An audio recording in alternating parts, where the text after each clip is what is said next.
Insights into Entertainment, a podcast series taking a deeper look into entertainment and media. Our husband and wife team of pop culture fanatics are exploring all things from music and movies to television and fandom. We'll look at the interesting and obscure entertainment news of the week. We'll talk about theme park and pop culture news. We'll give you the latest and greatest on pop culture conventions. We'll give you a deep dive into Disney, Star Wars, and much more. Check out our video episodes at youtube.com/insightsintothings. Our audio episodes at podcast.insightsintoentertainment.com, or check us out on the web at insightsintothings.com. Insightful podcasts by informative hosts.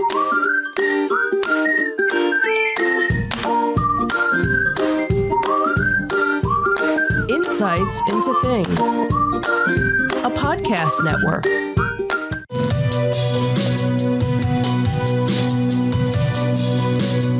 Welcome to Insights into Tomorrow, where we take a deeper look into how the issues of today will impact the world of tomorrow. From politics and world news to media and technology, we discuss how today's headlines are becoming tomorrow's reality.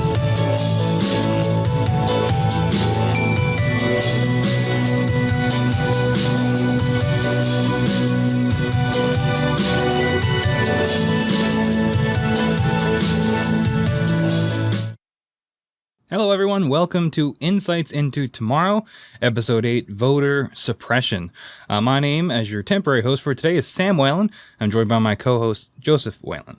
Thank you, Sam, and if you do a good enough job, it might not be temporary. We will see what happens. Before we get to today's topic, just a couple of things I want to mention. Make sure to subscribe to us on all your podcast services. That includes Apple Podcasts, Spotify, Google Podcasts, Stitcher, iHeartRadio, and anywhere else you get your podcasts around the globe. Most importantly, if you are watching on Twitch or watching the rebroadcast and you have Amazon Prime, that means you have Twitch Prime, so you can give us the Twitch Prime subs, and they do help us out a lot. Contact information, if you want to email us, you can email us at comments at I'll just try that again. Comments at insightsintothings.com. Twitter, we are at insights_things. We can find the video on YouTube at youtube.com/insightsintothings. Like I said, we are streaming 6 days a week on Twitch, twitch.tv/insightsintothings. Audio is going to be on podcast.insightsintoentertainment.com, Facebook, Insights Into Things podcast. And finally, links to all these, if you missed any of them, are on www.insightsintothings.com. Thank you so much for watching. Let me correct one thing there. It's actually the audio's podcast.insights into tomorrow. Oh, okay. Insights in Entertainment is our other show. Oh, oops. Well, support all the shows. But for this one, Insights into Tomorrow. There we go. It's a mistake on my notes there. So getting into today's topic, we are talking about voter suppression. It is a big topic in the news, so we thought it would be pertinent to cover it. So going over to my co-host, what do you think when you think of voter suppression? What comes to mind for you? Well, I mean, if I just rip it right out of the headlines at this point in time, it seems to be today interference with the U.S. Postal Service, since we're going to be depending on mail-in voting during the pandemic. But it's a sadly, much richer, deeper history than just what we're seeing today. Even going back to the technology-related stuff from the 2016 election with the emails and the hacking and everything else. So it's much more complicated than what we're seeing today. And what we're seeing today is some pretty sophisticated voter suppression technique. Yep. Like you mentioned what we're going through today, what's going on in the past, and that's what we're going to do here today. We're going to break things down from the past, the present, and then go ahead and look at the future. So starting off, according to Wikipedia, which I know professors out there are going to get me for citing that, but I think it's a pretty good definition. It says voter suppression in the United States concerns allegations about various efforts legal and illegal, used to prevent eligible voters from exercising their right to vote. So these things can vary depending on the place, the state, or the method. A lot of the voter suppression is tied directly to voting rights, which started at the beginning of democracy itself. Initially, we'll actually touch on that later. I got mixed up there, so that's just a tease for the past. The current state of voter suppression, we'll look at what President Trump is doing, how he's dealing with the Postal Service, like you mentioned, and how he's using tactics of fear during this pandemic to sort of encourage people how to use their votes and what might happen, and how he's using that to his advantage. And finally, we'll look at the future of things. The 2020 election, what that effect might have on voter apathy, which has been a problem for many years, and how voting laws might be able to change, or how we can hope they can change to allow more people to be able to vote. And so we'll get with the past in just a minute when we come right back.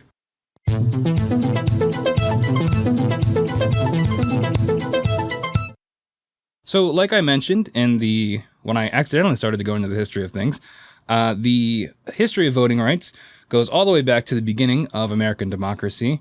According to the people over at howstuffworks.com, quote, the U.S. Constitution does not explicitly include a right to vote, which is true. Only the House of Representatives were to be elected by the people, according to the Constitution. So that was where we, the people, could express their right to vote. However, these people were not all people, as you may be imagining. At first, only white, male property owners were able to vote. And that included some free black men later on when slavery was abolished.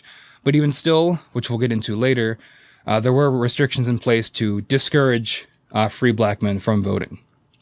Quote, all women, non-African American minorities, and many non-Christian religious groups were denied the franchise. So as you can see here, right from the beginning of the history of voting in America, immediately people were excluded and their votes were suppressed. What do you think about that? Well, I think that's kind of a unfortunate statement that we legislated voter suppression from the day that this company was started. So there's always been this underlying idea that only certain people should have a say in who is elected and how our government is formed. Now, that's changed significantly over years, but what we've seen is a evolution of the legal disenfranchisement of people. And I don't know, maybe I'm idealistic by thinking that over 200 years later, we might finally have it right, but it seems like we still aren't doing what we need to do in order to get people the ability to vote. Yeah, so following the Civil War, there was the era of Reconstruction, which was basically the country trying to put itself back together. You had a lot more free blacks in the South gaining sources of power for a little while, until a lot of that was done away with the Dixiecrats in 1877, with the imposing of Jim Crow laws, which were designed to specifically restrict the black vote in the South and in other places. In addition to that, the 15th Amendment allowed voting regardless of race, color, or previous condition of servitude. Ideally, unfortunately, as we see with these Jim Crow laws, things like literacy test, poll taxes, and straight violence or intimidation were employed to discourage African Americans to vote. And those literacy tests, a lot of free blacks did not know how to read because they were never taught. And poll taxes, a lot of them were economically disenfranchised as well. So that also excluded them from the right to vote. According to, again, the people at How Things Work, quote, only 3% of voting age African American Southerners were registered to vote in 1940. So this is well after, almost 100 years after the Civil War ended. Excuse me. And still only 3% of voting age African American Southerners were registered to vote. Now, in 1965, jumping ahead in the timeline, we had the Voting Rights Act of 1965, which did do away with a lot of the Jim Crow laws and allowed women and minority votes to open up, which did help to make voting more equal and allow more of the people to expand that definition. However, this story doesn't end there. As anyone that studied history knows, racism and oppression did not just simply disappear with the civil rights movement of the 1960s. New voter suppression methods are still in use today. Common modern voter suppression techniques, there are voter registration problems. So if you can't register to vote, you can't vote at all. So not all states require registration. There's also confusion on where and when to register, and confusion over what you need to register. So different documents and qualifications can change state to state, which if people don't have access to something like a birth certificate or a passport, either by financial reasons or just a lack of it, then that's going to stop them from being able to vote. Voter purges. These laws vary state by state. States can purge voters from registration if they haven't voted in as few as 2 years. Purge is done selectively to disenfranchise minority groups. So we'll touch more on later voter apathy, and this plays directly into that. Basically, if you haven't voted in 2 years, they can nullify your vote, which presidential elections are every 4 years. And there's a case to be made there that that 2-year limit might be intentional, because the biggest election is the presidential election. It's what most people vote in, ideally. So by doing it every 2 years, you're going to be able to wipe out a lot of voters that would then need to re-register, which we just touched on could be difficult for different people. What are your thoughts on just these early, more subtle ways of getting people to taking away the ability to vote? Well, and I think a lot of it is the convenience factor, what we're talking about here. The need, there's a certain requirement that you have to have, because everyone's always very worried about voter fraud. That's what's getting thrown out now. So you come up with laws that on the face of them are intended to combat voter fraud, but really the underlying purpose is to make it inconvenient and difficult for people to register or to get to the polls and vote.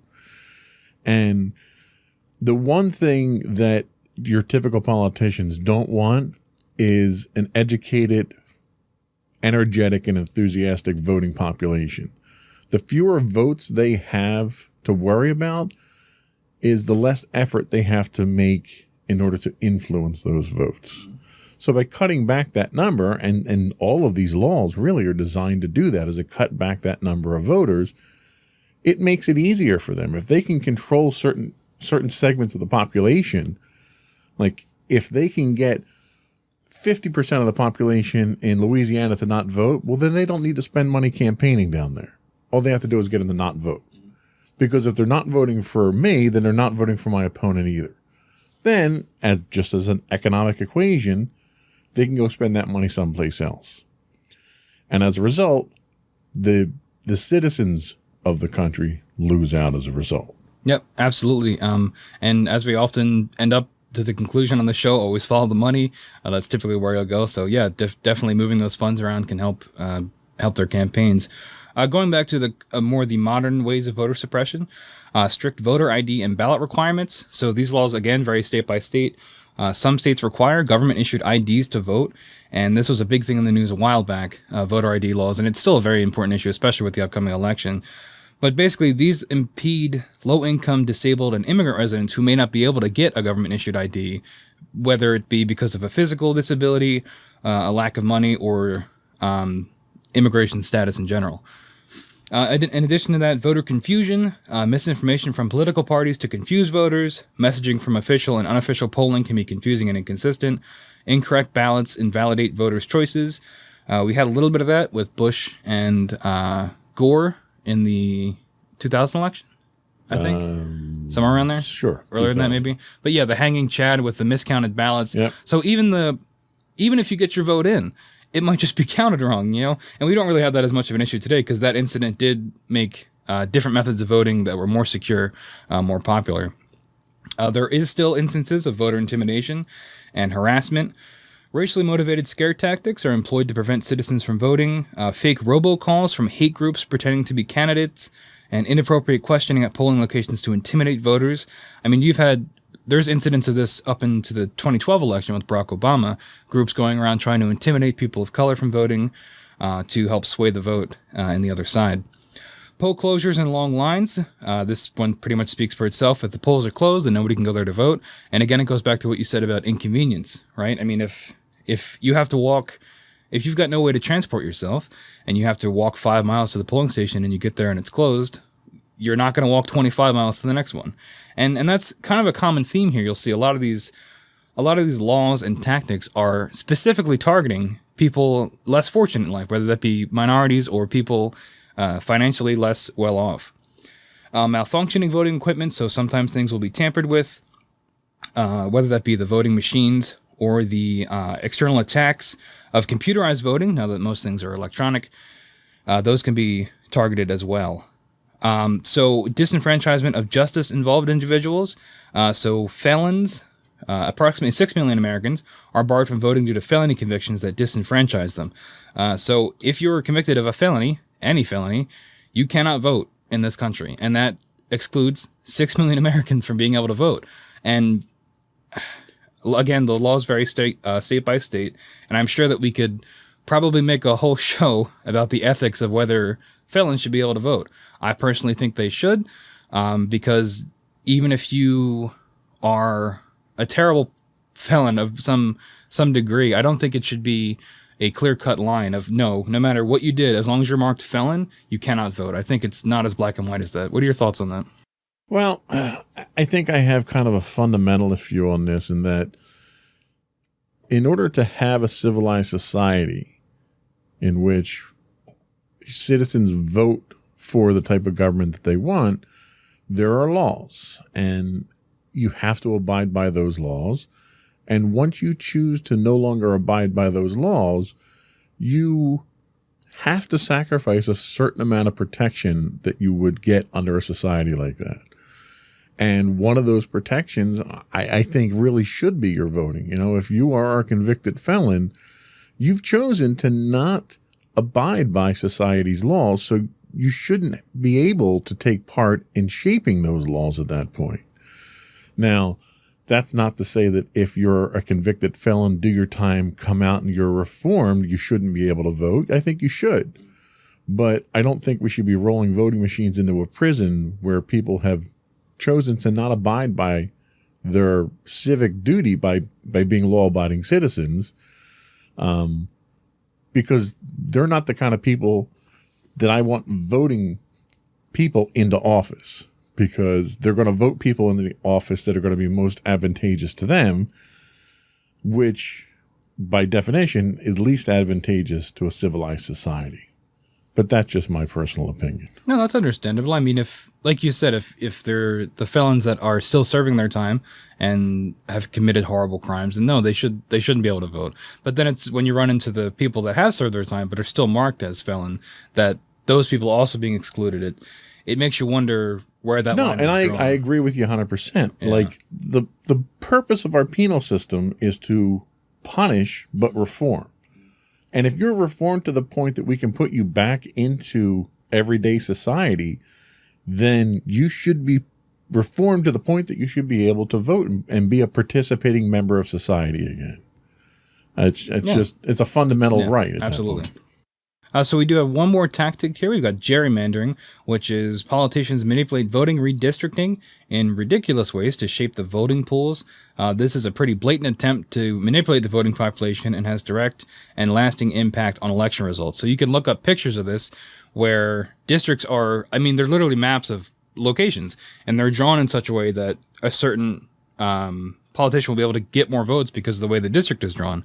And it's changing and moving these lines around, which is done constantly, that allows for votes to be moved around and pulled in certain areas. And it's like we have here, a blatant attempt to manipulate the voting population, and all too popular one. So we're going to take a quick break, and then we'll get into the current conditions and the source and symptoms of how voter suppression is used today. Before we jump out, though, I did want to mention, a different view on gerrymandering. While it's definitely something that's used to manipulate voter bases, I think it really epitomizes what most of our problems are with voter suppression right now. And that is, one, your ability to elect people into office, the legal rights of that vary so much from state to state, especially when you're electing someone of a federal office, a senator, a congressman, or a president. The laws in your local area can vary significantly from across the country, which is one of the problems. There's no consistency in the law. The other is that gerrymandering highlights probably the biggest problem we have, and that is the people that are making the laws for how we vote and how we elect politicians are the very politicians that are affected by them. So as a result, you have to assume, quite rightly, that the lawmaking when it comes to this type of event is going to be advantageous first and foremost to the politicians and not the citizens. So to me, that's why it was perfect having gerrymandering last, because it really rolls up all the problems that we have and symbolizes it in one single thing there, even though that itself is its own problem. Yeah, definitely. And it really, I mean, obviously we're pretty cynical on this show, but all these tactics made by the people in power, specifically designed to keep them in power and to prevent voting, is so contrary to what you'd think the typical American view of democracy is, where everybody gets a say, everybody gets an equal say, and your vote matters. And clearly, as we're seeing here, your vote is manipulated and controlled in a variety of ways, not the least of which is moving maps and changing maps to get more power, to either prevent or to corral your vote. And it's anti-American in a way, really. Everyone is equal, but there are those who are more equal than others. Exactly. And as we'll see coming up, we have some specific examples of some of the methods we just mentioned that we will highlight that are more concrete examples of voter suppression. All right, let's take a quick break and we'll be right back.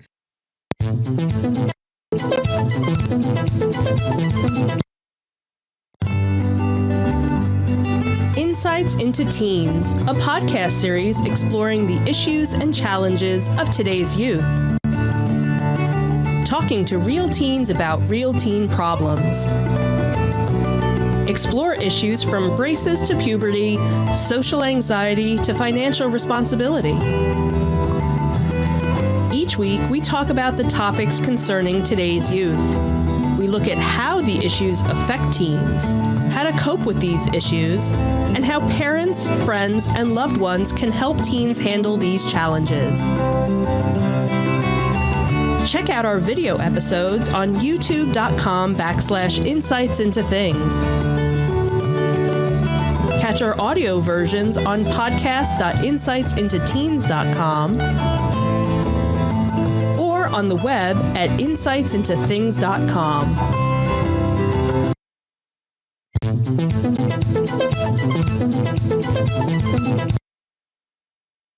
Welcome back, everybody. If you're just tuning in, we are talking about voter suppression today.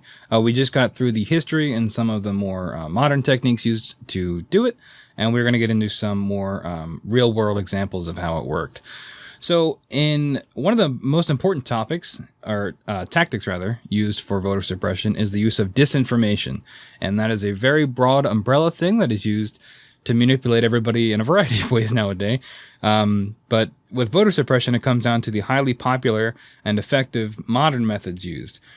So in 2008, the 2008 elections, Democrats in Nevada received robocalls informing them that they could vote on November 5th. This was a day after the election, to avoid the long lines. So basically, all these people in Nevada got fake calls telling them a fake date for the real election. And this did impact the amount of votes that came in Nevada, because a bunch of people showed up the next day to vote for an election that was already over and already won. So what are your thoughts on this example? Have you experienced any kind of robocalls for voting? I have not. Somehow I've managed to get off of all the calling lists for robocalls, and I think it's probably because a couple that I had in the past did not end well for the caller. I don't take political ads very well when people bother me with them. Although I'm getting hammered with spam. I will say that, because it's so much easier to get through to people. But this is exactly the tactics that I was referring to earlier, where if they can get those numbers down, then it's so much easier for them to control the people that they know they can get their votes from. And a lot of times the people that they target are the lower income, lesser privileged individuals, because those are an unknown quantity to politicians. Politicians like guarantees, and the people that are willing to commit to funding their campaign and contributing to their campaign or showing up to their rallies, they're the ones that they know they don't have to convince them. But the people that are lower income people can't afford to contribute to campaigns, so they don't have a list of, these people as known good people. So let's just make sure they don't vote at all. We'll grab the smaller group that we know we have, and we'll run with that. So this is a very typical technique I'd expect to see. Yeah, and again, like you just mentioned, we're seeing more of that targeting of people that are less financially well off or minority groups, and it goes hand in hand with the voter suppression we're seeing today. Speaking of today, it's difficult to talk about this without mentioning President Trump. And if you've been reading the news or staying current with the news, most recently, President Trump went on Fox Business Network and explicitly noted two funding provisions that Democrats are seeking in a relief package that has stalled on Capitol Hill. Trump said without the additional money, the Postal Service won't have the resources to handle a flood of ballots from voters who are seeking to avoid polling places during the coronavirus pandemic. This is courtesy of ABC7.com. So this is the big reason we wanted to talk about this topic today. President Trump has been very vocal about his distrust in mail-in ballots and his efforts to dismantle the Postal Service and discredit them have been enormous, to say the least. So now, in this most recent interview, Trump, his quote is, "If we don't make a deal, that means they don't get the money," he told host Maria Bartiromo. Sorry if I mispronounced that name. He goes on to say, quote, "That means they can't have universal mail-in voting, they just can't have it," end quote. So Trump is essentially admitting there that he is intentionally withholding funds from the Postal Service to prevent the ability for people to mail in their votes, which is going to be a critical way of collecting votes during the coronavirus pandemic coming up in the November election. What are your thoughts on his comments here? Well, I actually, and you mentioned earlier that we're cynical here, and we probably are, but I think the actions of our politicians warrant it at this point. I can't help but think that this goes much deeper than just the U.S. Postal Service, because these threats against the U.S. Postal Service wouldn't work if we weren't in the middle of a pandemic where people were afraid to go to public polling places. So if you step back and take a look at it from a 30,000-foot standpoint, you have to wonder, was the whole COVID-19 pandemic manufactured to set up this ability to suppress voters now? Because the voting suppression technique, because the first thing he did was come out and tell us over and over without a single piece of evidence that mail-in voting was ripe for fraud. There's no evidence because it's never been done before. What we do have evidence of is absentee ballots, and the fraud percentage of absentee ballots is minuscule. Yeah, I actually have a number here, just really quick. In the past 20 years, 0.00006% of all mail-in ballots cast were fraudulent. Quote, "There is no support for the argument that mail-in voting is a problem." This comes from Lorraine Midnight, a political science professor at Rutgers University. So there's your statistic right there. Right. It's a negligible number in the past 20 years of mail-in ballots that were fraudulent. Right. So his first claim that it's fraud didn't pan out. Right. You tell a lie big enough and often enough, people start to believe it. Well, no one believed this one because there was so much supporting evidence to shoot it down. So now he knows that he can't set this up as a legal challenge to say, oh, it's fraud. So instead, he switches to his next tactic of, well, let's just make sure people can't do it. I can't legally do it. He can't legally stop people from doing the mail-in voting, especially when you have governors who are already sending the ballots out. So he declares a state of emergency so that he can defund the post office. Now, just to put things into perspective right now, he declares a state of emergency so he can sign an executive order that allows him to basically shut the Postal Service down to a certain extent to impede people's ability to mail in ballot. We have over 165,000 people dead in this country now as a result of the COVID-19 virus, and we still haven't gotten a state of emergency declared on that. So to me, it's painfully obvious that our current administration is employing tactics that we would expect to see from third world petty dictators to try to hold on to power. And right now, to a large extent, his opponents, the Democrats, are powerless to stop him because they only control part of the Senate and Congress. I think it's important to note that should Donald Trump get reelected, even to another 4 years, after those 4 years, or even after this election, Donald Trump is out of the political spotlight. He has no political ties. He has no political backers. He has no political control. He has only what he has right now. So as a result, all of these Republicans that are hitching their wagons to Donald Trump and defending him and supporting him through all these clearly illegal actions are going to be left high and dry. Whether it's after this election or the next, they still need to get reelected. And when you choose the wrong side of history and you do it in such a spectacularly public way, it's going to come back. There's going to be a toll that has to be paid for that. And that's going to be in the number of seats that the Republicans will see in the Senate moving forward when Donald Trump isn't around anymore. Now, I don't want to turn into a political consultant here or anything like that, but the point I'm trying to make here is that we have a president here who really is employing tactics that they've gone beyond questionable. I mean, they were questionable 4 years ago. Now they're downright illegal. And you have Congress feels like it's powerless to do anything about it. And if Congress feels that way, how do you think the average voting American feels? And that in and of itself is a form of voter suppression. Yeah, exactly. And it's definitely, I think that's one of the biggest things we're dealing with today. And voter apathy comes right with that.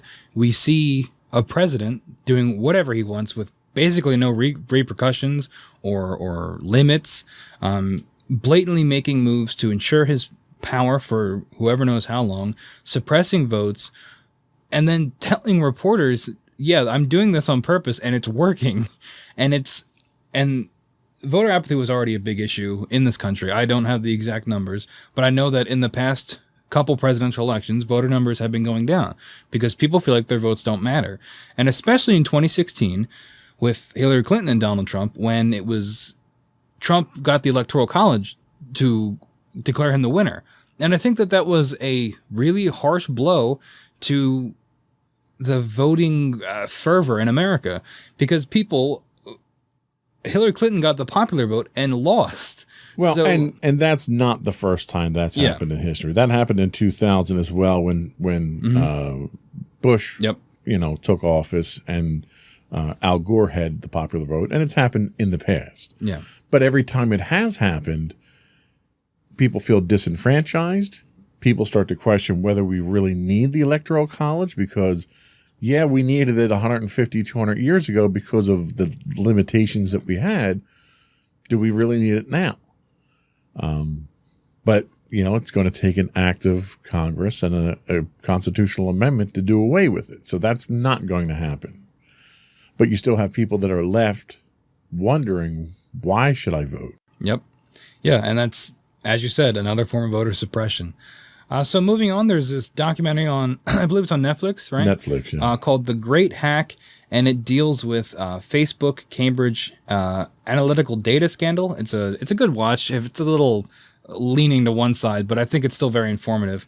It came out end of last year, I think, November, October.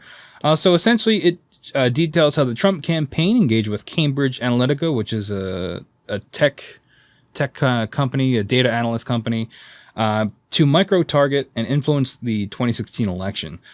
Cambridge Analytica was employed to influence elections in over 30 countries prior to the 2016 election.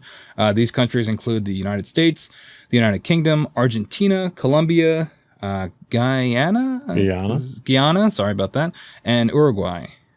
Right? Uruguay? Sure, close enough. I was never very good at geography. Sorry to those people if you are listening from those countries. So if you do watch this documentary, it pretty blatantly shows It details what Cambridge Analytica does and how they composite user profiles based on data that people use in any aspect of life, mostly on social media or what they buy online shopping. And they compile all this data and they make it so that people can be targeted more effectively to vote on either side of a political party.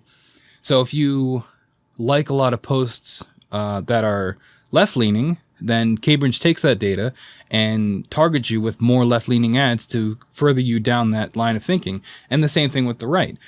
So I think using all that data to further influence people on a larger level is extremely dangerous, and in itself is a form of suppression, because you're being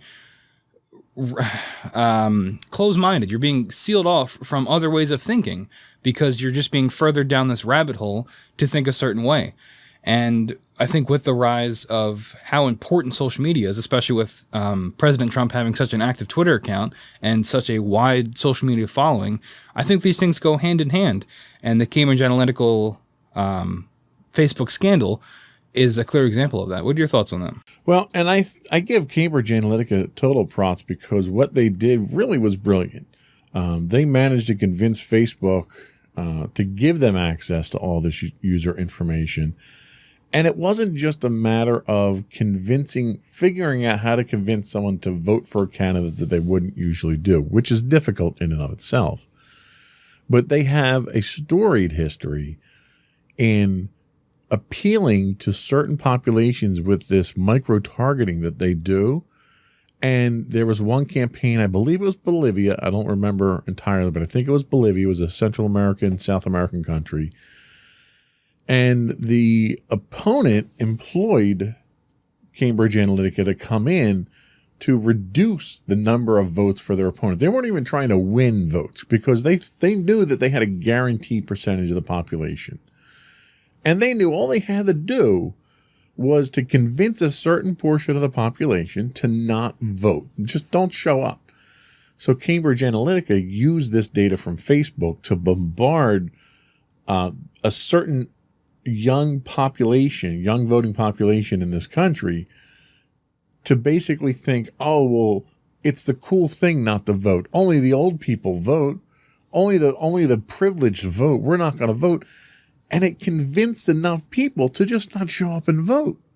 Whether they were going to vote for one candidate or the other, the risk that they could have voted for their opponent was all that they needed to stop them from voting. And when this percentage of the population didn't vote, they didn't feel like they were being suppressed. They didn't feel like they were being taken advantage of. They thought they were doing what the cool thing was to do. And that's the psychological advantage that companies like Cambridge Analytica have when they have this data. We make references to comic book references in scenarios a lot of times. And this makes me think of what was it? Captain America. Oh, Winter Soldier? Winter Soldier. Yeah, where they have the shield helicarriers that have all the data and they look at potential targets. Right. It's like Minority Report, too. But yeah. you have Zola's algorithm. Oh, yeah. So that's what they had, was they had this magical algorithm that churned all this data and told them who they had to go after and what they had to do. And it worked. The candidate that hired Cambridge Analytica won the election. Yep. And it's really something as simple as that, the psychological warfare that they employ, that makes them so dangerous. Yeah, I think, and you can still see that today, really. I mean, if you get into any kind of social media, like I said before, rabbit hole, where you're exploring, and I'll do that from time to time. Like I'm definitely more left-leaning, so I'll try to go to more right-leaning Twitter accounts, and I follow and I go further and further, and I try to see their point of view and I try to look at those ideas. And you see this kind of manipulation there, whether it be from what I think are real people or just Twitter bots. And Twitter's very particularly bad with it, where there's just bots that just tweet things that are, taking this data and just spitting out words. But this informational suppression and closing off is still apparent today, and it's still unfortunately effective. And I think we are seeing it again with the 2020 election. Yeah.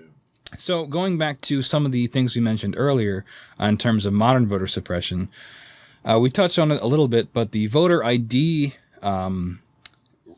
legislation is still very important. This is courtesy of the American Civil Liberties Union. According to them, millions of Americans lack ID. 11% of U.S. citizens, or more than 21 million Americans, do not have government-issued photo identification. So right out of the gate, you have 11% of the population, 21 million people that do not have government-issued photo IDs for whatever reason. And when it comes to voter ID laws, from the get-go, if you don't have a government-issued ID, you can't vote. So that's 21 million people that are simply excluded for one reason or another for not having an ID. Obtaining ID costs money. Even if ID is offered for free, voters must incur numerous costs, such as paying for birth certificates to apply for a government-issued ID. And these costs, while they may seem small to some people, for someone living paycheck to paycheck or that has to support a family, these costs can add up. And when you speak about that voter apathy, those things can sometimes go hand in hand. Well, I need to get a government ID. Well, that's going to cost me $150. That's food for my kids for a week, you know? Yeah. So that's stopping some people right there. Underlying documents required to obtain ID cost money, like I just said, a significant expense for lower income Americans. The combined cost of document fees, travel expenses, and waiting time can be anywhere from $75 to $175. So that can be a significant sum of money to a lot of people. The travel required is also a major burden. This can be with people with disabilities, the elderly, or those in rural areas that don't have access to public transportation. Specifically in Texas, some people in rural areas must travel approximately 170 miles to reach the nearest ID office, which if you don't have a car, that's highly unlikely you're going to travel 170 miles on foot. But those numbers aren't really unusual for Texas. I mean, Texas is a geographic anomaly. You're a half hour from everything in Texas at least. Definitely. So what are your thoughts on these restrictions and how they can impact the elderly or people without the financial backing? They're definitely legitimate concerns. My mother was one who never drove, so she never needed a government ID. So when she was told she needed one to register to vote, voting wasn't important to her at that point in time. The only time she wound up getting ID was when she had to open a bank account at one of the local banks, and they required her to have a voter ID or a photo ID. And she had to jump through hoops because you don't have a lot of the same documentation you would normally need in order to obtain those IDs. You look at in New Jersey itself, we need I don't know what the point system is now, but you have to generate documents that are equal to a certain number of points. Well, some of those documents are things that immigrants wouldn't have. You know, if you immigrated here legally from another country, you might not have your birth certificates or your baptismal records or any of the stuff from a country you may have been fleeing from because you're trying to avoid the oppression. You might not have bills in your name. If you live with family, one of a series of documents you could get in New Jersey were any bills that were billed, utility bills, phone bills, gas bills, water bills, that type of thing. Well, if you're a recent immigrant to the country and you can't afford your own home, you may be living with someone and all the bills are in their name, so you can't use those as a form of ID. So this is one of those ones where they use the whole idea of, let's throw out voter fraud. Okay, well, if you can't prove you are who you are, then you shouldn't be allowed to vote because it's going to cause fraud. When statistically speaking, the fraud numbers are insignificantly low. But that's the impetus for using voter ID is to one, scare people from voting. Because if you don't have a voter ID and you walk into a hall, it terrifies people because you're going to be asked for something you don't have. And the reaction that you get, especially in today's volatile law enforcement police environment, that could lead to significant issues that you run into. So that scares people away in and of itself.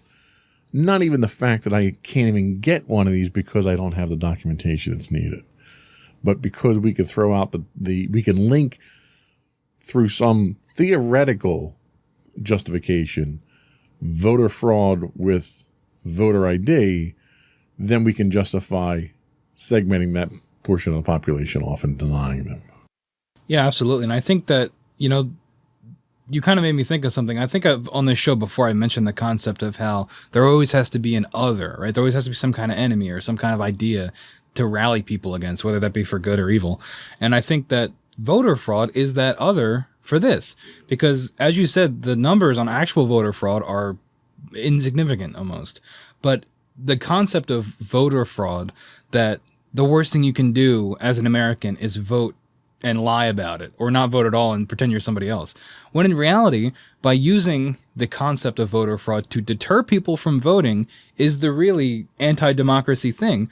And it's these levels of mental chess, of manipulation of an entire population of people, and getting it in their head that either your vote doesn't matter or the biggest threat to your democracy is this other. And it's dangerous, really. Yeah, absolutely. And it's hard to dig through the vines of all these manipulations.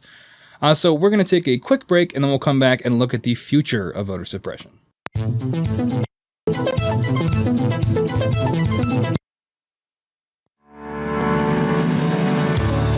Insights into Entertainment, a podcast series taking a deeper look into entertainment and media. Our husband and wife team of pop culture fanatics are exploring all things from music and movies to television and fandom. We'll look at the interesting and obscure entertainment news of the week. We'll talk about theme park and pop culture news. We'll give you the latest and greatest on pop culture conventions. We'll give you a deep dive into Disney, Star Wars, and much more. Check out our video episodes at youtube.com/insightsintothings. Our audio episodes at podcast.insightsintoentertainment.com, or check us out on the web at insightsintothings.com.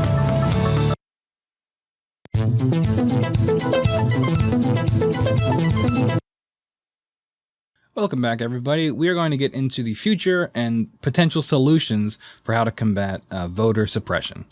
So this article comes from Rolling Stone, and it's just some of the comments that President Trump has made, again, regarding voter suppression and his thoughts on his lawsuits at the time.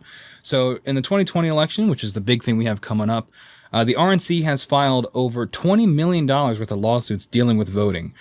This is a quote from Rolling Stone. Some attempt to block litigation brought by Democratic groups to expand mail-in voting in response to the coronavirus pandemic. Others seek to invalidate state-level policies by saying that expanding access to mail-in ballots invites fraud. So this is kind of going back to what we were talking about earlier, how there's this wide effort to discredit mail-in voting. And right here you have the number of $20 million worth of lawsuits dealing with voting. And again, it's the blatant evidence of what President Trump and the administration and the Republican Party in general are doing to discredit mail-in voting. So what are your thoughts on the $20 million worth of lawsuits against this? I can't help but think how many mailboxes that would pay for to keep on the street. Yeah. $20 million. Yep.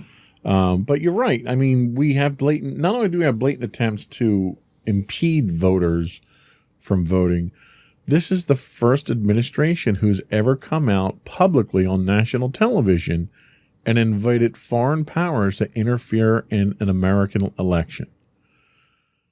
How that itself is not treasonous and treated as such, it blows my mind.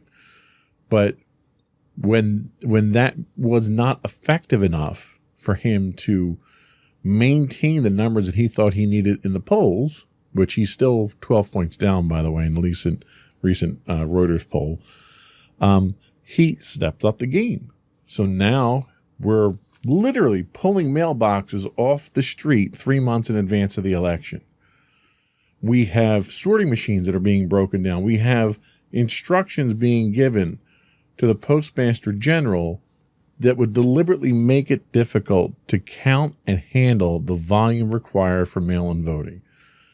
How this is not a criminal offense is beyond me. It really is. And I hope and I pray, and I'm not a very religious individual, but I pray that should the Democrats come out on top in this election, that we don't do something really bad like grant immunity or a pardon to Trump for what he's doing to this country, because this is destroying the country more than anything any outside force has ever done. I've lived through, you've lived through 9/11. We lived through riots. We've lived through, the country has lived through a civil war.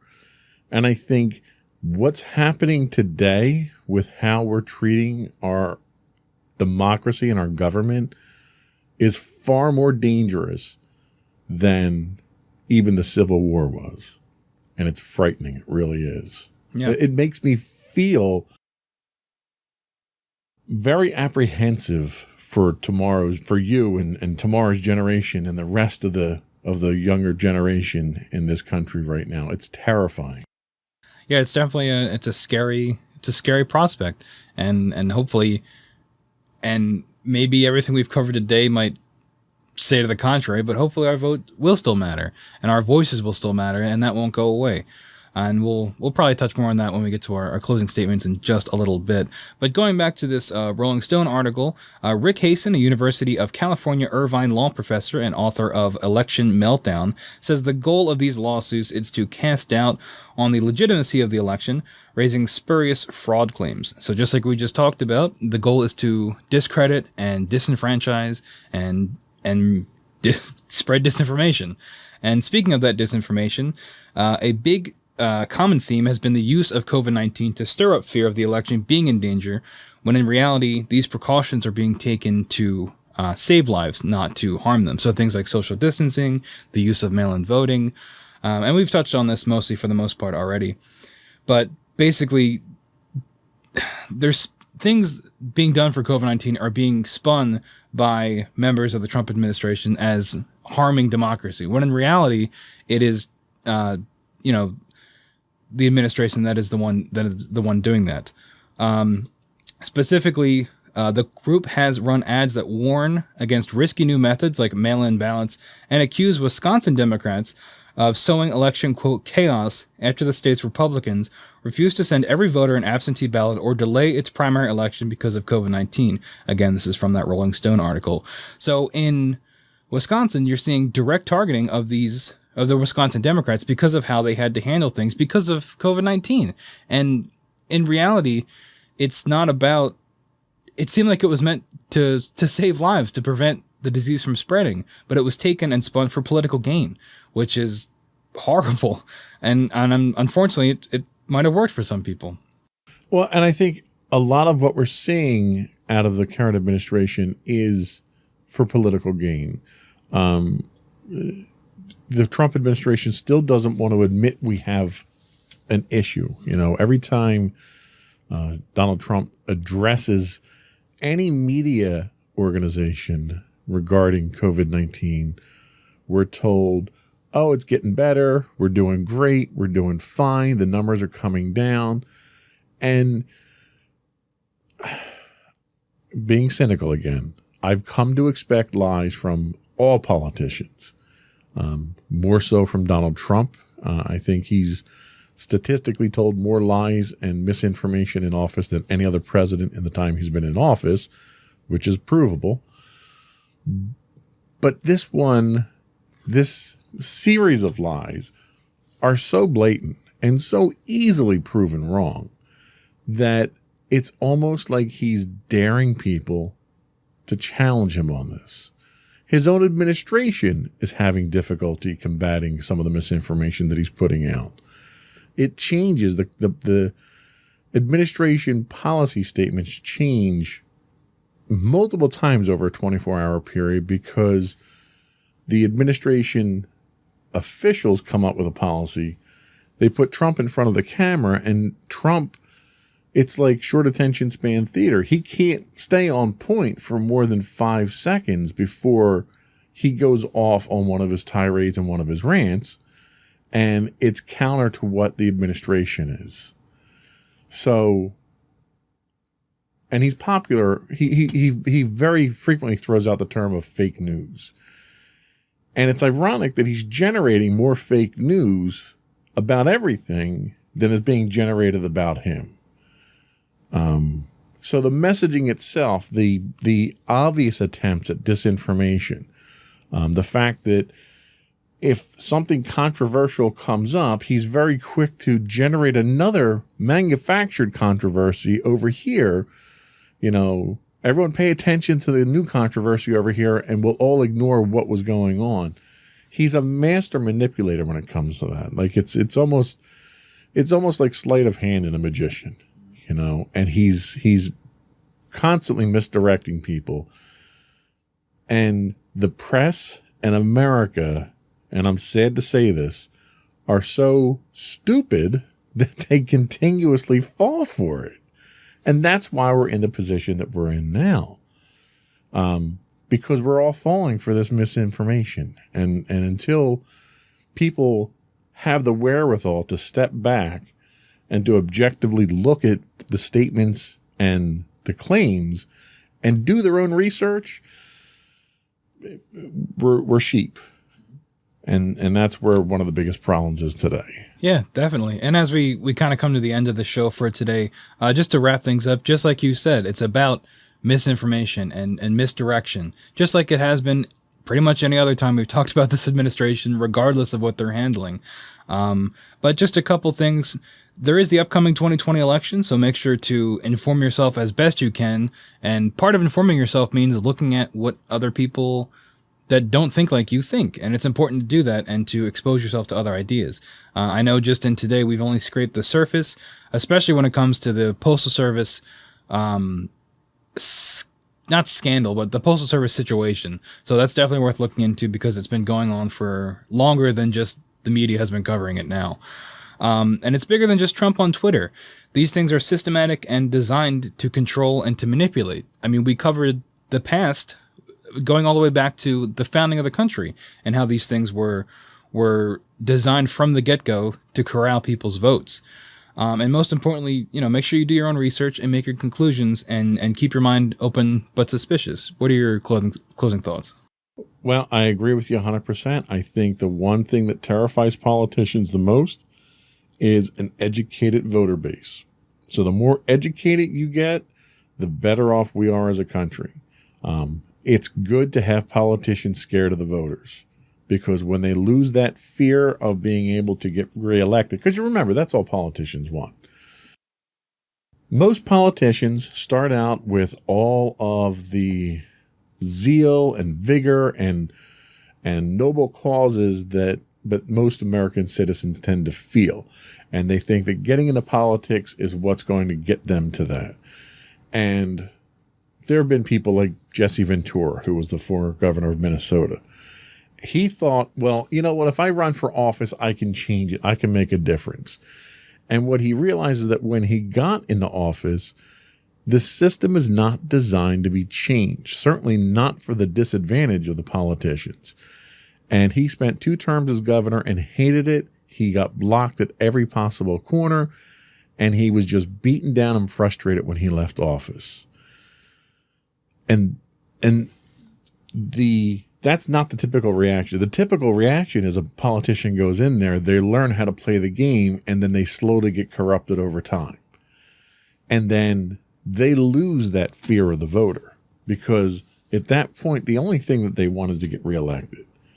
And as long as they get reelected, they'll say and do anything. They don't care about you, the voter. They don't care about the district, the constituents, the county, the state, the country. They don't care. All they care about is getting reelected. And when there's a danger of that because you as a voter are educated and you know what their position is and what their voting history is and what their philosophy is, then there's a chance that you're not going to vote for that. And that's what scares them. So let's scare the politicians. And I'm not just talking Trump. I'm talking every politician out there. Let's scare the hell out of them and educate ourselves and learn what the topics are and what the controversies are and what their positions are, and then make an educated decision when we go to the polls. Absolutely. And I think that's not easy. That's not an easy thing to do, but it's important. And as Americans and as humans. And I think that's one of the most important things we can do. It's not going to be easy and it's going to be difficult, but it's something that we all have to do, especially with this upcoming election. I agree 100%. All right. Anything else? I think that's it. All right, well, thank you for having me on today as your potentially temporary, maybe permanent host. We'll see how things go. But this has been Insights into Tomorrow. Thank you, everybody, so much for tuning in, and have a fantastic day. Stay safe.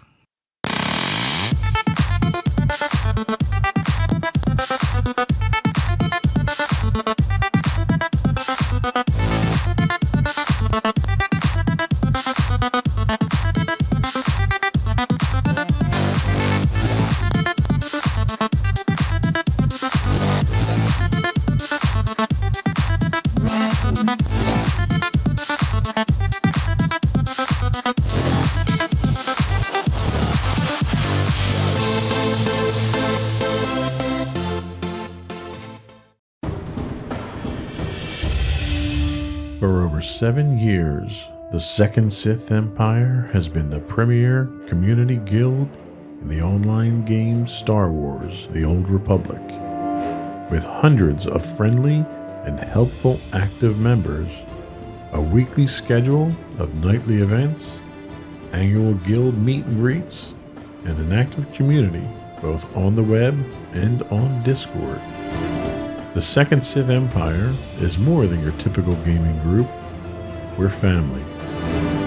Join us on the Starforge server for nightly events such as operations, flashpoints, world boss hunts, Star Wars trivia, guild lottery, and much more. Visit us on the web today at www.thesecondsithempire.com. Insightful podcasts by informative hosts.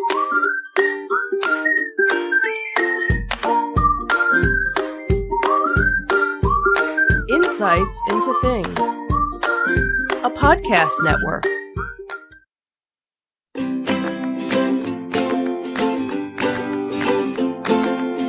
Welcome to Insights into Teens, a podcast series exploring the issues and challenges of today's youth. Your hosts are Joseph and Madison Whalen, a father and daughter team making their way through the challenges of the teenage years.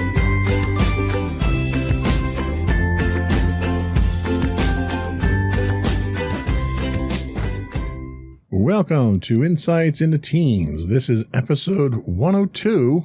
Another one of our creativity series. Today we're going to be talking about writing. I'm your host, Joseph Whalen, and my creative and verbose co-host, Madison Whalen. Hi, everyone. How you doing today, Maddie? I'm doing all right. So we're changing things up a little bit today. We are switching kind of to a spring/summer recording schedule. Normally we record on Saturday morning. But right now it is Thursday evening. Yep. And we're going to be trying to record a podcast during the week for the next few months here, so that we can have some time on the weekends. And it also gives me a little extra time to edit the podcast, and I'm not rushing to get them edited and out by Monday.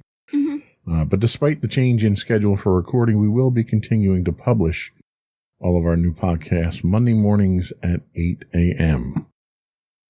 So, today we're going to be talking about writing. This is the second one in our series on creativity. We did art last week.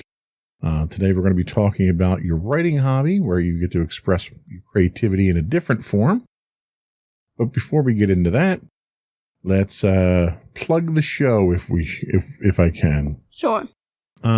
We do encourage folks to subscribe to the podcast.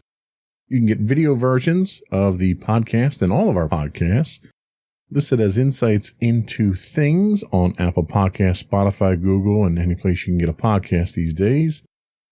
Audio versions of the podcast can be found listed as Insights into Teens, and they go live 8 a.m. Monday mornings. So if you subscribe, you will get them as soon as they come out. We would also invite folks to reach out and give us your feedback. Tell us what we're doing right, what we're doing wrong. We're always looking for suggestions for show topics. You can email us at comments@insightsintothings.com. You can hit us on Twitter. We are at insights_things. We are on Facebook at facebook.com/insightsintothingspodcast and on Instagram at insightsintothings, or you can go right to our website and give us feedback at www.insightsintothings.com. So today, we're first going to take a look at what some of the benefits are that creative writing offers to our teenagers. And then we're going to talk to Madison here about how she's developed her creative writing skills over the years and what she gets personally out of writing. And then finally, we'll take a look at where Madison's going with her writing, what her future in creative writing might look like, and get some tips and advice for teens who might be interested in getting into creative writing. Ready to get started? Sure. All right.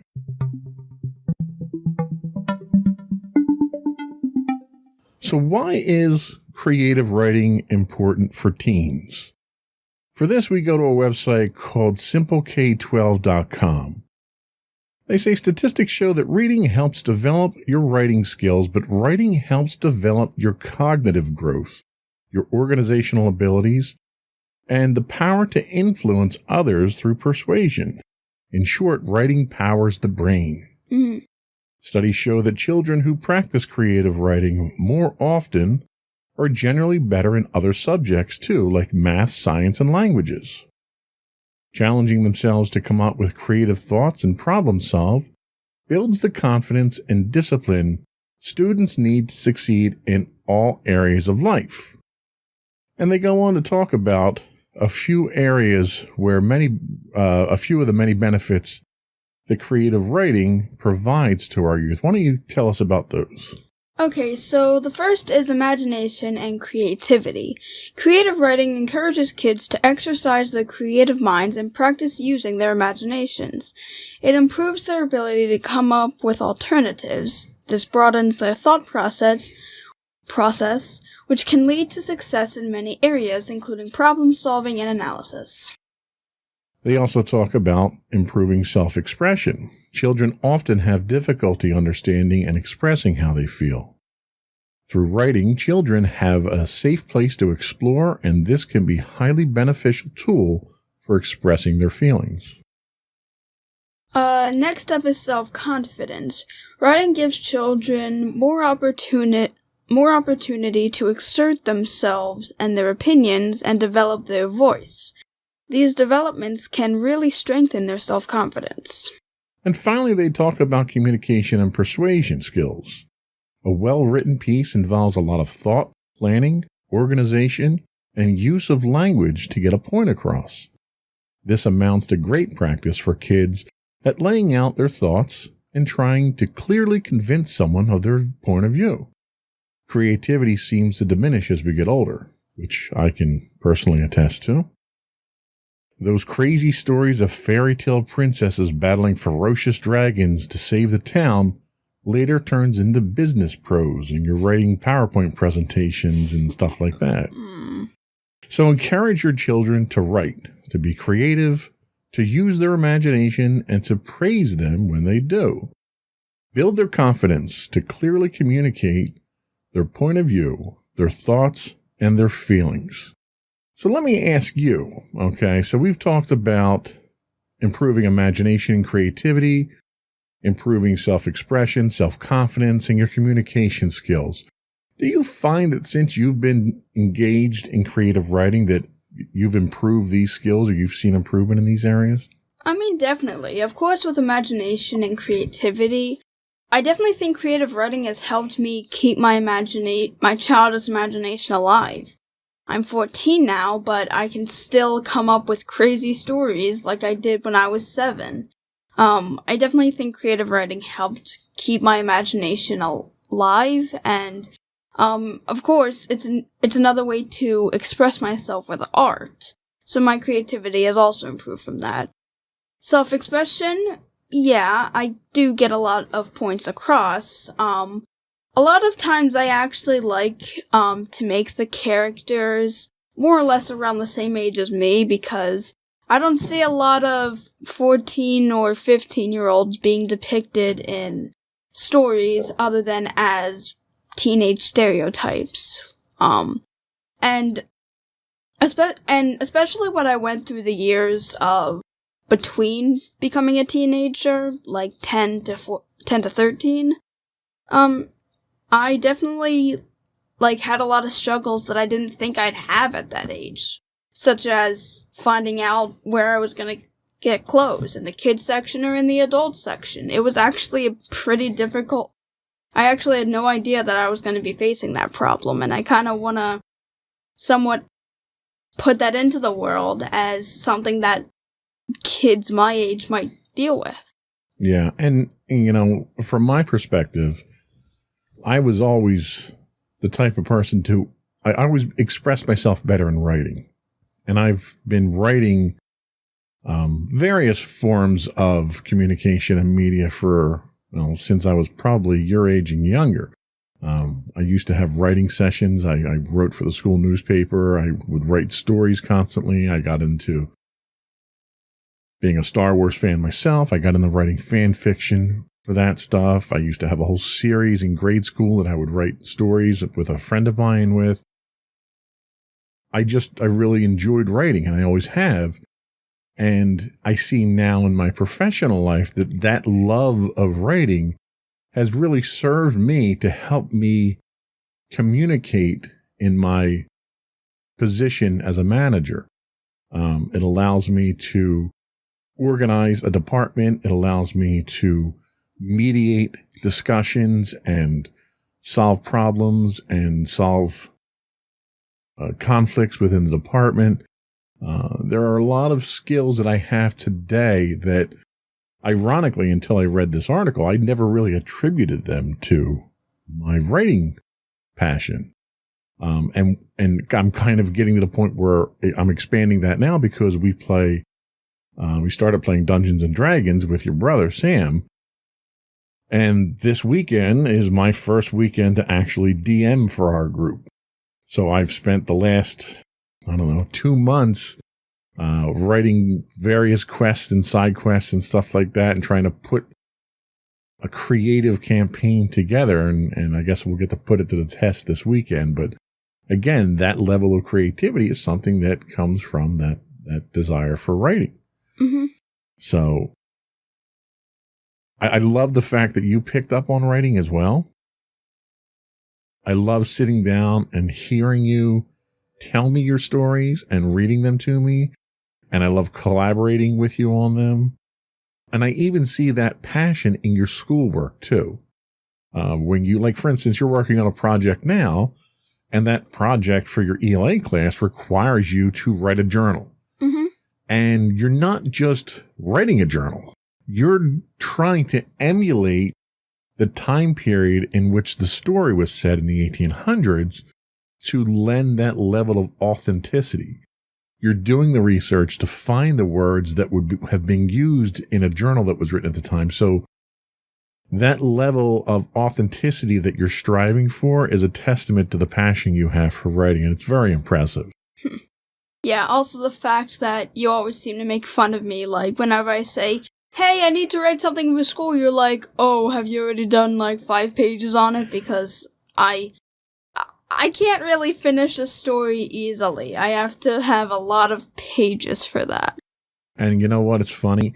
I do make fun of you for that, because I wish I was your ELA teacher, but I wish I wasn't your ELA teacher, because I would love to have a student with your level of passion for writing, but having to grade so many essays and stuff, I don't want to have to sit down with every essay that's 20 pages long. Yeah. But I have the same problem. When I start writing, I have a very clear idea of what the story is, but I have a very difficult time concluding my stories. So there have been tons of stories through the years that I've written 95%, but I just haven't been able to get them across the finish line. So that's always something that I've struggled with too. Mm. So anyway, I think we've established why writing is important. Let's take a quick break and we'll come back and we'll talk about how you are developing your creative writing skills.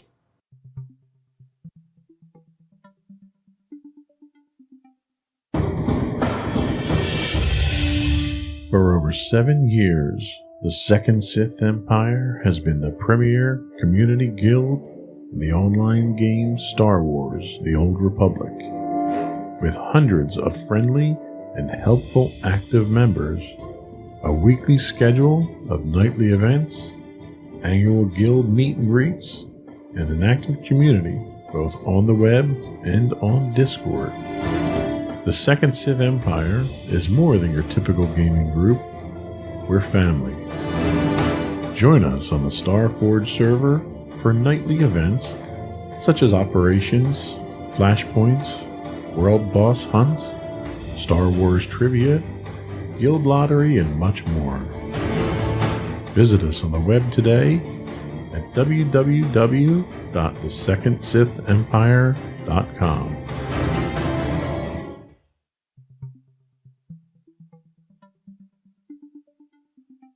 Welcome back to Insights into Teens. Today we're talking about another one of our creativity topics. We're talking about creative writing.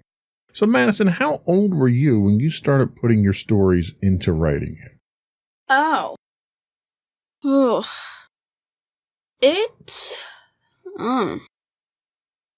don't exactly have a year at how old I was specifically when I started putting my stories into writing, but I was young enough to have grammar mistakes, and not exactly have a coherent flowing story. I'll say maybe the first story I ever wrote was maybe when I was 7.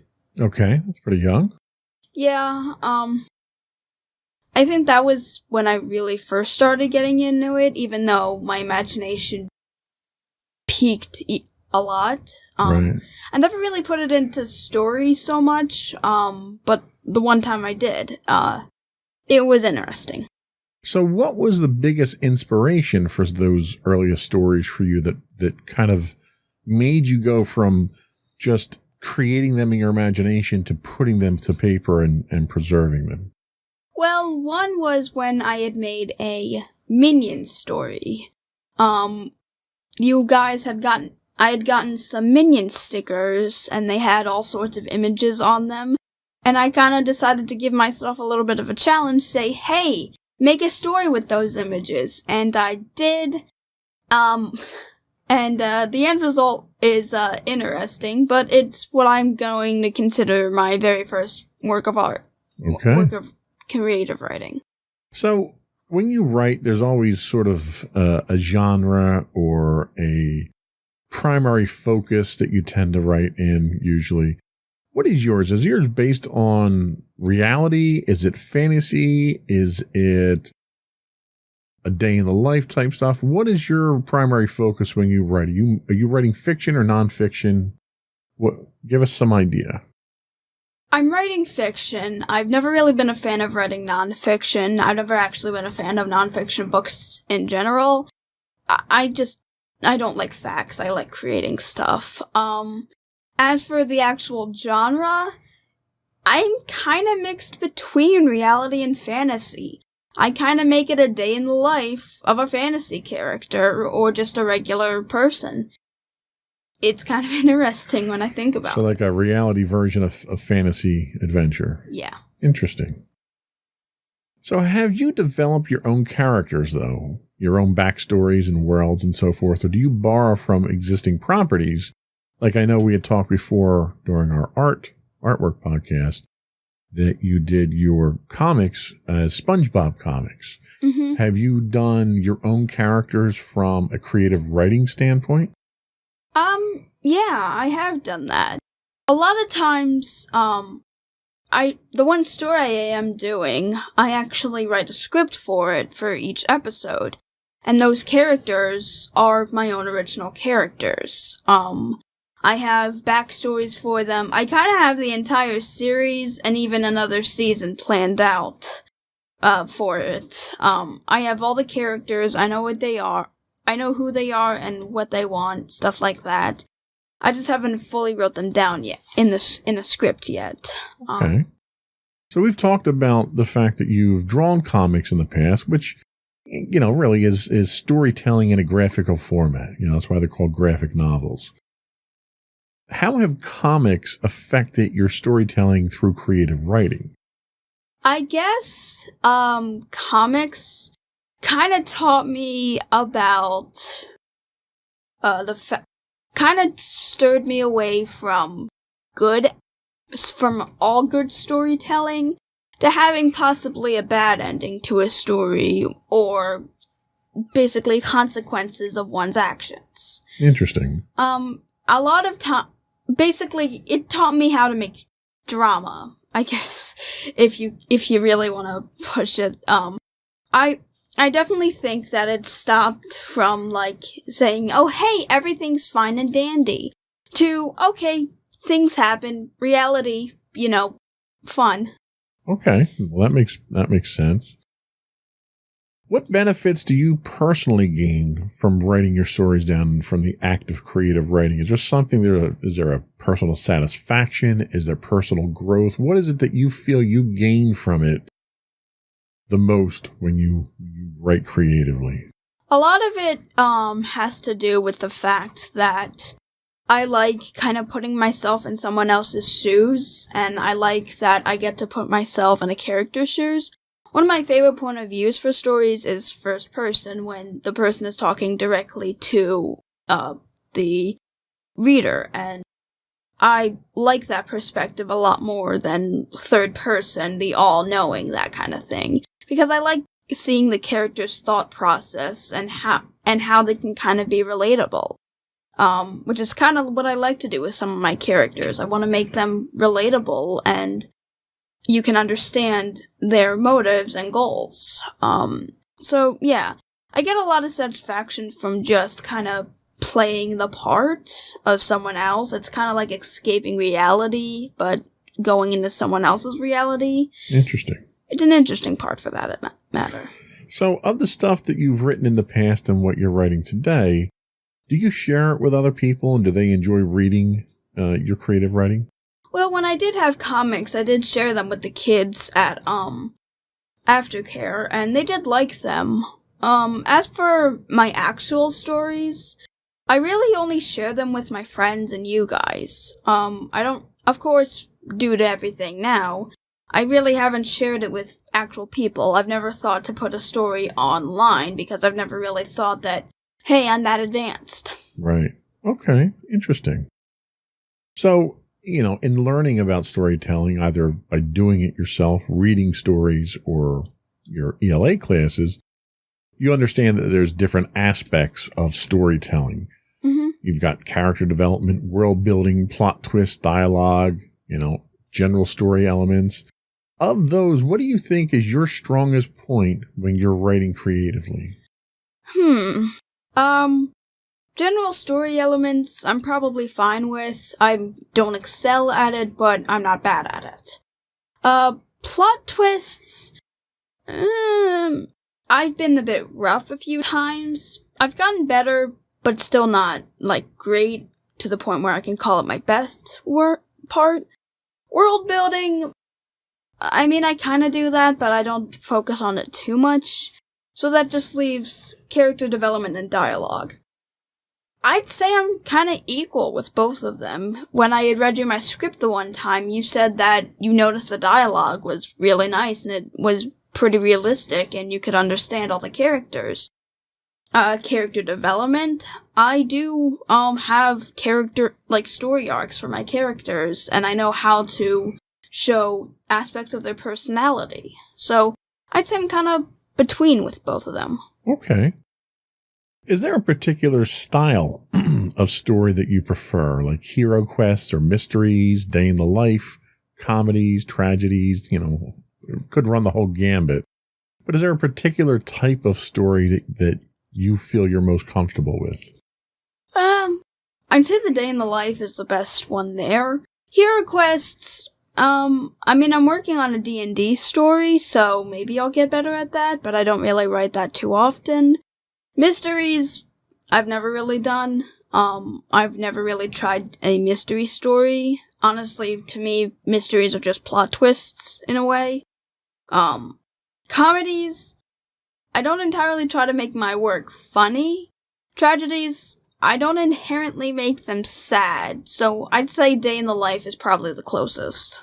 Okay, that makes perfect sense. So what about the process? When you're going to write a story, obviously I'm assuming you've been inspired, you've come up with an idea. What do you do next? Do you just start writing? Do you outline? Do you build characters? What's the next step when you're going to sit down and actually write a story? Well, I try to develop the idea a bit more. I develop the characters, I develop the story a bit more, I use the plot wave chart to kind of, pace my story in order to, make it more coherent. And then when I do have it down, when I do have a lot of the story elements down, I try writing, them out so I don't forget them, and then I eventually try to piece them into a story. Okay, that makes sense. See, when I write, I don't know if it's the inspiration part or the writing part, I think of a story in scenes. And I'll imagine certain scenes in a movie, and those will be the first things that I write about. And then I have to creatively go back and stitch the stuff in between to put those scenes together to make that cohesive story. Okay. So there's a lot of outlining that I do. There is a lot of character development. I'll just start sketching out character profiles. Who are they? Where they came from? What's their background? What's their motivation? And I use a technique a lot of times called mind mapping. Have you ever heard of that? Not that I know of. So mind mapping is sort of a visual representation of the story. It's a visual way to outline. So you kind of start off with a topic, and then from that topic, I'll branch off one of my scenes. And then from that scene, I'll branch off characters, I'll branch off environments, I'll branch off background, supporting characters, and so forth. And they start to all branch out from the middle here. And then each scene kind of stretches off from that way too. And then you can sit there and look at it and understand how the different pieces flow against each other. Okay. That's good for a real quick idea to keep a high level idea of the story flow. But I find outlining tends to be the easiest way for me because you can put a lot more detail in that way. That makes sense. So you talked about the plot wave. Now, is that describe what a plot wave is for us?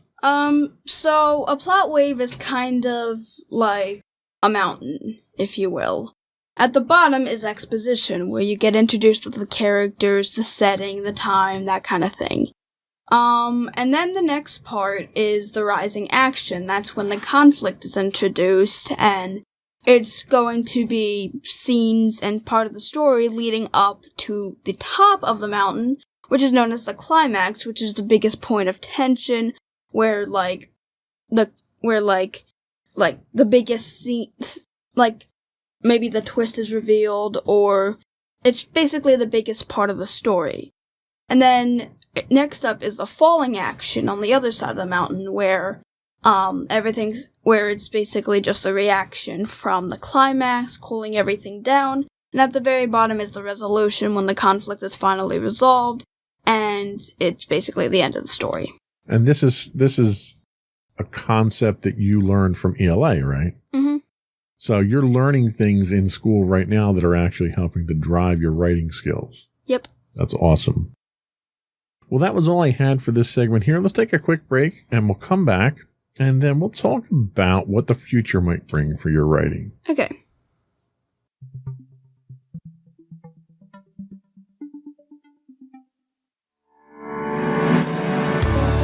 Insights into Entertainment, a podcast series taking a deeper look into entertainment and media.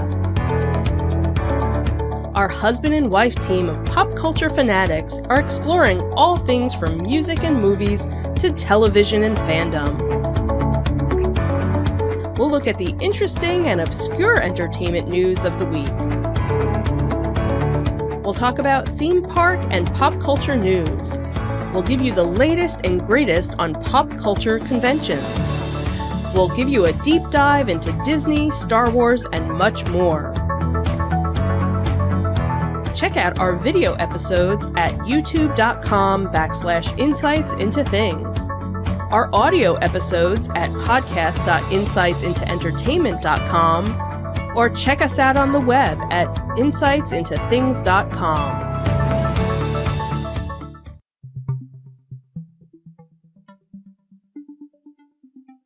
Welcome back to Insights into Teens. We're talking creative writing today. So let's talk about what the future might hold for you and your creative writing. So before we get into any of the future stuff, where are you now with writing? Are you in the middle of any projects? Do you have a couple of projects going on? And could you describe what these projects might entail? Well, I have a couple projects I'm working on. One, of course, is the series I'm working on. I'm working on the script for episode 2, and I'm hoping to have at least 12 episodes in the first season, so I'm gonna be working on that for a little while. I have a couple other, small things here and there that I'm working on, but overall, that's the main thing. Okay. So what about publishing? You had said that, most of the stuff that you do, you kind of restrict it to your friends and family right now. Have you ever considered publishing any of your creative writing online or for distribution in print or anything like that? I mean, the one thing I have been thinking about maybe trying to put my my one series out, but I don't entirely know how to turn it into a book because every episode focuses on a different perspective of another character. So unless I was going to post the scripts, I'm not entirely sure how I would publish them as a book. So does the school have any kind of writing club or school paper or anything like that you might publish to? There is the school, the newspaper club, I think. Maybe that could be a way to publish something, but again, I'm not entirely sure how that will go. Sure. Well, it's worth looking into at least, right? Mm-hmm. So are there other writing forms or styles that you've not written in yet that you might want to try? You had talked about not really writing much in the way of comedy. Is that something you'd like to get into at some point in time? I mean, possibly, but comedy, of course, is subjective, so I might not try that one out. Maybe if I could try a tragedy, I actually do think maybe I'd try a tragedy and see how that would work, as well as learning more about the Hero Quest. Of course, I'm working on the one, D&D story, so hopefully I'll get more experience from the Hero Quest, so yeah, there are different genres that I might try out. Okay. Now, we've talked about whether you write fiction or nonfiction. You say you don't really like writing nonfiction. How about something like a biography or something in a news media format where you're writing about an event or a review or something like that? Would you be interested in trying anything like that, kind of outside your comfort zone? I can see myself maybe trying that out at some point, but for now I think I'll stick with fiction. Although it does sound cool to make a biography or news media style, right now I think I'm fine staying in my comfort zone at the moment. I might branch out later on, who knows. How about something like essays on our podcast that we do? You think that would be something you'd be interested in doing, or a challenge you'd want to take on? I mean, I'm not bad at writing nonfiction. Most of the time for school essays, when they're not about, we have to describe something, I write pretty well for that. It's just a lot of times I don't enjoy writing nonfiction, but I might try writing essays for the podcast. So what about careers? Do you think you might be interested in pursuing a career that involves writing of some sort? I mean, I can definitely see trying to get a career that includes writing. And if not, I'll probably use it as a hobby and maybe then sell the books. like publish them and maybe make a little bit of money off of them. I'm not sure. I'm still kind of confused about what I want to be when I grow up, so. Sure. Well, and there's other opportunities for creative writing. You could work in a marketing department. You could do copy edits for web pages and stuff like that. I've worked in web development, and one of the tasks that I had in web development was doing copy editing. So a client comes to you and they have this idea of how they want their web page worked out, but they don't have the content. So through a series of interviews and discussions and maybe looking at what some of their literature looks like, you then write what the content on the website is. So that's another option that you have from a professional standpoint. Okay. Obviously, reporter. If you want to go out and do investigations, or you want to do reviews, and a lot of stuff like that happens on YouTube these days. But you could write for a magazine. If you like technology, for instance, you could review the latest technology and products and write stuff like that. Would something like that hold your interest at all? Possibly. Of course, still kind of in the fiction standpoint, so I don't know. The future's still gonna be there, and I still need to figure out what I'm gonna do. True. Not trying to push you in any direction here. Relax. Okay. Not asking you to make any decisions. Just saying that, there are options that are out there. Yeah. So what advice would you have for teens who might be interested in pursuing an interest in writing?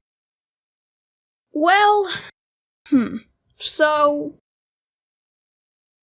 I don't entirely have advice for nonfiction, entirely. I'd say just learn the nonfiction signposts and possibly include them, as well as do your research during it. But for fiction, I'd say you first need to learn about the plot wave map and the different elements and kind of figure out what kind of stories you want to make. Then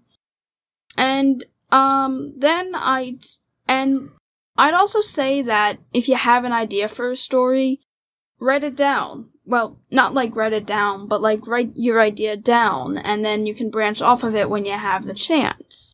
And then you can possibly turn it into a story, and, you make it.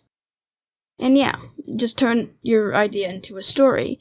Writing is a lot about creativity, and although you can learn the different methods for creative writing, it's all about what you want to do and how you want to write. So when you write, what tools do you use? Like we had talked about in the graphic art podcast we did last time, we talked about the fact that you did a lot of digital art on your tablet. Mm-hmm. So when you write creatively, are you using a notebook and writing it down? Are you using just a simple word processor? Is there a specific tool that you use? How do you do it? Do you do it digitally, or do you do it analog, writing it down by hand?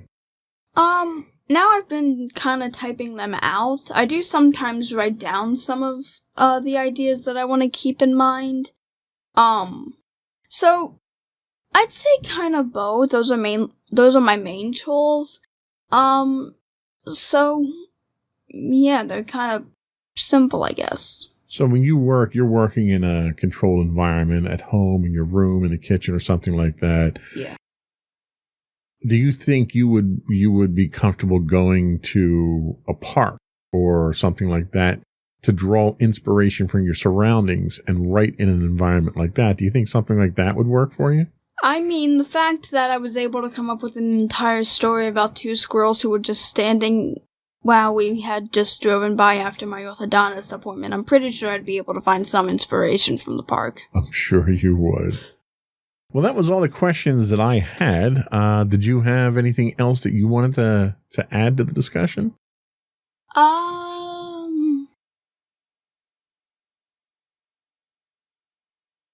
Did I miss anything you wanted to talk about? Any other advice you want to give? I guess I'll just save the advice for the closing remarks. Okay. Well, we're ready for the closing remarks. let's do a transition and have you come back with your closing remarks.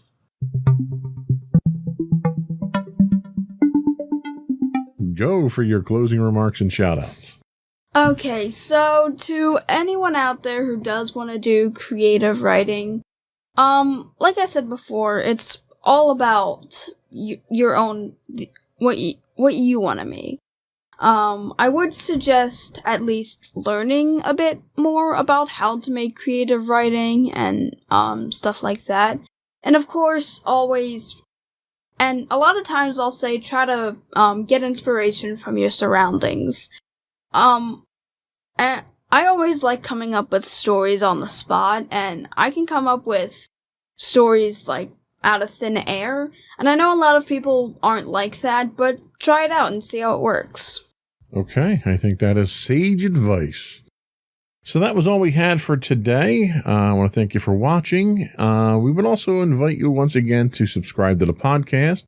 You can get audio versions of the podcast listed as Insights into Teens. Video versions of all of our podcasts are listed as Insights into Things. We're available on Apple Podcasts, Spotify, Google, Stitcher, iHeartRadio, Amazon, and any place that you can get a podcast. Our podcasts do go live Mondays at 8 a.m. We would also invite you to give us some feedback. We're always looking for topics to talk about. You can email us at comments@insightsintothings.com. You can hit us on Twitter at insights_things. You can get us on Facebook at facebook.com/insightsintothingspodcast. On Instagram, we are at Insights Into Things. We stream on Twitch 6 days a week. If you are a Amazon Prime subscriber, you get a free Twitch Prime monthly subscription. We'd appreciate it if you threw that our way. You can also reach out to us on our website at www.insightsintothings.com.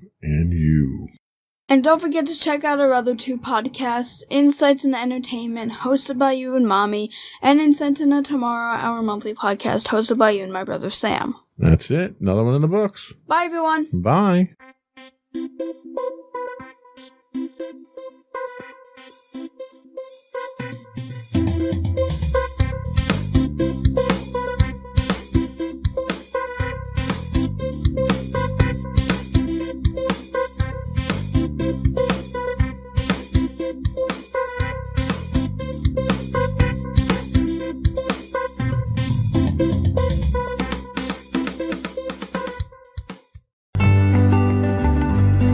Insights into Teens, a podcast series exploring the issues and challenges of today's youth. Talking to real teens about real teen problems. Explore issues from braces to puberty, social anxiety to financial responsibility. Each week, we talk about the topics concerning today's youth. We look at how the issues affect teens, how to cope with these issues, and how parents, friends, and loved ones can help teens handle these challenges. Check out our video episodes on youtube.com/insightsintothings. Catch our audio versions on podcast.insightsintoteens.com or on the web at insightsintothings.com.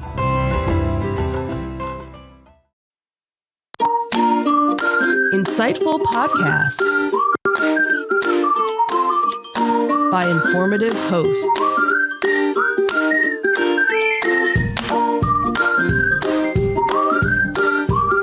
Insights into Things, a podcast network.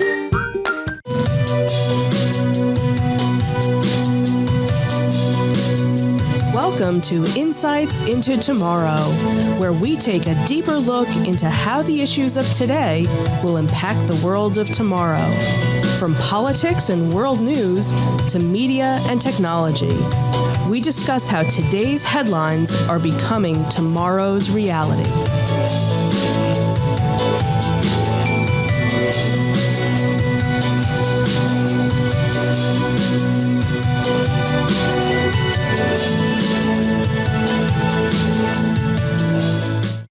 Welcome to Insights into Tomorrow. This is episode 9, Entertainment a la carte. I'm your host, Joseph Whalen, and my co-host, Sam Whalen. Hi, everyone.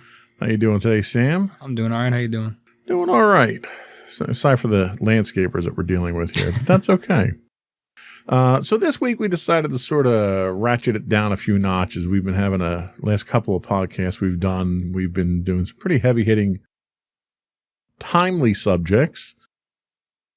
And with the election not too far away, we knew we were probably going to be doing another heavy-hitting one to cover that. So this week we're going to do something a little more lighthearted, a little more fun, and a little less dipped in controversy, I guess I could say. Yeah, so if you're filling out your bingo cards about how we're going to get to the end of the world by the end of this, I don't know if you're going to win this time. But we'll see. Hopefully we won't have doom and gloom by the end of the show like we usually do. So this week we're talking entertainment a la carte. And when I say that, there has been a desire by consumers for a very long time now to have entertainment the way they want it at their fingertips when they want it. We've had different false starts, different incarnations, different hopes that we've seen through the industry. So today we're going to take a look at sort of what the history of what we've had, what we've got today, and where we think we're going to be going in the future as far as what our command over our entertainment's going to be. Before we do that, though, I did want to invite folks to subscribe to the podcast. You can catch us on Apple Podcasts, Spotify, Google, Stitcher, iHeartRadio, TuneIn, and now on Amazon. So you can convince your Echo devices to listen to our podcasts. I would also invite folks to reach out to us, tell us if we're doing a good job, what you'd like us to talk about. You can email us at comments@insightsintothings.com. You can hit us on Twitter at insights_things. You can catch high-res versions of our videos on YouTube at youtube.com/insightsintothings. We do stream 6 days a week, this week 7 days a week, on Twitch at twitch.tv/insightsintothings. You can catch our audio versions of the podcast at podcast.insightsintotomorrow.com. You can reach out to us on Facebook at facebook.com/insightsintothingspodcast, or you can get links to all of our social media on our website at insightsintothings.com. Ready to get into it? Yes. All right.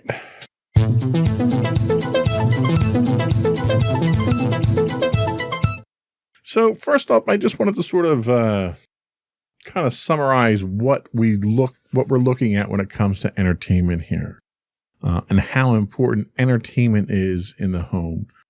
But before we do that, let me ask you, Sam, what aspects of entertainment are important to you? Do you listen to music? Do you stream videos? Do you watch movies? What's your prescription for your entertainment? I'd say I mostly watch a lot of YouTube. Like I follow a lot of channels and watch content on there. And then from there, it's probably like Netflix. I don't really watch live TV at all anymore, unless it's like a football game or something. And even then, I'm only watching 20 to 30 minutes. So for me, it's definitely mostly YouTube. Podcasts, like things on Stitcher. I listen to a lot of things on there. And Netflix. They're like the big three for me. So what about radio? I know, with the college and everything that you have, you have a presence on broadcast radio. Do you listen to broadcast radio yourself much? If I'm in the car, like on the car road over here, I definitely listen to it. Like I don't have Bluetooth in the car or anything like that. I'll put on, sports talk radio or MMR or something like that. Other than that, I don't really just tune on the radio just for fun. Like in the mornings when I'm getting ready, I'm usually listening to a podcast. It's not so much the radio. When I was younger, I used to do that a lot until I got into podcasts. Sometimes, if I'm taking a shower, I'll put the radio on. But overall, I'd say not really that often. It's mostly in the car. Okay. Yeah. And how about movies? Do you own DVDs or Blu-rays, or do you stream most of your movies today? I'm mostly streaming. I mean, I'd say probably like 30 to 40 maybe Blu-rays and a couple, 4Ks and things like that. Movies that I really want to have, the physical copy of, movies that are special to me, or movies that I just like a lot, or movies that I got on sale for right. Blu-rays, because Amazon does Blu-ray sales all the time. So things like that. I don't have I wouldn't say my Blu-ray collection is like my pride and joy. But it's mostly just to have those physical copies, just in case, I can't get The Lord of the Rings on, Netflix because they take it off all the time or something like that. Right, right.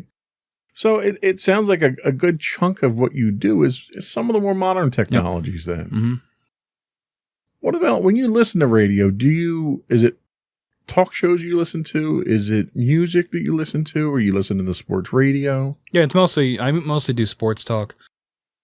94.1 for our local area. That's like the sports. And then there's 97.5 too. I'll alternate between those. I don't really listen to music that much. I don't know. Something about hearing people talk and discuss. I just like to listen to that more than, a song I can pull up on my phone. As a podcaster, that's exactly what I like to hear. Yeah. Well, it's nice to not hear my own voice. It's nice to hear other people talk for a while. Absolutely. So, we've had various forums, and we're going to talk about the history of some of these forums in a little bit there. But obviously, our entertainment started out as purely live entertainment. If you went, back in the 1800s and in the beginning of the 1900s, if you wanted to be entertained, you either produced music or entertainment at home, or you went to go see it somewhere. Radio finally allowed us to bring it in the house. Then we moved from that naturally, almost, through my evolution through to TV. Then we started to have home entertainment systems, VCRs, DVDs, and so forth, followed eventually by streaming. But it was basically force-fed to you. So when you would listen to the radio, you would have a schedule of things that you would listen to, and if you missed your show, you missed it, right? So we started getting specialized radio stations. That's where we get the sports talk radio. Yeah, formats. Yeah, you get your specialized formats. I remember, as a kid back in the 70s, when you would listen to the radio, you would hear every genre of music on a radio station. You didn't even have specialized target audiences back in the 70s. Mm-hmm. You didn't start getting that until mid-80s, late 80s. And TV channels started doing the same thing. I'm going to sound like my father at this point, but, going back to when I was a kid, we didn't have cable. We had broadcast television. You had 3, 6, and 10 in our area. CBS, ABC, and NBC. And if you were lucky, you'd get a PBS station. But outside of that, that was what your entertainment was. We've come a long way since then. Yeah, we've gone the complete opposite way. Now people can have access to everything, which I think a lot of people realize is too much. Yeah, yeah. And what happened was when we got to the point where there were certain things we wanted to watch, the advent of the VCR kind of gave us that option where you could set your VCR. If you were, a rocket scientist, you could figure out how to program your VCR to actually record on a timer, assuming the power didn't go out and it lost its time. There was a lot of factors involved in getting this technology to work at the time. So you would record your programs and then watch them after the fact. You didn't have streaming. You didn't have DVRs even at the time. Yeah, and I think something that I'm sure I don't want to get too far ahead of ourselves, but one of the things we'll probably talk about is how as a society we all, like when it was the radio, everybody would gather around and listen to the radio at the same time all around the world. So you'd all listen to, something at 8 p.m. on a Thursday every week. Everybody would do that. But then as we kind of went further and further down the timeline, viewing experiences became more individualized, where now it's not everybody tunes in Sunday to watch something. I mean, you still get that with like sports, but for things like Game of Thrones, right? I mean, that was kind of the last big thing that everybody would tune in and watch, except for things like reality shows like The Bachelor and things like that. Those are usually still watched live. But big entertainment moments like that are getting more and more rare as, people can watch and stream whatever they want, whenever they want. Yeah, and it's a very intimate experience where you get to build your entertainment consumption experience yourself. And we didn't start being able to do that until we got technology like the VCR. Yep. Outside of that, you were watching stuff on a schedule. We got smart cable at some point in time in the 90s where you started getting video on demand, where you were able to go in through your cable box and say, all right, I want to watch a movie now, whatever time it is. And they would charge you for that, and they would send you a bill for the pay-per-view experience. So there's been a significant evolution, and a lot of that's been driven by the technology. Nowadays, we have streaming, and everything is streaming now. This podcast is streaming. Television streams. You have television networks, news networks, that have no presence whatsoever on broadcast television. They stream entirely over the internet. So it's almost a paradigm shift in how we get our entertainment and our information these days. So that's sort of the primer of how we want to approach this. We're going to come back after a quick break, and we're going to talk about the history of some of these things, and we'll look at some of the milestones and see just how far we've come from a technology standpoint. We'll be right back.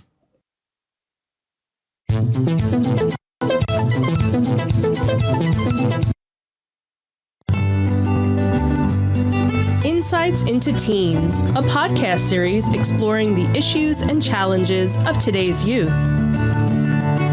Talking to real teens about real teen problems. Explore issues from braces to puberty, social anxiety to financial responsibility.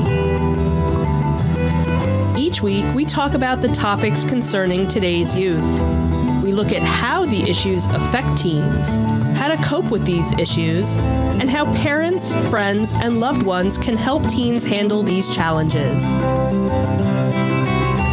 Check out our video episodes on youtube.com/insightsintothings.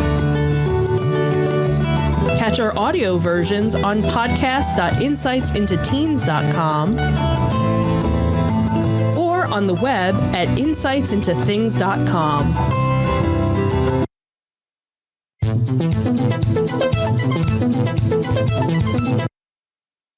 We're talking entertainment a la carte today. I'm your host, Joseph Whalen, and Sam Whalen is with me today. So, over the air, for the longest time, broadcast radio and television was a community service. All the way back starting in 1926 when NBC first started the first national broadcast. It's not quite that simple anymore, is it? It's not free, open, over the air anymore, is it? No, I mean, back then, even before the first national radio network, and I only know this because I took a class on this last semester, so, I got to make that education worth it. It was there were two channels, AM, and one was for crops and weather reports, and the other was entertainment, which was mostly music and like Bible verses. So that was what radio was mostly for, and it was localized because there wasn't any kind of national network. So it was basically anybody could do it, and you could broadcast it anywhere. But then when you had NBC come along, it sort of became that network. And nowadays it's so far, it's still local in a sense because you'll have local stations. But for most of them, we have a local rock station here, WMMR, and you can tune in that dial 93.3, but also they have a streaming app, right? So they get all the time people all across the world tuning in and listening. And, they archive their morning shows, and you can tune in live and listen to their music. So it's not, you don't need a radio to listen to the radio anymore, basically. Exactly. And in fact, it's funny you mention that. Cell phones all have radio receivers on them. Mm-hmm. Most people don't realize that. There are apps that you can get that will tap into the radio antenna on your phone and allow you to do it. And we had a hurricane come through a couple of years back, and we lost power. So we didn't have any battery-powered radios. So we actually wound up downloading the app because we still had cellular coverage, and we had an app that allowed us to get weather radios basically built into our phones. So broadcast radio is still going very strongly out there, but it doesn't give us that personalization that I think we're looking for. A lot of radio stations that do stream, they'll stream multiple streams. And you can basically pick the streams that you want, pick the channels that you want. Because a lot of our radio networks are multi-format network. So you might have Clear Channel being one of the networks. And that network may have 50 different radio stations across the country, but you don't have over-the-air rights to get most of those because of the limitations of the technology. But they'll stream all of those on their website. So you can literally listen to a radio station from Ohio or California or whatever. So technology has given us that ability to choose at this point in time. And as technology has evolved, we've gone from AM to FM where we can broadcast further, high fidelity and so forth. What do you think about satellite radio? Satellite radio, XM first introduced satellite radio in early 2000s. The biggest deal that they probably ever had was when they brought in Howard Stern. How do you think that impact has had? Because it's subscription based. It's not free. Right. And most cars today, if you buy a new car, have an XM radio built into it. Do you think satellite radio gives you that customization of your entertainment choice? I think it was at the time, it was definitely a precursor to what we ended up seeing with things like Netflix and Hulu and things like that, just for radio. And especially with Howard Stern, because he wasn't censored, that was like the big appeal of it. But what a lot of people forget is before Howard Stern went to satellite, he was against it, like vehemently. He was all about terrestrial radio. But then when his fines like almost bankrupted his station, he had really no choice. But yeah, I definitely think it was a kind of a precursor, and you can customize it to an extent, but I think that subscription sort of is kind of a barrier to entry to a lot of people. It's a barrier to entry to me because not only did I not want to pay the subscription, but I also don't have a radio that can use it. I got it for free like a trial a while back, and I was using it on my phone. But if I'm going to use my phone to listen to something, I'm probably just going to listen to a podcast. So, and without having it in a car, there's that entry there. So if you're buying a new car and you get it for free for 3 months or, included, I can definitely see you using it. Not to mention that you do have a lot of great personalities and great stations on satellite radio that there's most likely something for everybody. Yeah. And I'll tell you, when I bought my new car, it came with that 3 months of XM free. And the problem that I had with that is the same problem that I have with cable television today. And we'll get into a little bit more. It's 180 channels, and how do I find what I want to listen to? It was an overwhelming experience to have that much choice. And it's kind of ironic because it's that choice that we've demanded for years now. I want the ability to make my entertainment selections the way that I want.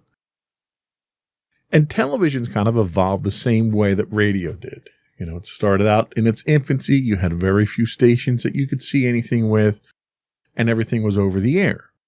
And then, they came to the point where you were able to make money off of it. And most contracts, most money that you get out of television, at least in the early days, was all advertising. Whereas you get into the cable model and you get into more of a subscription type model. But, television was first introduced in the early 20s at the World's Fair. And then by 1931, you had 40,000 televisions in the United States. You had 2 networks transmitting at that time. And they were local stations. You had to be in those local areas, New York being one of the markets. And somewhere out in the Midwest, I forget where the other market was. But it wasn't until 1936, and not even in our country, but in BBC, before you get dedicated programming. And BBC opened up with 3 hours of programming. Can you imagine a television station with 3 hours of programming? I mean, like, what do you do at that point in time? I mean, it's a pretty big 3 hours, right? I mean, if nobody had ever seen anything like this before. So those 3 hours, people were probably, enraptured by this thing. Yeah. And I mean, there's a lot of parallels between TV and radio and their evolution.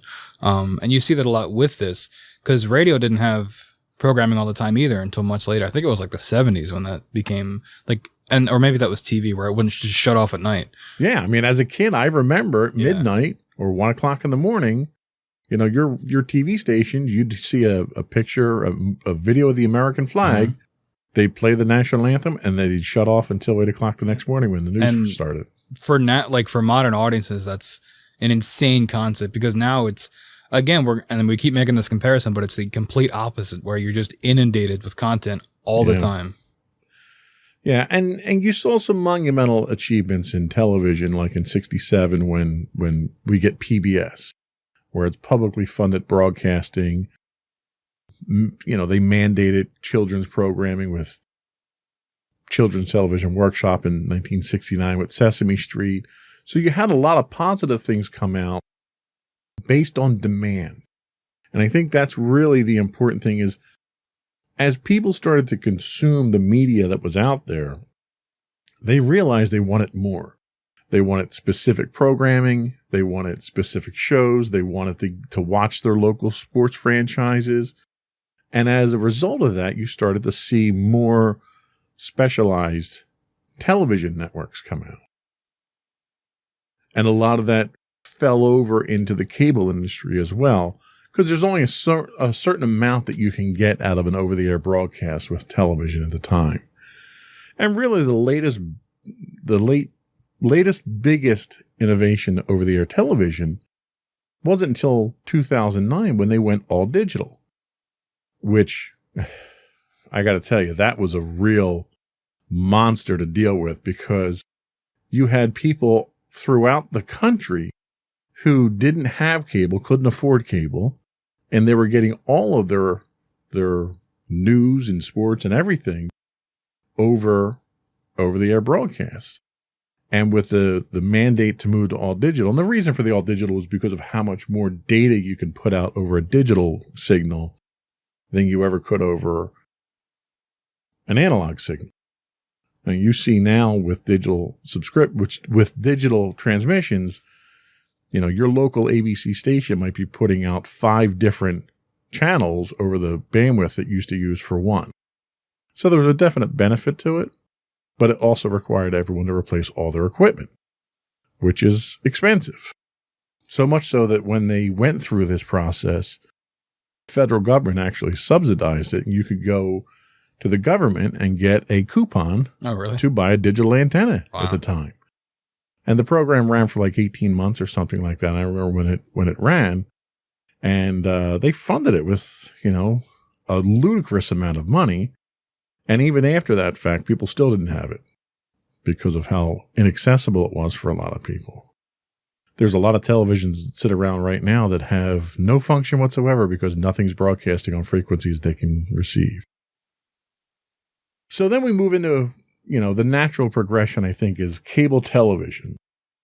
And it's funny because in doing the research for the podcast today, I learned a lot about cable television that I didn't know.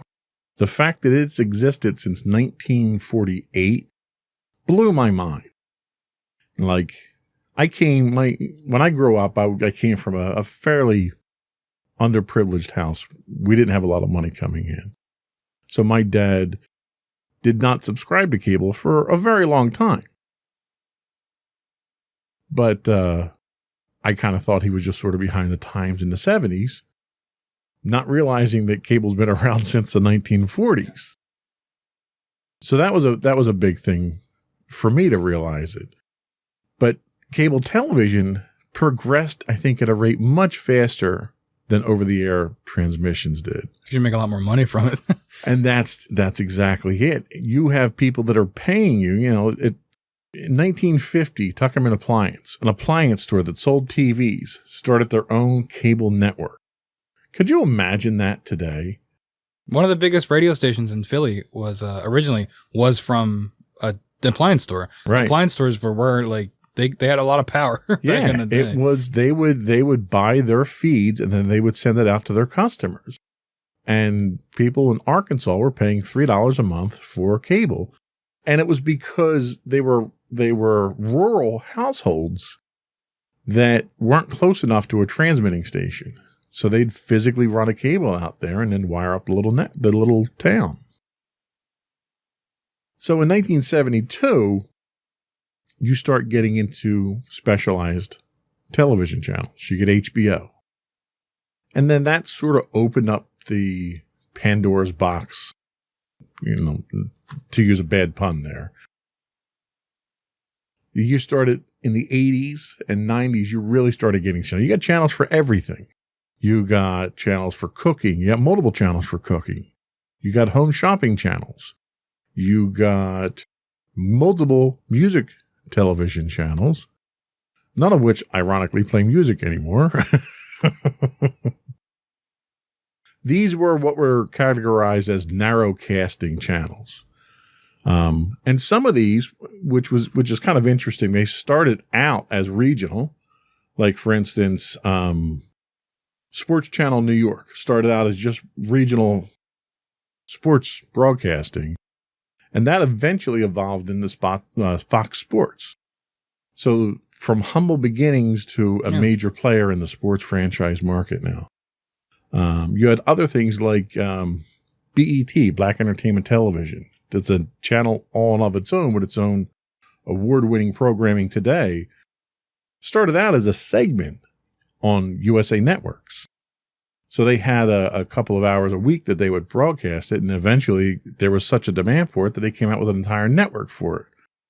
And that's what I'm talking about, like very specialized networks. You've got Sci-Fi Network. You've got History. You've got multiple history channels.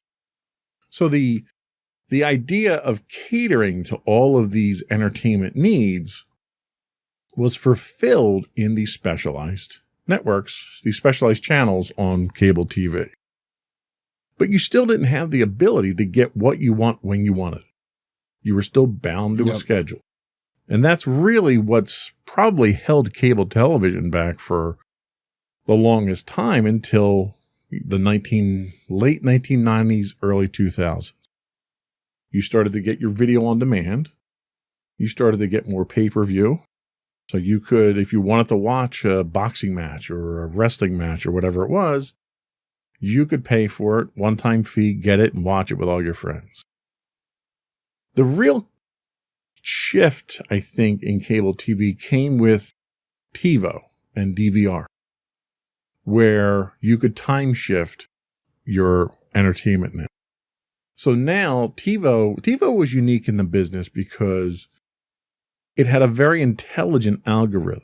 So as you would record certain programs, it would associate those programs with ones you're not recording and then offer you suggestions on what you might like. So then you can sort of pick and choose the shows that you want and get them a la carte. That was really the first a la carte entertainment package you had.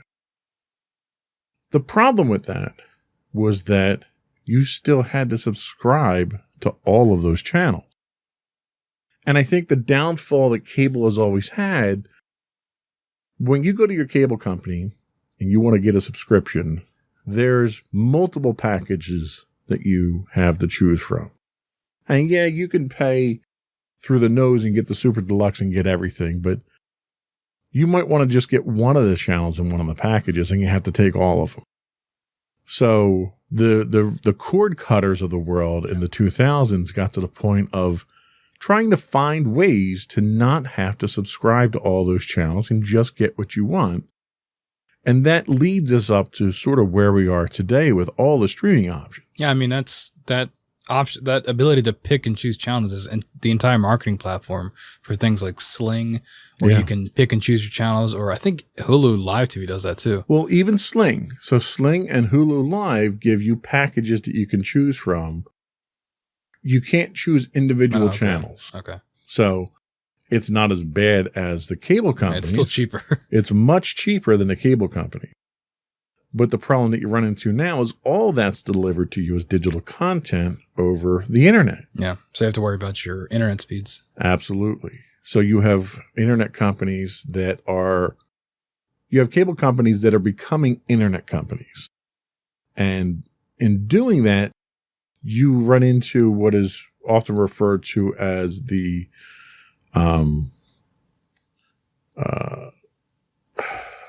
Monopoly. Well, no, they've been monopolies for a long time. Net neutrality. Oh, okay. So, and with net neutrality, the concept behind net neutrality is data. Doesn't matter where it is, where it comes from, what it contains. It's data. It should all be treated the same. And the cable companies want their data to be treated better than others. And Netflix ran into this very early on with a lot of the cable companies, Cox Cable, Comcast, and a few others, where they were throttling the bandwidth that people were using for Netflix. So you may have an unlimited agreement with your cable company for data, but if they see that the majority of the data that you're using comes from outside their network, from Netflix, they throttle it. You see a lot of buffering, your quality goes down, and they're trying to push their own video on demand services instead, which they don't count against your bandwidth caps. So none of this has been resolved. This is still a problem. But what's happening is cable companies are becoming less about providing cable and more about becoming internet companies in general. And until all that sort of washes out, we're going to have a fight on our hands here because they're losing money. And they try to get it back by offering you bundles. So, for instance, if all you need is internet, it's cheaper for you to get internet, cable, and phone than just internet for the first year. After that, the rates go up, but they lock you into a 2-year deal, minimum usually. So, I can't blame the cable companies. They're trying to make a buck. It's their job. But in the end, it's the consumers that wind up paying for it. Yeah, and even now, I mean, we have Xfinity, and you can watch Netflix and Hulu and Amazon Prime all through Xfinity. So, I mean, I'm sure there's kind of handshakes there where they kind of meet in the middle and they say, well, okay, Netflix, we'll host your platform here. You'll get a lot more viewers, but you still have to subscribe to Netflix to access those services. Right. You don't get any of that for free. I think with Xfinity, you only get like Peacock for free because it's NBC Comcast, it's the same company. But they're kind of merging now, and we're just going to have a big old blob of media eventually. That's just everything. Well, and it's funny you mention that because the solution that Netflix eventually came up with was they would implant caching servers in the cable providers. And they would pay the cable providers a certain amount of money. They would put a physical box inside their network. So when you went to stream Game of Thrones off of Netflix, it would download from Netflix's home server to the caching server there. You would watch it, but anybody else who went to watch Game of Thrones would pull it from that caching server. So the result of that was it didn't put a demand on the backbones, the internet backbone connections that the cable companies had. So that was an exclusive deal they offered to Netflix that they're not offering to other streaming providers either. And I'm not even sure they're still offering. There's some debate whether or not they're still offering that service. I know Comcast was having a bit of an issue with that, where they stopped offering it to Netflix. But it's all, you're right, it's you scratch my back, I'll scratch yours, and we'll all make a buck off of the end consumer. Not to mention now, I mean, you've got Disney, which now effectively owns Hulu because they own Fox, right? So it's a lot of that programming too. So it's not just, these streaming companies are not like small businesses. They're all, I mean, I don't think Netflix is owned by any major corporation. No, Netflix is still independent. Yeah. And then Amazon obviously is a mega corporation. So, the streaming service is just a portion for most of these companies, just a portion of their revenue. Right. I mean, except for Netflix, but even then, I mean, they've moved more into film production in general too. So they're they're not just streaming anymore. They're making a lot of their own content as well. And it's interesting to mention that. So we talked over the radio, television, and cable. The alternatives that we had to get our a la carte fix of entertainment were VCRs. The VCRs came out in the 1970s. They became popular in the 80s. Blockbuster Video opened in 85. So if you wanted to watch a movie, you could a la carte on demand, go down and get a movie and bring it home and watch it. As long as you rewound it, you were fine. DVDs became the alternative. They were much more convenient, higher quality. First DVDs were released in 97. Blockbuster started carrying them in 2001. They kind of missed the boat on that a certain amount. Hollywood Video actually started DVD rentals as soon as they became available. But the one interesting thing with Blockbuster was when Blu-ray came out, there was, just like with VCR, when VHS came out, you had Betamax as an alternative. When HD Blu-rays came out, you had HD video. And when Blockbuster had such a huge portion of the market that they decided that they were going to go Blu-ray. And as soon as that happened, it basically was the end of life for HD DVD at that point. So they had such a huge segment of the market that they could make that kind of demand. But then you see other services like Redbox pop up. You see Redboxes all over the place still, even though a lot of people are streaming stuff. I think Redbox is a streaming service too. They do. I think you can stream, and I think they have their own original things. Like, I don't know if they make it, like, I don't know if they produce it like Netflix does, but they can definitely license and stream a lot of stuff on their own site as well. Yeah. So, and then streaming, streaming really started in the early 90s. The problem you had was your data connections. The first practical codecs for streaming, the compression algorithms for streaming, came out in 92. But 92 was also when we had 33K baud modems. You didn't have your high-speed data connections, your cable modems, your DSL even at that time. So that kind of killed a lot of what you could do with it there. But the real streaming services itself didn't start until 2005 when YouTube opened up business.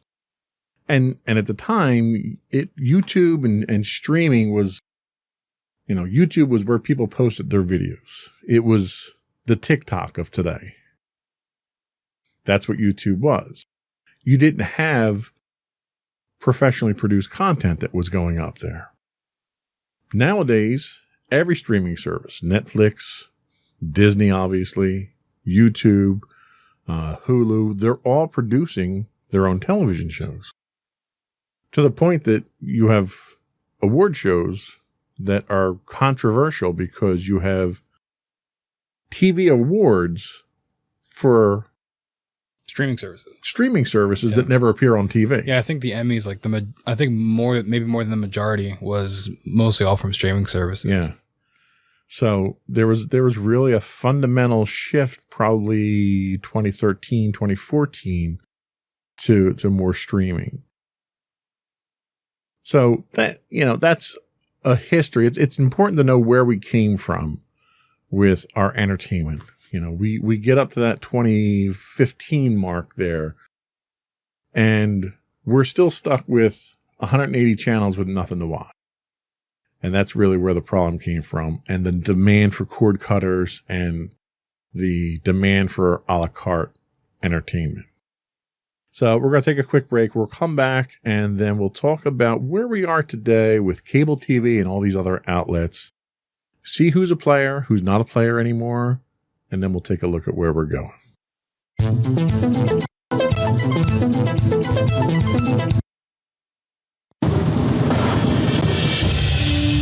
For over 7 years, the Second Sith Empire has been the premier community guild in the online game Star Wars: The Old Republic. With hundreds of friendly and helpful active members, a weekly schedule of nightly events, annual guild meet and greets, and an active community both on the web and on Discord. The Second Sith Empire is more than your typical gaming group. We're family.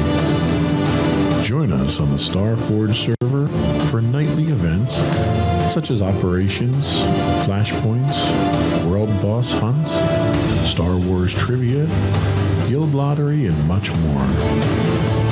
Visit us on the web today at www.thesecondsithempire.com.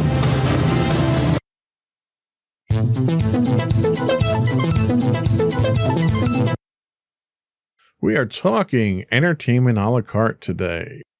So we've looked at the history of it. We've sort of set the stage here. Let's take a look at where we are today as far as cable TV goes.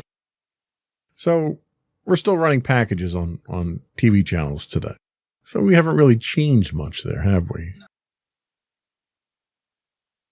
There is an increasing push to cut the cord with different services. We've got enough streaming services out there as long as you have a good internet connection. Now, the one thing to mention here that I actually didn't put in the notes, that's the new satellite internet network that Elon Musk is putting out. So it will be possible very soon to have low latency satellite internet, high speed internet, and not have to deal with your cable company.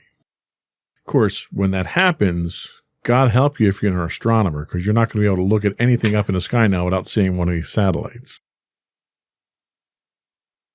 Net neutrality. We mentioned it earlier on.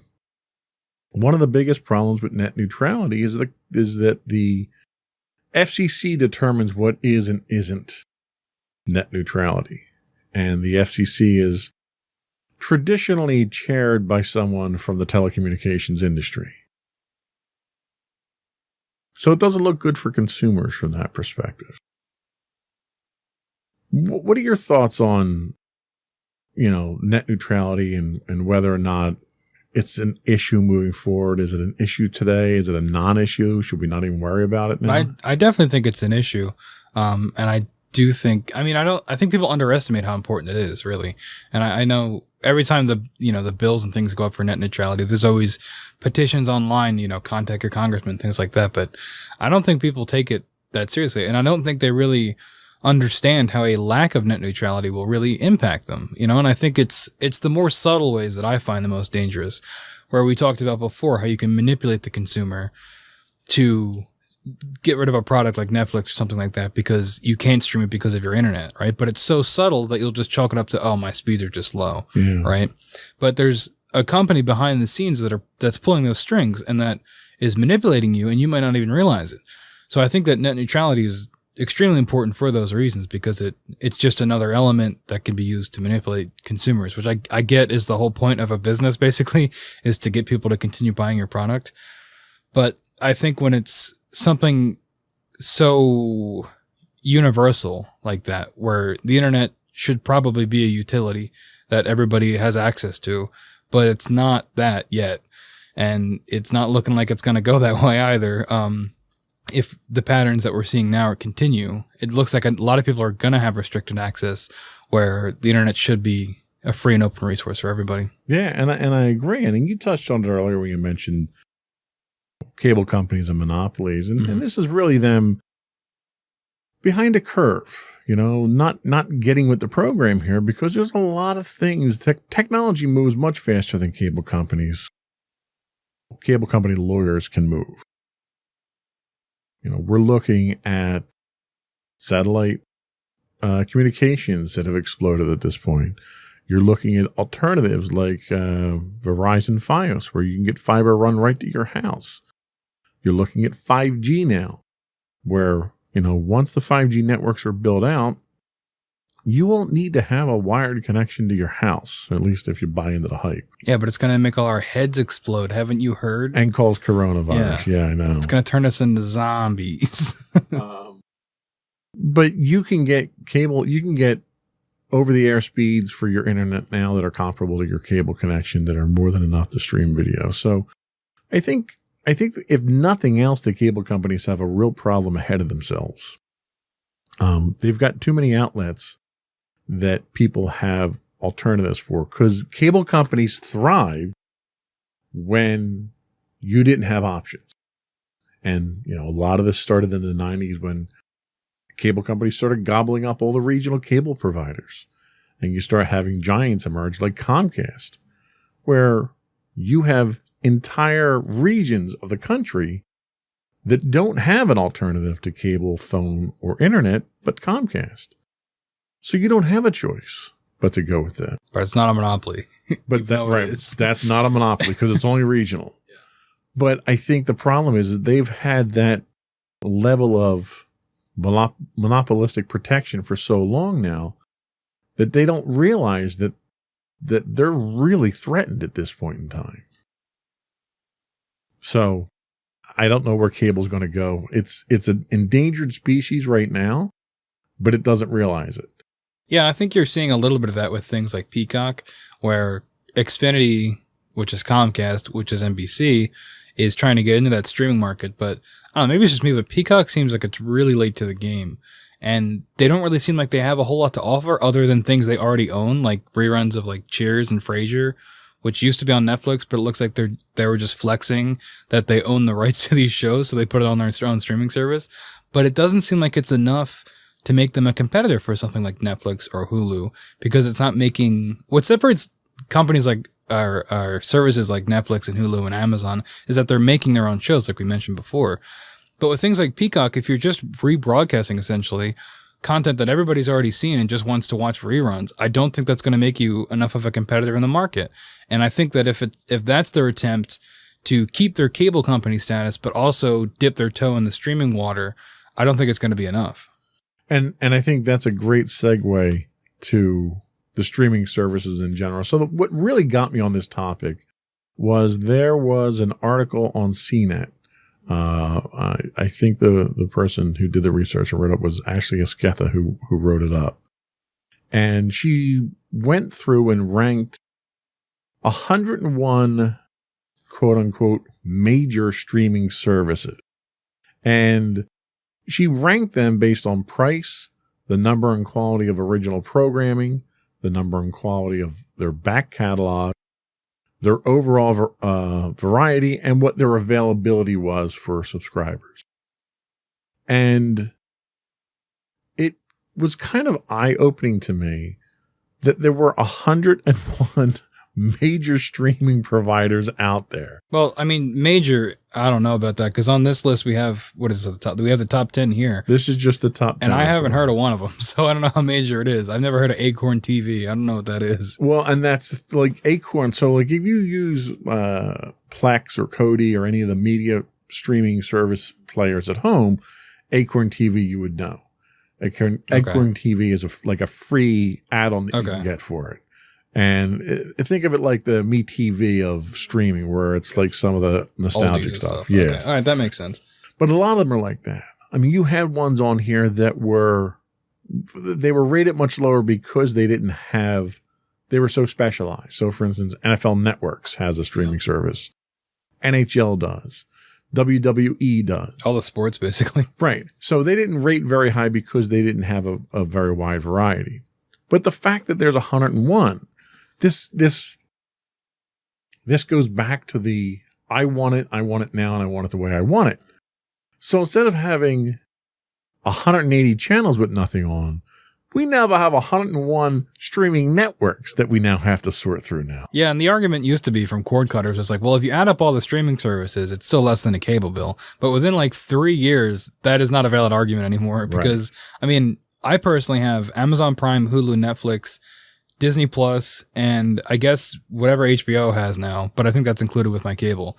So it's like, that's like 5 right there. Well, and HBO has 3 different streaming services that they offer. Yeah. They have HBO Now, HBO Max, and then HBO Go. Is that still a thing? Go is the new one, yeah. And I have no idea what any of them are. Right. Like I have HBO Max, and I barely use it, but I have it, and I know where to access it, but I don't know what HBO Now and HBO Go are. Right. And that's the thing. Like we've gotten to the point now where we want it to be able to basically go to the cable company and say, all right, I want 50 channels. These are the 50 channels I want. Give them to me and charge me a reasonable rate. We never got that. Instead, what we got was you go to your cable company, here's your boom, there's your package. Oh, and if you want all this other stuff, because you have stuff that are exclusive to the streaming networks. So if I want to watch Star Trek, I can't watch Star Trek on cable anymore.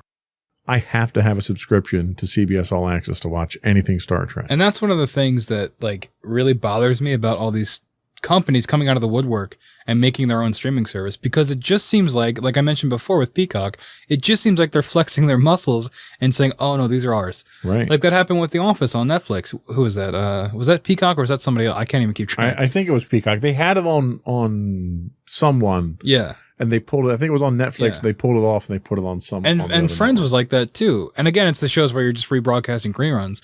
But it's a show that a lot of people like. And now they have to pay another $10 a month to watch it. And they're probably not gonna. And Disney did the same thing. Yeah, exactly. You look at all the Marvel TV shows that Disney had on Netflix that were, for the most part, good. They canned them all. And they canned them all. But they didn't even bring them over to their own network yet. Yeah, even though they tease people as if they were going to, Right. and they haven't yet, and I doubt they're going to. Right. It's been too long. So I don't think we're any better off today than we were 10 years ago. It's just everything that you have now, and they all price themselves at either $5 or $10 a month. And it's like, okay, well, if I get the 50 channels or the 50 streaming services that I want, I'm paying more for my service now than I would have through cable. Oh, and I still have to pay for my internet. So I'm getting more because I'm getting on-demand back catalogs. I'm getting original content. I mean, the top 10 of these probably all, with the exception of Acorn, I don't know if Acorn does, they all do original content. So I'm probably getting more things to watch, but the price is going up exponentially at this point. Yeah, I mean, I know in my house, I've been a strong advocate of we don't need cable, right? But I'm not the only one in the house, obviously. Like my mom, she watches a lot of live TV and she records a lot of things live. But there are also things that I'm pretty sure are available on some of these services. Like she watches Big Brother, and I'm pretty sure that's on CBS All Access because that's the network it airs on, I think. I'm sorry if there's Big Brother fans out there and I'm wrong about that.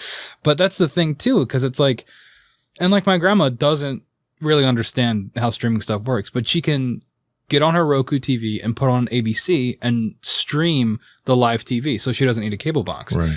And it's like, that's like a whole nother layer to it where it's live TV, but then you're streaming it through a streaming service, which you then have to pay for.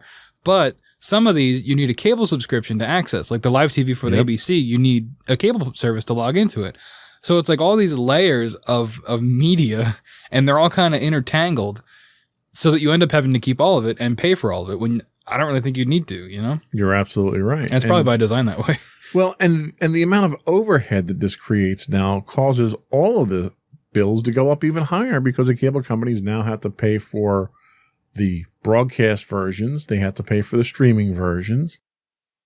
There are different revenue sources that come out of it through advertising now, obviously.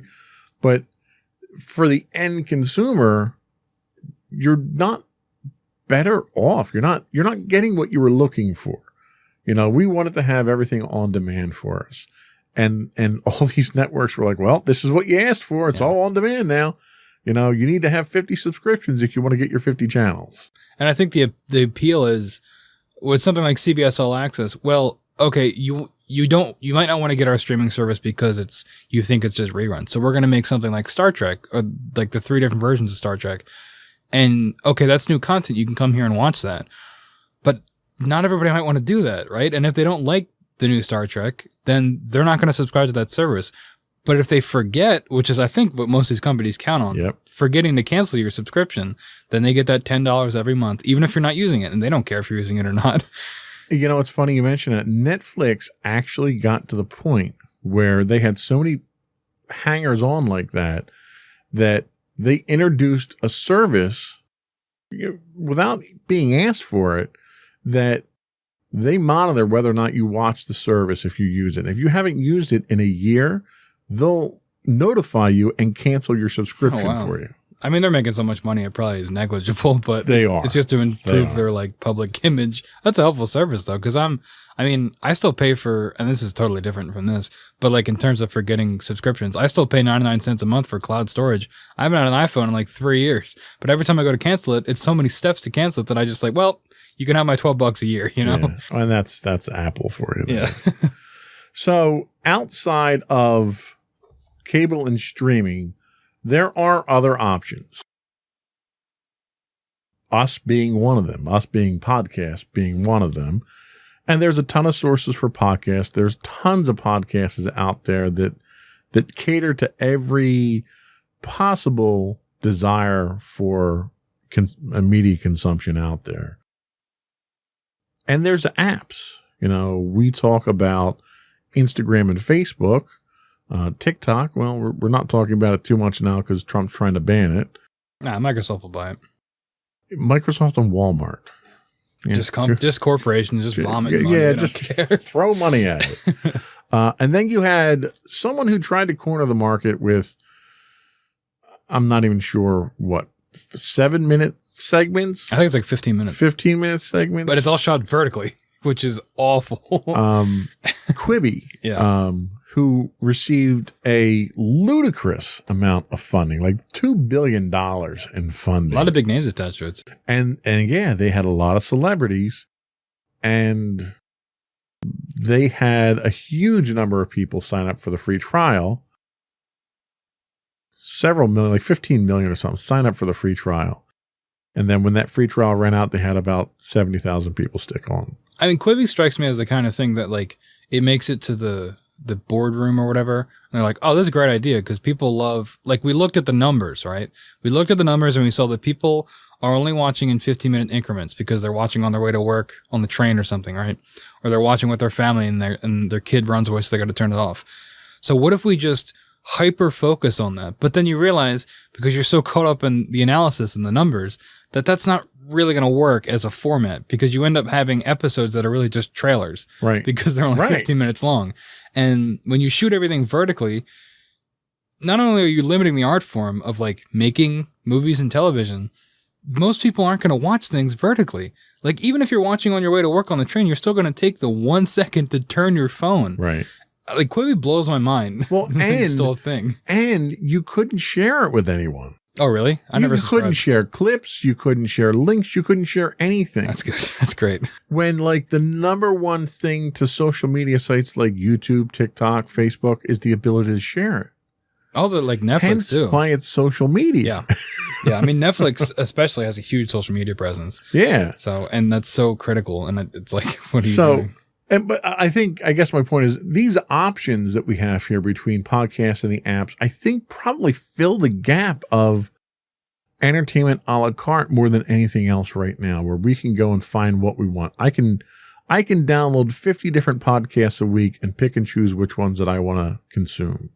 So I think that's probably more meeting the needs of the consumer than anything. Yeah. And I mentioned before that I watch a lot of YouTube, and YouTube's just like that too. You can follow different channels that do different things, just like you'd subscribe to different podcasts. Like I follow a couple cooking channels. I follow a couple comic book based channels, history channels. So there's something for everybody within each of these sections. Yep. Just like you can listen, like you said, to different podcasts. So I think if you want that a la carte, it's those places you're probably going to turn to, because it's made by people and it's not as heavily regulated. I mean, YouTube's pretty regulated, but something like a podcast, anybody can do a podcast, right?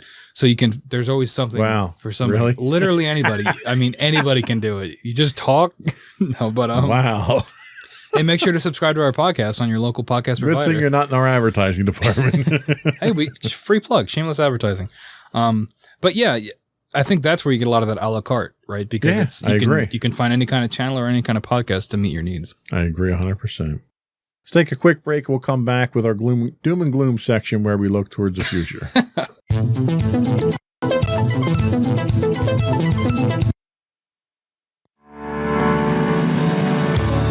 Insights into Entertainment, a podcast series taking a deeper look into entertainment and media.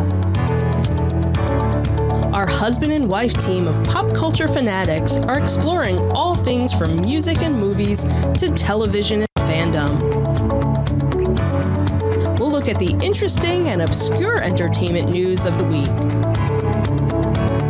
We'll talk about theme park and pop culture news. We'll give you the latest and greatest on pop culture conventions. We'll give you a deep dive into Disney, Star Wars, and much more. Check out our video episodes at youtube.com/insightsintothings. Our audio episodes at podcast.insightsintoentertainment.com, or check us out on the web at insightsintothings.com.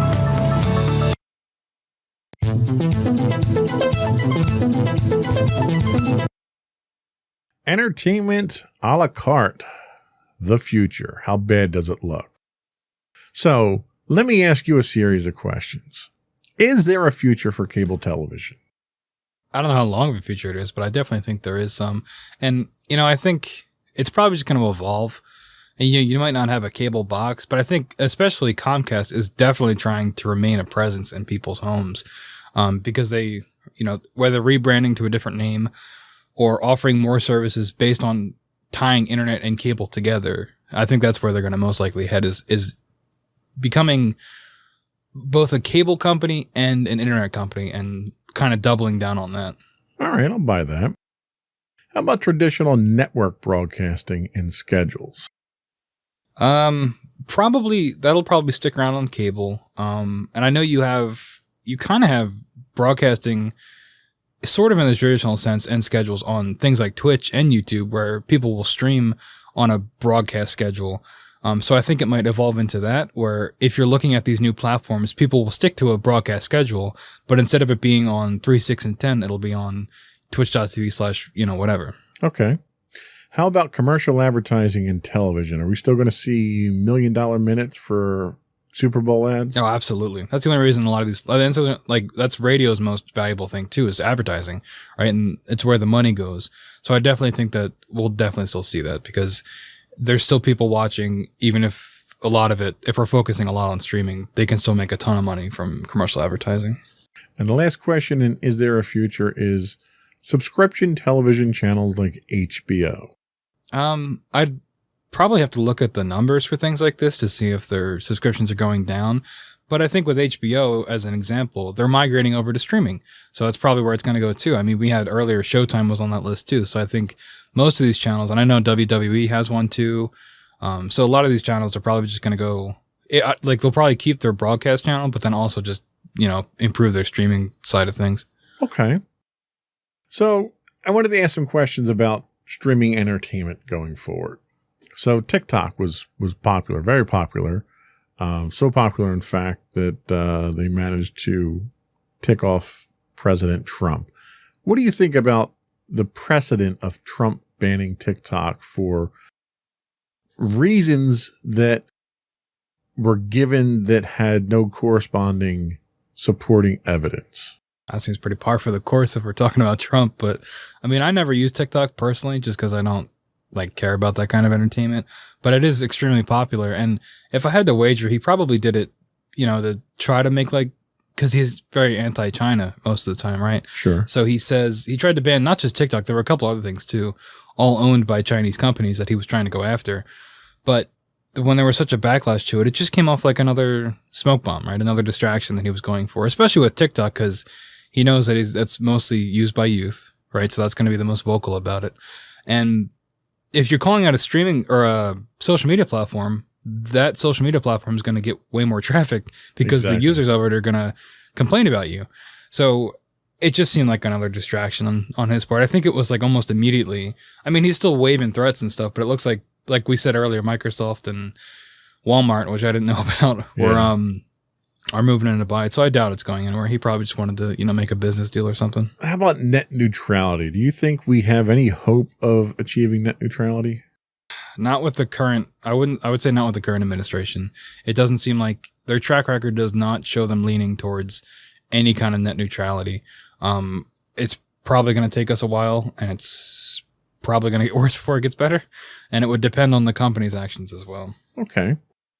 5G technology. It's everywhere. Everyone's talking about it. Do you think 5G is going to be the end-all, be-all to give us the entertainment solution on our phones or in our homes that we're looking for? I don't think it'll be the end-all, be-all, but I think it's probably the next step. I mean, we see that with all the time. Technology always progresses, and it just seems like 5G is the next step in that. Obviously, there's the conspiracies, which I made a joke about earlier, but I think it's just people... I mean, when cars became more mainstream, they said there was going to be the end of the American family. Right. So I think people are just always hesitant to new technologies, regardless of what they are. But I think it's just the next step for getting, more entertainment and better technology. First run movies. We have a lot of our streaming services are running movies online now because of COVID and the fear of going to the movie theaters. Do you think we'll be going back to the movie theaters like we were before, or is a new model of streaming it at home going to be the way to go? Yeah, this is tough. My personal tinfoil hat theory is that I think Disney's going to open their own theaters, and I think that would be, what is the word? It would violate some kind of law, like the Paramount decision or something like that. But I think that was recently repealed, so they can do it, where they handle exhibition, distribution, and production, which is what they would be doing, which is a monopoly, which is supposed to be legal, but it's Disney, so they can probably get away with it. So that's my personal theory, is that they're probably going to start buying up theaters. But if not, I mean, a lot of them have already filed or are going to file for bankruptcy, most likely. And I don't know how much people are going to want to go back, because there's theaters open now, but I don't think big movies like Tenet are still making money, but not nearly as much as they should be making, given their production, plus what a normal Christopher Nolan movie would take. Yeah. I think it's difficult, and I think there's also a lot of hesitant to put a lot of these movies on streaming services, even though they make a bunch of money. And maybe not as much as you'd make with a traditional theatrical run, but you'd make a significant amount of money back, and you wouldn't just have to cut your losses. Yeah. No, I agree with you there. The last question I'll ask, and it's not in the notes, but the last question I wanted to ask was, do you think we'll ever reach that entertainment a la carte level where we'll get to pick and choose what we want and it would be affordable? I'd say probably not, because the whole reason it's not a la carte is so that companies can make more money, because you're roped into buying things you don't really need, which is, that's the whole point of business too. I said that earlier, but I'll say it again. They're not going to make it that simple for the consumer. It's not designed to be pro-consumer. They'll give you what you think you want because you'll get, this thing, but this thing will also come with all the other things that you're going to have to pay for. And I don't see that ever going away. If anything, it'll probably just increase. Yeah. Sadly, I think you're right. I think the packaging aspect of things is too cost effective for these distribution companies to move away from that. Yeah. That method of packaging goes back to the beginning of modern entertainment, right? Of radio. You'd have formats, which are essentially packages, because you'd listen to, you might like sports, but you don't want to listen to sports all the time, but that's the format. And TV, again, what we talked about before, but with channels. So I think packaging has always been the way. And the reason it's been the way is because it works and it gets people's money, and it furthers the industry in some kind of way. All right. Well, I think that was all the questions that I have. We'll come back. We'll get your closing remarks and thoughts and end the show.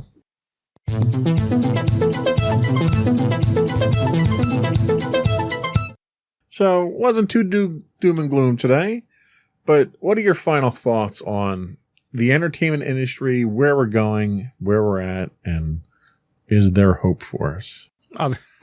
Yeah, I think there's hope for us. At least in this aspect of things. Even if the world's burning outside, you can close your curtains and watch something on Netflix, right?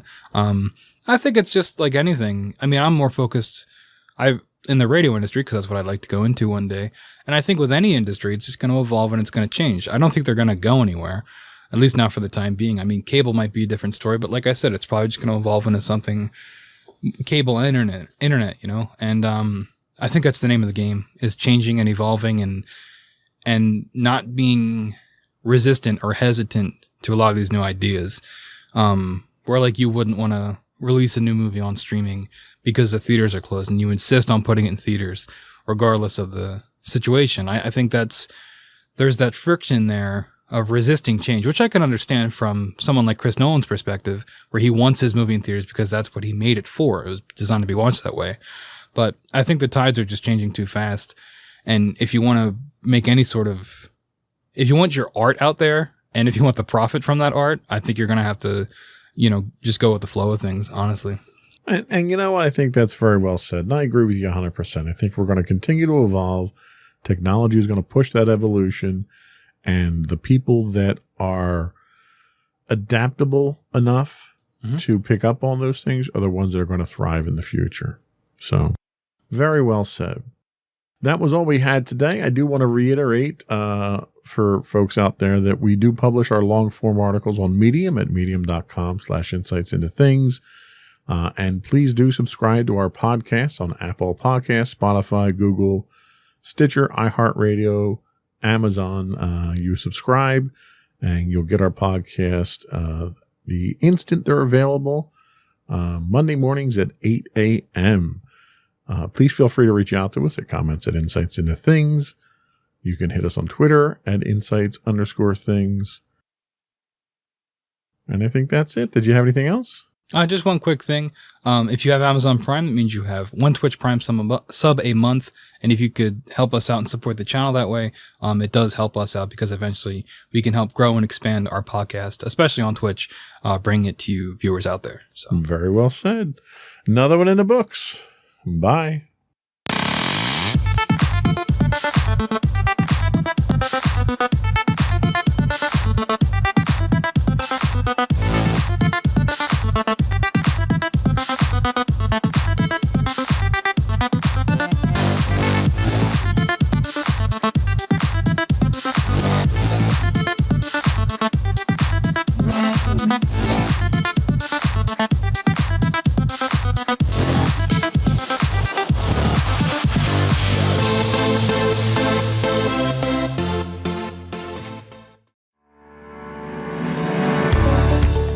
Insights into Entertainment, a podcast series taking a deeper look into entertainment and media. Our husband and wife team of pop culture fanatics are exploring all things from music and movies to television and fandom. We'll look at the interesting and obscure entertainment news of the week. We'll talk about theme park and pop culture news. We'll give you the latest and greatest on pop culture conventions. We'll give you a deep dive into Disney, Star Wars, and much more. Check out our video episodes at youtube.com/insightsintothings. Our audio episodes at podcast.insightsintoentertainment.com, or check us out on the web at insightsintothings.com.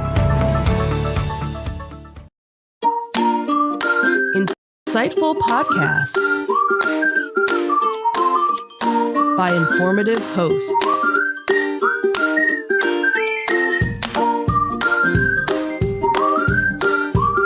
Insights into Things, a podcast network.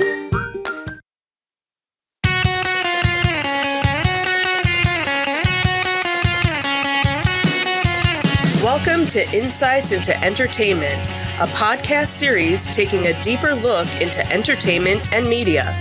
Your hosts, Joseph and Michelle Whalen, a husband and wife team of pop culture fanatics, are exploring all things from music and movies to television and fandom.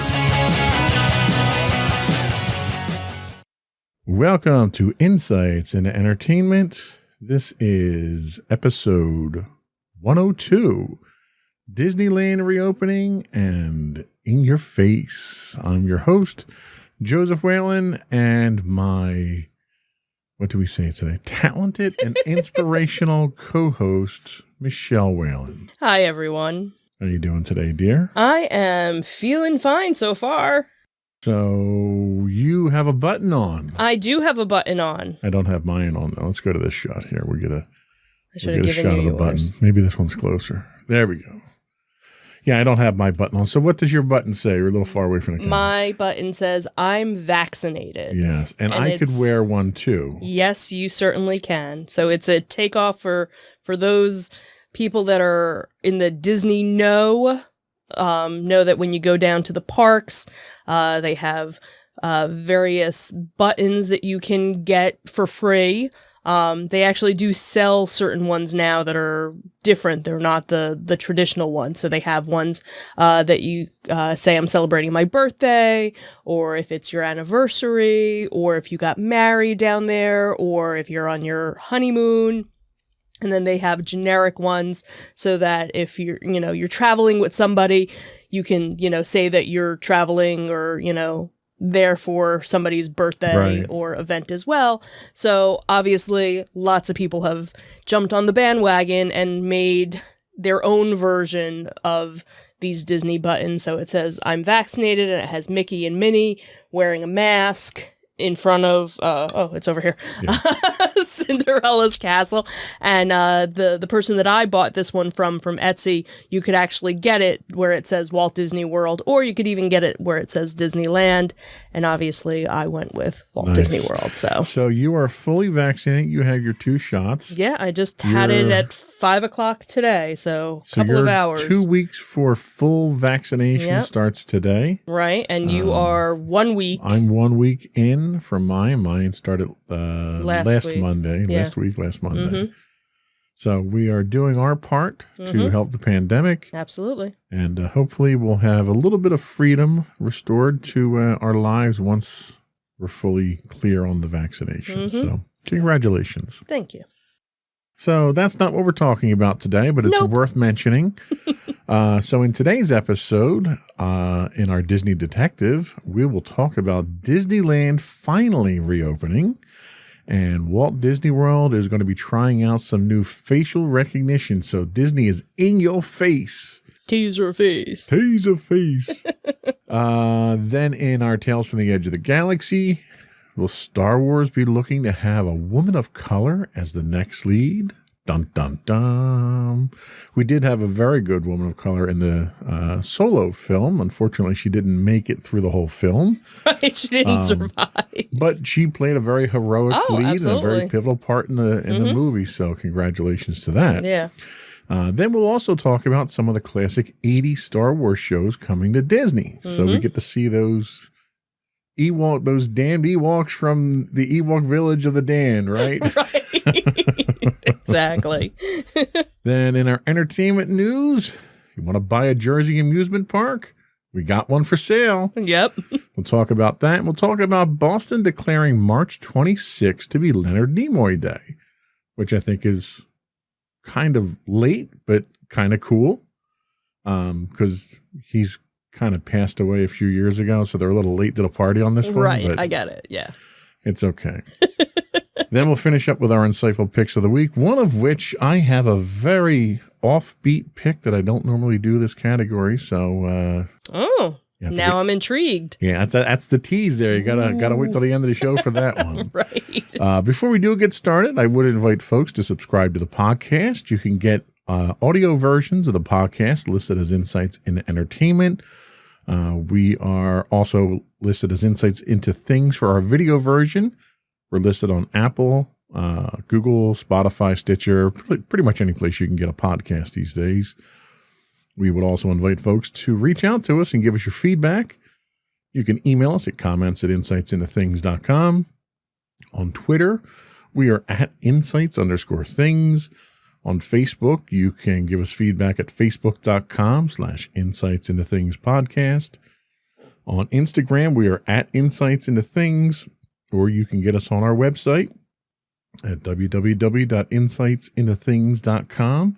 Before we get into it, though, one quick programming note. We are changing our schedule up. Yep. So normally we would record on the weekends. Right. But for our spring and summer schedule, we're going to try recording evenings during the week.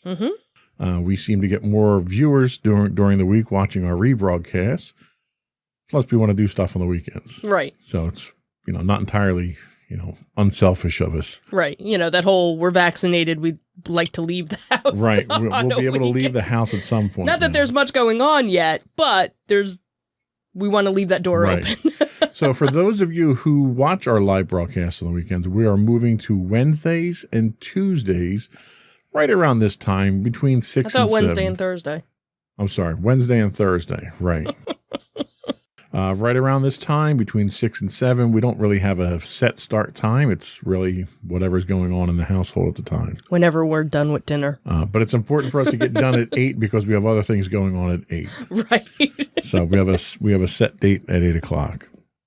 So anyway, that's it for our public service announcement.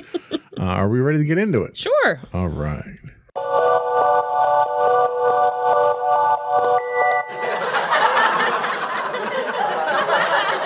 That's the wrong soundboard. I didn't switch the soundboards. Hang on. Wait, I got Hold it. on. There we go. There That's we better. go. I was like, Now I need a laugh track. why are you laughing at me? Go for Disney Detective. So this was exciting news that came out I guess it was about 2 weeks ago now, was that Disneyland finally has a reopening date. They will be reopening on April 30th. They'll be, welcoming guests in. It's obviously going to be a much different atmosphere, kind of, to the same level that when Walt Disney World opened, they're kind of be doing the same thing. So there's not going to be the parades. There's not going to be the fireworks. There's not going to be fast passes or the magical mornings. But they are going to be trying to plus it in other ways. So right now, they're going to be, per California's guidance for the red tier, the park will be opened at 15% capacity and only Florida residents at this point will be able to visit.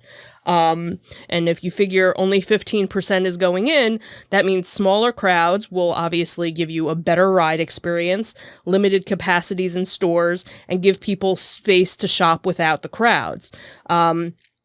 So for many, the trade-off of having to wear a mask and being stationary while eating or drinking will be worth the experience of not having the park so crowded.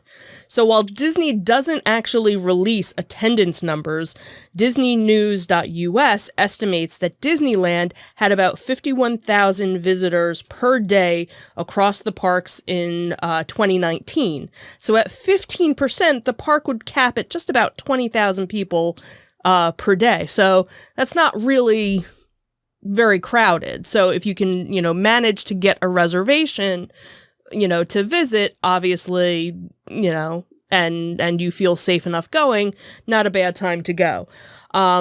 So obviously the way that they're doing this is the same way that they did, that they're still doing with Magic Kingdom, with Walt Disney World, is that you have to make a reservation for a specific day, when you go to purchase, your ticket. As of right now, tickets have not gone on sale yet. And Disney basically says, keep checking back our website, for updates. So as of, the other day, they hadn't released when it was going to be open. But they said, one of the things is Space Mountain will have probably a 0-minute wait, which is it never has. So this is your one and only opportunity to, to go to the park. It's almost like a private party, really, when you think about it. So again, they're going to be doing, so instead of doing the parades like they would normally do, they're going to be doing the character cavalcades, what they call it, where basically just like 1 or 2 floats will go down Main Street, and it's never at the same time. So they randomize it. So this way there's nobody standing around waiting, for a crowd to gather. So it's just kind of, you have to be in the right place at the right time, for it to happen. The other thing too is that they have been doing a lot of renovations because the park has been closed now for over a year.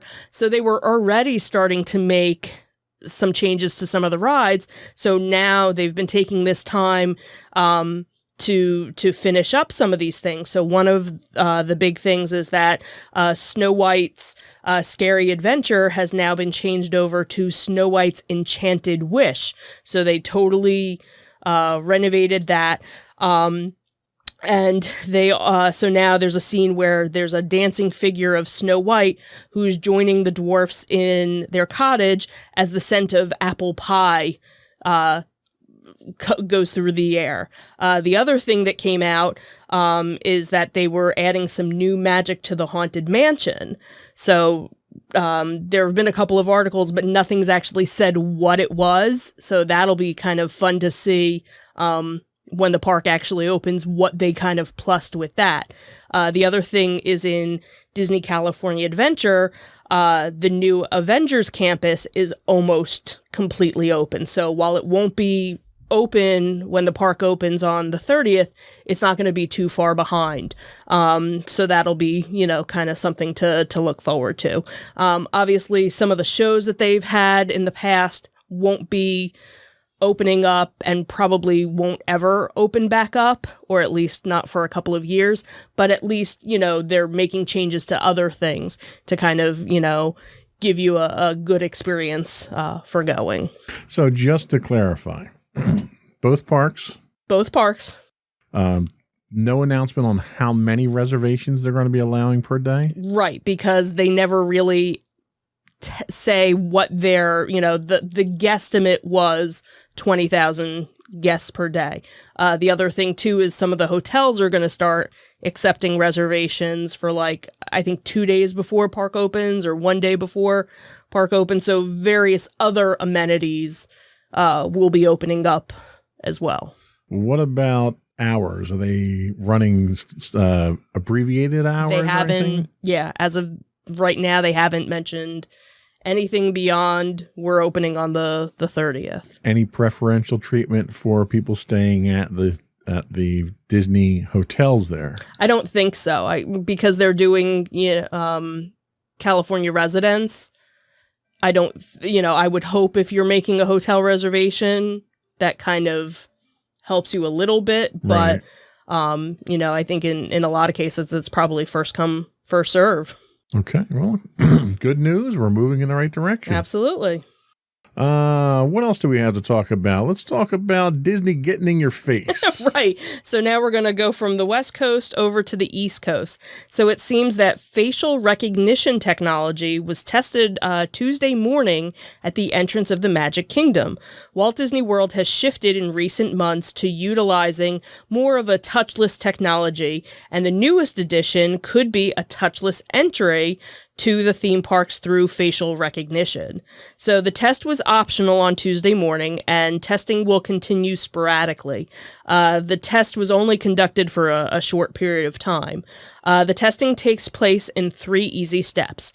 Guests begin by entering a designated facial recognition testing lane, and then after that, guests are instructed to remove any hats or visors or sunglasses before approaching the recognition testing zone. Guests will need to position their Magic Band or valid admission close to the scanner to activate the technology, and then the technology will capture an image and convert it into a unique number that is associated with your valid ticket.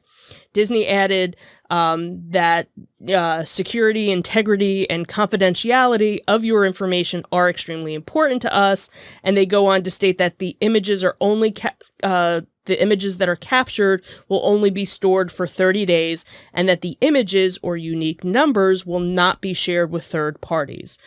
They also added that despite strict security measures, no security measures are perfect or impenetrable. So nice of them to have a little caveat there that, hey, we're going to be really secure except for when we're not secure. Right. We're not really sure. And so let me ask you, how do you feel about this? Well, you figure they have my fingerprint every time, Well, but do they keep the fingerprint for 30 days, or is that kept indefinitely? I don't know, because, well, think about it. If you have an annual pass, it's the full year. It's a full 12 months that they keep it. But how are they handling that with facial recognition? Well, they didn't, at this point, they're just, maybe it's one of those every month you have to redo your facial recognition. Any statistics on how long it takes for the process to happen? No, again, this was, the article was popped up on wdwnt.com. And it was just one of those, somebody happened to be there and they saw it going on. So it was just kind of a spur of the moment thing. They were testing it, I guess, probably to see. They're probably doing time testing, I'm sure. Right. To see how long it takes to, to set it up. Because facial recognition isn't a new technology. We experienced it when we went to Hershey. Right. They were doing, they weren't doing facial recognition. They were doing facial scanning for thermal scanning. For thermal scanning, temperatures. right. I happen to have those same exact scanners at my office. And the back end of that allows you to create a database of employees. And once the employee scans in, you can go into the database and then add their unique information so that the next time they come through and it scans them, it actually logs them into the system as themselves with the facial recognition. Right. And that's near instantaneous. I'm curious how the scanning with the Magic Band and how far away you have to be, because one of the things with facial recognition is there's generally a maximum distance and a minimum that you have to be in that sweet spot. Right. You have to have certain lighting conditions. Right. And one of the problems they've traditionally had with facial recognition has been scanning certain skin tones. For instance, African Americans have traditionally had significant issues accurately scanning because of the darker skin tones. Right. But we've seen that even happen in other technology with Hispanic and Asian. The technology seems to be geared and optimized for Caucasians. Right. And that's not what you get at Disney. You get everybody there. Yeah, absolutely. I'm also curious how it handles facial hair. Right. I go in there with a full beard today. I may shave tomorrow while I'm at the park because it's too hot. Does it scan me at that point? Right. You say you have to take off hats and masks and everything else, which I don't know how long you're without your mask at that point, too. Right. And it's probably just, for anybody that's gone, if you have a multi-day ticket, you have to do the fingerprint thing. So really, this is taking place of, because you still have to have your Magic Band, you still have to have your park pass, and this is just that extra level so that this way somebody else isn't using your pass. Right. So when you would normally go, you would do the fingerprint reader, and your first time using your pass, it takes a couple extra seconds because they need to record your fingerprint to match it up. Well, and like it fails 1 out of every 7 times too. Exactly, because that's why they have the cast member sitting there to just hit the button and be Right. like, all right, just go. I don't know. So, I'm not entirely comfortable having Disney have another piece of Right. biometric And that's the information thing on is, me. at this point, it's optional. They're, And this is just for admission. This is not for fast passes or anything. Yeah, at this is point. just getting in the park. And I'm guessing, again, if it's something where you don't have a multi-day park ticket, then you wouldn't have to do this. And so. right now you can't park hop still, right? I think park hopping actually did start this month, I thought. So then my next question is, does it work park hopping, or do I have to scan in for each park? Well, you'd have to you have to scan in each park anyway when you Well, no. park What I'm hop. saying is, like, do I have to redo it Right, again? right. I'm thinking once you do it the first time, you don't have to redo because usually all their systems are connected. So Any expected date on when they plan to roll this out in production? no, again, this was just kind of like, hey, we were at the park and we saw this happening, so we're going to write a little story about it. Gotcha. So I'm sure we'll hear more, as it comes they're out. definitely incorporating the newer technology. Mm-hmm. Doing it without being a touchless makes a lot more sense. Mm-hmm. So maybe this is a sign of the new normal. Yeah. So that was all we had for our Disney Detective today. We'll take a quick break and we'll be right back with our Tales from the Edge of the Galaxy and the right intro music this time. Okay.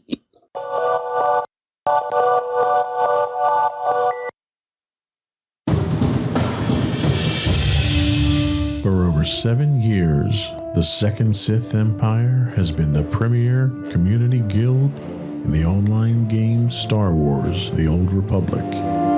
With hundreds of friendly and helpful active members, a weekly schedule of nightly events, annual guild meet and greets, and an active community both on the web and on Discord. The Second Sith Empire is more than your typical gaming group. We're family. Join us on the Starforge server for nightly events such as operations, flashpoints, world boss hunts, Star Wars trivia, guild lottery, and much more.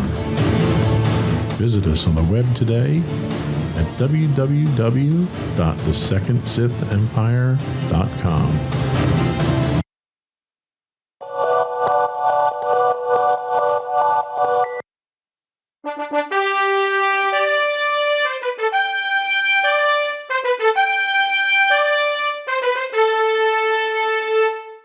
Pew pew pew pew pew pew.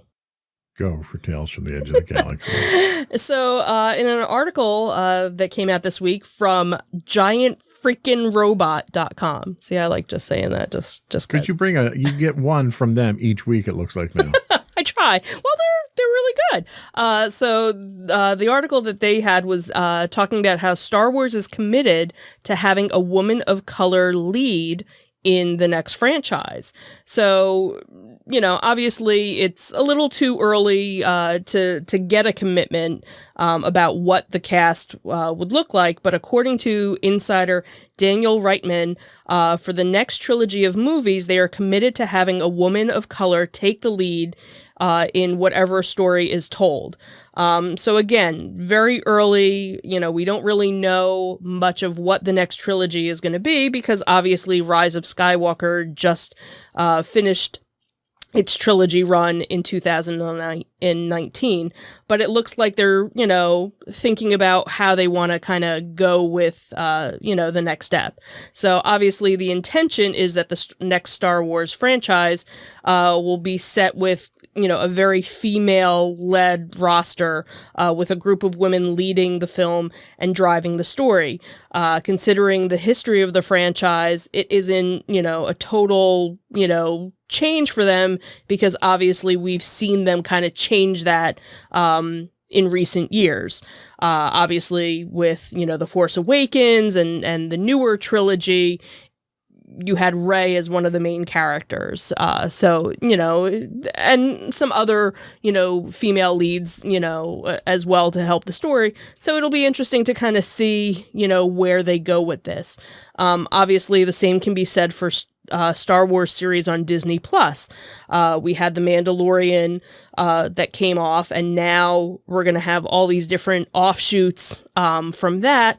And Ahsoka Tano, played by Rosario Dawson, is set to get, a show of her own. So, they're kind of following with that. And that is set for a 2022 release date. So, again, not sure what their plan is. And again, because it's still kind of early, I'm sure they're still in the, brainstorming phase of everything. But it'll be interesting to see where they go, with it. I hope they do it right, and I hope they do it justice, and they don't make an African American female lead just for the sake of having an African American female lead. I hope it's the right part.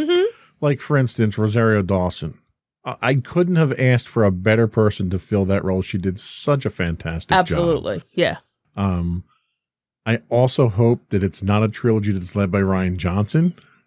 That's I true, really do, because I want it to be good. That's true, because he's supposed to be getting, wasn't he still going to be getting? He's supposed to get his trilogy, so my fear is that it's his, hopefully that's not. what they give to him, and then he tanks it like he did the latest sequel trilogy. Gave me bad chills.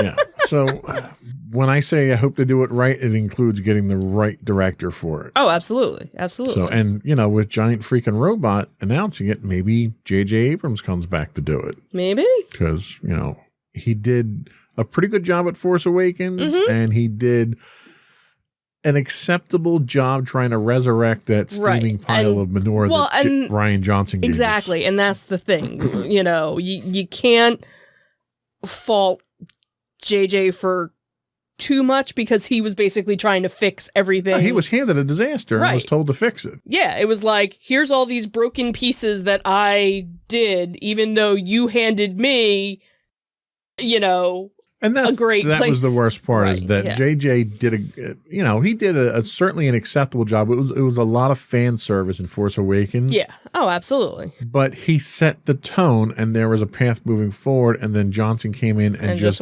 literally threw the lightsaber away. I was just going to say, took the lightsaber away. That's exactly what he did with what J.J. Abrams did. And J.J. Abrams had to come back in and pick the lightsaber up and try to put things back together. Right.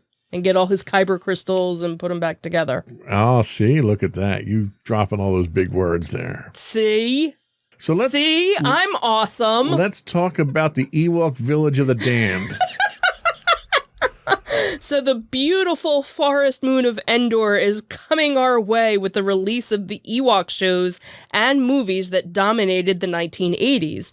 In a release from Disney on their April Disney Plus editions, we learned that Star Wars Ewok Season 1 and 2, Ewoks, The Battle of Endor, and the beautiful the story of the faithful Wookiee are all headed to the streaming platform on April 2nd.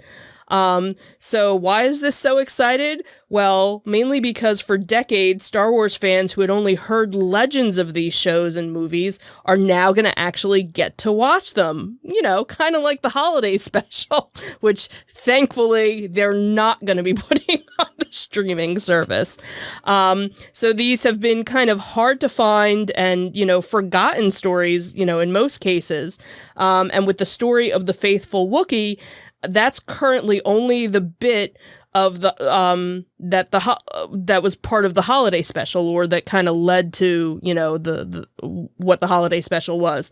So obviously this will be kind of interesting for people that have never seen or never heard of it to watch. So obviously, As most people know, the Ewok adventures are not part of Disney canon. And much like the extended universe, the Disney acquisition essentially erased anything that wasn't the live action movies and the Clone Wars. However, that doesn't mean that the Ewoks will forever be erased from Star Wars lore. With them coming to Disney Plus, we could see maybe more of a connection in the live action world, or a shift, as some characters have made the leap from the animated or novel world with shows like The Mandalorian. So, now we'll be able to see Warwick Davis, when he was a little younger. Not that you can actually tell that it's him, but you'll be able to see Wicket, in all of his little adventures, starting April 2nd on Disney Plus. So just for the record, these weren't that good. No. They weren't. They were slightly above the holiday special. Right. But that doesn't mean we shouldn't bring the holiday special back. What I like about these is it's nostalgia. Right. These were after Return of the Jedi. Mm-hmm. This was all you had in Star Wars. You didn't get anything else until Phantom Menace. Well, until Shadows of the Empire came out, and you got the novels and the video games around that, but it never turned into a movie franchise. Right. So if you're looking for entertainment, movie, or television, right, this is what you had. So you had this, you had Droids, Caravan of Courage, all that stuff. So it's kind of neat to see them bring that stuff back. Mm-hmm.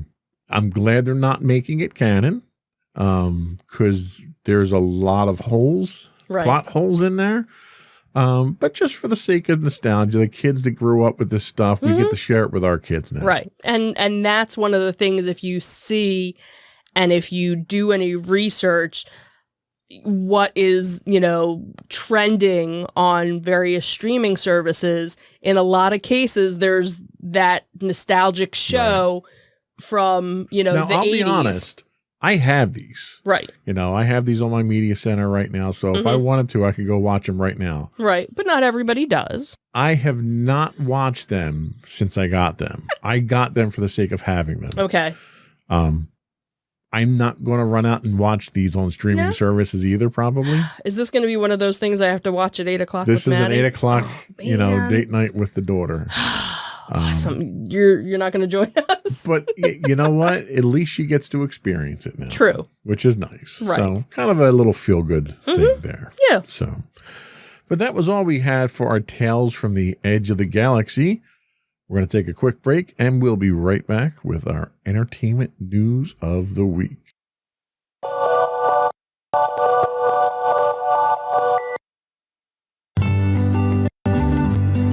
Insights into Teens, a podcast series exploring the issues and challenges of today's youth. Talking to real teens about real teen problems. Explore issues from braces to puberty, social anxiety to financial responsibility. Each week, we talk about the topics concerning today's youth.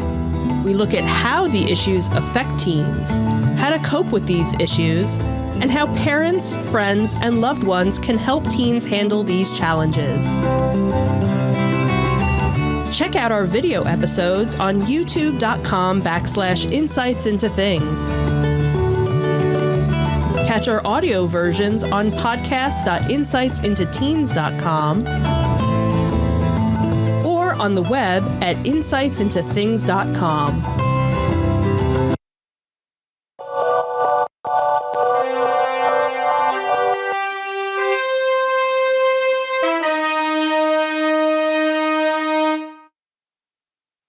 Dum dum dum dum dum dum dum. Go for entertainment news. You just can't resist. No, it's it's like, you ring the bell, the dog barks or something or whatever. So, hey, anybody want to buy a 114-year-old amusement park in Jersey? No. No. Okay. So, a 114-year-old theme park in Clementon, New Jersey is about to go on the auction block. Last Friday, interested buyers visited the closed Clementon Amusement Park and Splash World, which is about 30 minutes outside of Philadelphia, to check out the park and the inventory ahead of the public auction that was for this week. Jersey.com reported that the park has almost 400 items on its inventory, including a 40-person arc swing, a 365-degree loop ride, a Ferris wheel, a train system complete with cooled propane engine, rail system, and 3 18-foot long cars. Capital Recovery Group first announced that it was putting the park up for auction in February, and according to that announcement, the 22-acre theme park will be auctioned off in its entirety or will be sold as land, equipment, rides, buildings, and liquor license in pieces. The president of the company had said, "We are actively seeking a buyer for this iconic park located outside of Philadelphia and expect significant interest in this auction. The property includes a 25-acre lake, dam, amusement rides, a water park, and a full liquor license." According to their website, the property is being promoted as a turnkey or development opportunity. The vice president of CRG had told NJ.com that there is plenty of interest in the park. He said, "We have a lot of interest in the rides and smaller items. There have been people who talk about reopening it, and others are talking about other development opportunities." He said, "I've taken a tremendous amount of calls, so we'll wait and see." Clementon Park was actually founded in 1907 and added its water park in the later years. The amusement park actually closed in September of 2019. According to NewJersey.com, Clementon Park was assessed at $4.25 million in 2019. Yeah. I'm not sure where the value is other than maybe in land. The land, you think? And again, we talk about nostalgia a lot on this show. Yes. And I spent a number of summers going to Clementon Park as a kid. That was what the attraction was down here. You know, up further up in Jackson, we have Six Flags. We've got, which is where my hometown was and where I actually worked for many a summer. And what's it, Dorney Park? Dorney Park is out in the Lehigh Valley area. Right. So there's a number of or you have Hershey parks. Park. You have Hershey Park out there. There's a number of amusement parks. And then you have the shore and all the attractions down there. Right. But I'll say it again, you know, my family did not have means when when I was younger. So that was the alternative that we went to. And that was the inexpensive alternative that a lot of kids wound up going to. For the longest time, it boasted the oldest wooden roller coaster in New Jersey, which I'm not really sure you want to boast about. I had ridden not the roller coasters that are pictured on the image we have here, but they had torn down the wooden one years ago. But I had ridden that one, I don't know, 25 years ago. And it was terrifying to ride, not because it was a really scary roller coaster, but because you didn't know if it was going to fall apart while you were riding it. Yeah. So it made for an interesting, if not scary, ride for that reason alone. And we were there, 6 years ago, maybe longer than that. Longer than that, because Maddie was probably only like 2 or 3. So it was probably 12 years ago. We were there. Yeah. And it was a ghost town. To call it an amusement park was just an insult to amusement parks. And the first time that I had ever gone was actually with a company picnic. Now, it wasn't my company. I was going as a guest. And it was kind of surprising because the company that, used this as their company picnic, it was just kind of like, did you guys even come here first? You could have a company picnic. They definitely had picnic tables. Right. And no, because at the time when we had gone. But that's really all they had. Well, no, because that was kind of the thing, because your clientele was either really mostly the water park. Right.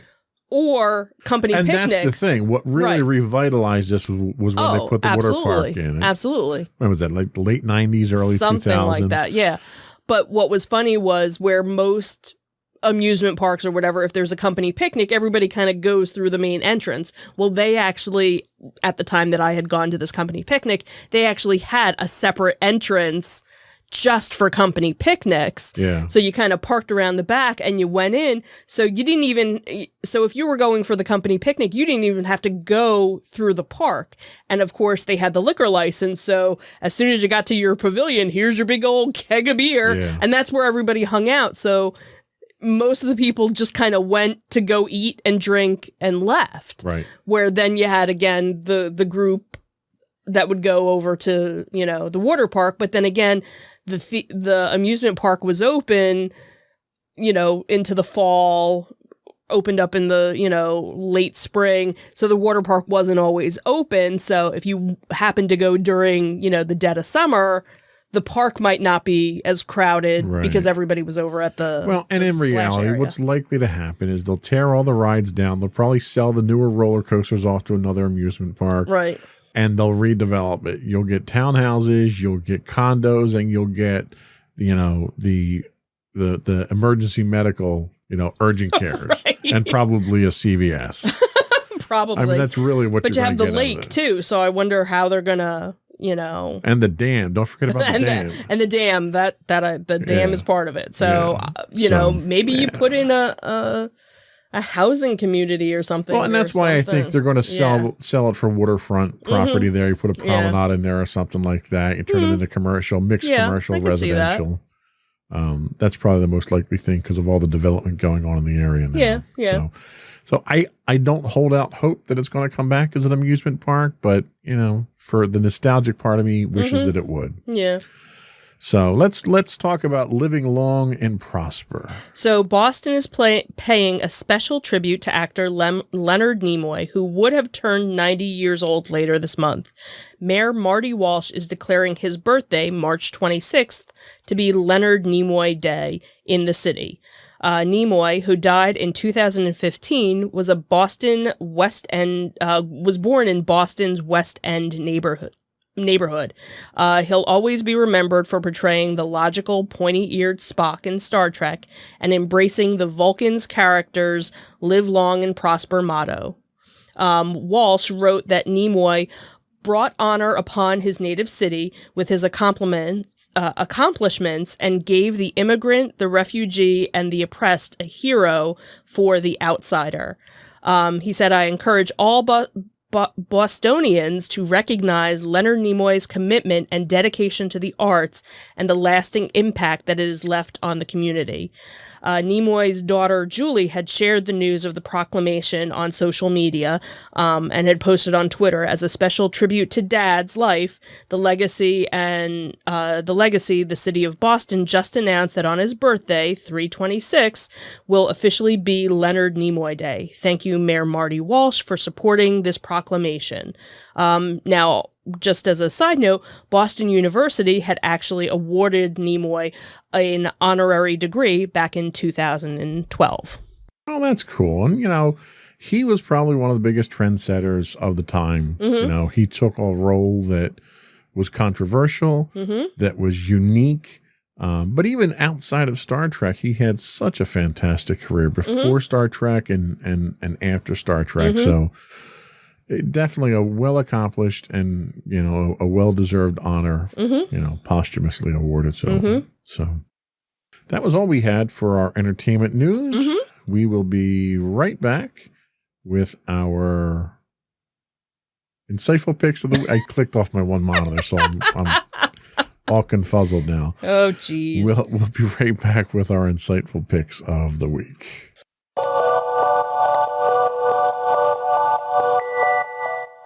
Go for your insightful pick. So my insightful pick of the week is a documentary called The Last Blockbuster.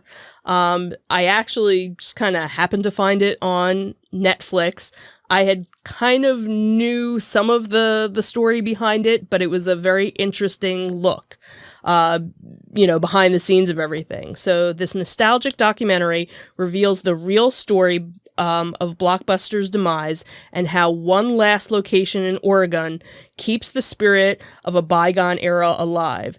The documentary tells the story of Blockbuster Video, the video rental business, and explores how the video rental company put independent video rental stores out of business by striking deals with the film studios, and how these deals, were known as revenue share deals and allowed Blockbuster to negotiate lower prices than their local counterparts in exchange for a cut of the rental fees.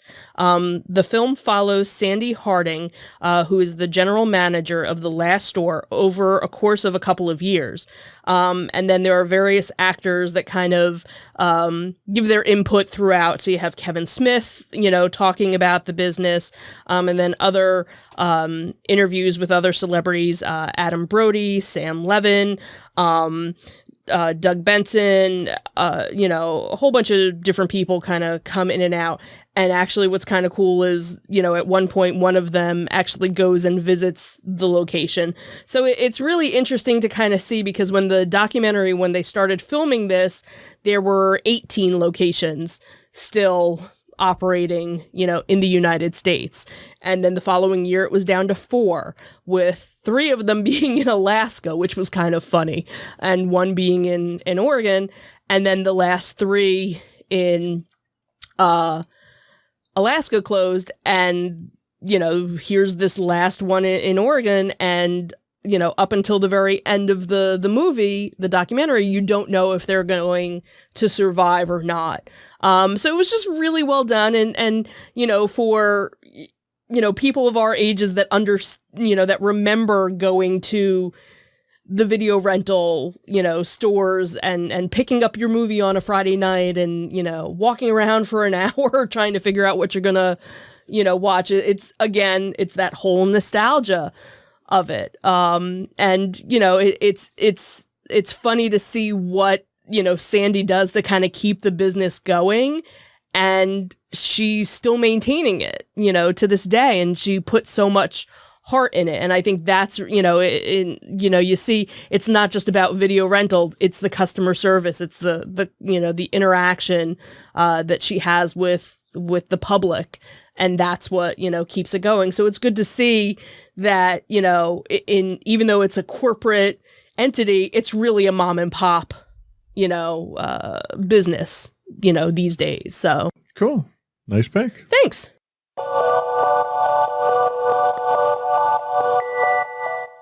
So my pick this week, as I said, is a little off the wall. So before I get into it, I have to kind of set it up. So I am one of those idiots that around Christmas time sat online and clicked refresh 1 million times so I could buy a next generation console. Okay. I had to settle for an Xbox Series S, not an X. But one of the things that I did do was I had subscribed to the Xbox Game Pass Ultimate, which on the console, the Ultimate gives you access to a bunch of available video games and so forth, and your Xbox Gold and all that. But what it also gave you on the console was EA Play, which is all of EA's library of games that you can download and play over and over without paying for them individually. Now, at the time that I had subscribed, they were supposed to be releasing. Now, I had bought the console early December and the subscription around the same time. They were supposed to release EA Play for PC on the 18th. And they delayed. And then they were going to release it in February, and they delayed. And then over and over, they delayed. Well, I'm happy to report that EA Play is now available for Xbox Game Pass for PC and for console. Woohoo! For Ultimate members. It's been available since November on consoles, but just recently it opened up for beta use on the PCs. Through the EA desktop app, which you download and set up on your PC.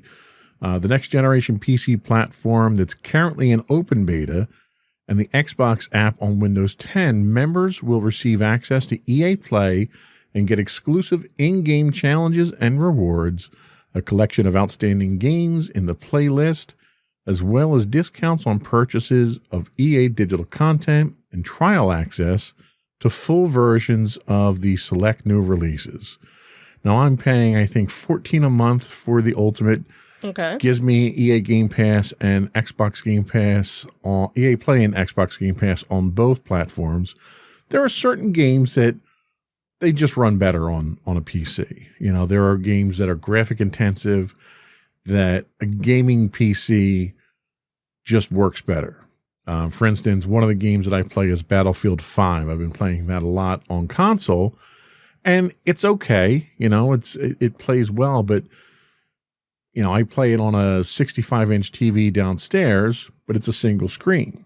Okay. Well, the first thing I downloaded was Battlefield 5 to try it out. So I have it with my gaming headset on. I have it on 3 screens, panoramic, and it's just a completely different experience. It's so immersive on the PC. You have access to all of the library of Star Wars games, the original Battlefront 1 and 2, Empires, Fallen Order. You have access to all the Star Wars games if you're a game fan. And the number of games that you have available, it's huge. And you have the ability to download any of these games and play them as long as they're on, because they tend to cycle some of the games through there, but most of the new ones. So the new ones come out there and you can download the new ones and try them out. If it's something that you enjoy and you want to keep playing, you can buy it. And I think it's a 10% discount that you get if you buy them through the EA Play Store. So I just got it over the weekend, and I have to kick the tires for a little bit there, but I'm very excited that it's available on PC. That is EA Play for PC, now available through Xbox Game Pass Ultimate. Very cool. And we'll be right back.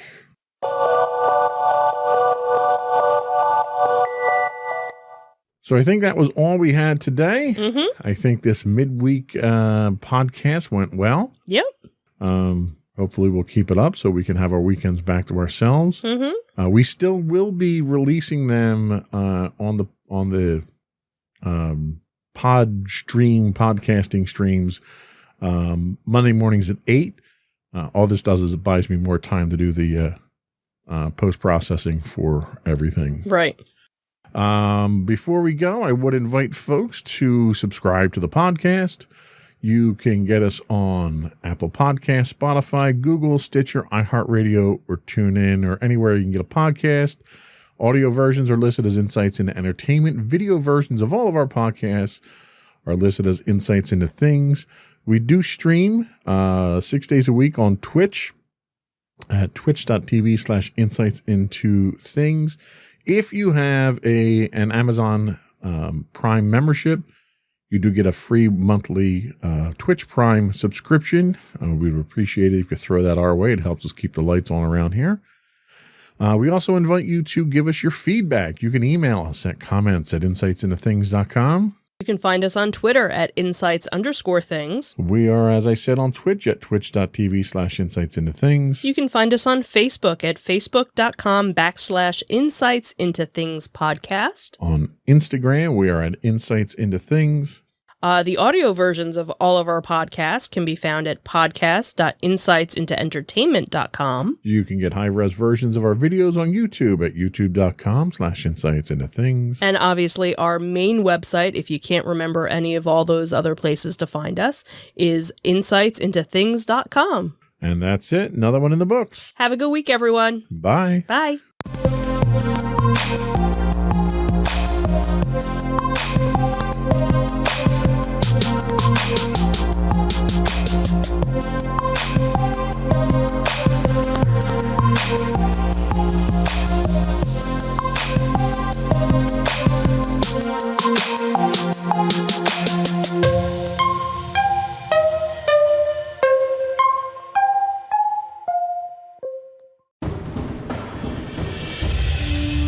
For over 7 years, the Second Sith Empire has been the premier community guild in the online game Star Wars: The Old Republic.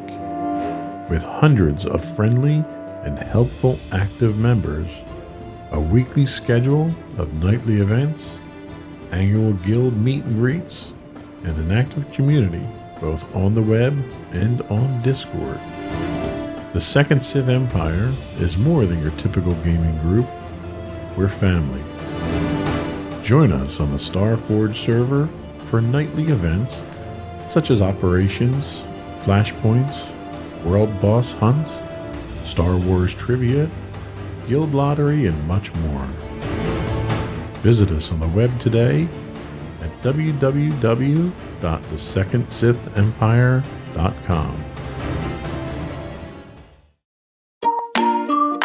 Insightful podcasts by informative hosts.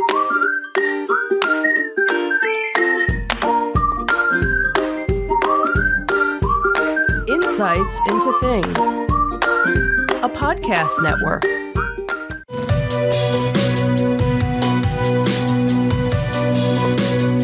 Welcome to Insights into Tomorrow, where we take a deeper look into how the issues of today will impact the world of tomorrow.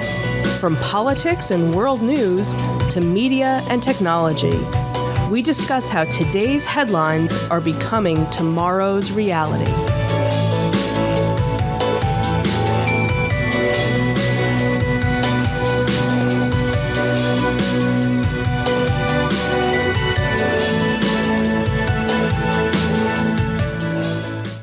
Welcome to Insights into Tomorrow. This is episode 10, Decision 2020, Trump versus Biden. I'm your host, Joseph Whalen, and my co-host, Sam Whalen. Hello. How you doing today, Sam? Doing all right. The weather's kind of lame, but, Yeah, it is pretty rough out there, isn't it? cold and rainy, but, inside's warm, so. That is true, and I don't mind the cold. I like the cold. So we've danced around politics on this show for a little while now. We've touched on it a little bit as impartially as possible. Last episode, we deliberately avoided talking politics and opted for a bit of a softball topic. But I don't think we can avoid it this week. No, we are shooting this on Sunday, the Sunday before the election on the 3rd on Tuesday, so. Indeed. Given the number of early votes that have been cast, I don't think anything that we say here is going to change anyone's mind any more than any of the candidates campaigning out there are going to change anyone's mind. However, I do think it's a worthwhile discussion for us to have comparing the candidates. And I think we're going to kind of go about this in a kind of a different way. We're going to do it scored sort of like a boxing match. We'll do a tail of the tape between the two candidates and look at some of their key vital information. And then we're going to do 5 rounds that are based on a couple of surveys that have been done over the past couple of weeks. And we'll score on a 10-point must each round, what each candidate, how they perform in these polls. And then we'll give our opinions at the end of who won, why they won, and so forth. Good to go? Yeah, absolutely. All right. Well, before we start, let's get some podcast business out of the way. Yeah, so some of the rigmarole, your various subscriptions, you can subscribe to us on Apple Podcast, Spotify, Google Podcast, Stitcher, iHeartRadio, TuneIn, and on Amazon. If you have Amazon Prime, that means you have Twitch Prime, and we would appreciate it if you would help us with those. You get 1 free Twitch Prime sub a month. It would really help us out if you were to give that to this channel. You can contact us at, you can email us, at comments@insightsintothings.com. On Twitter, we are at insights_things. Facebook, facebook.com/insightsintothingspodcast. And if you missed any of these links, they're all on the web at insightsintothings.com. Awesome. And we'll be right back with the tail of the tape.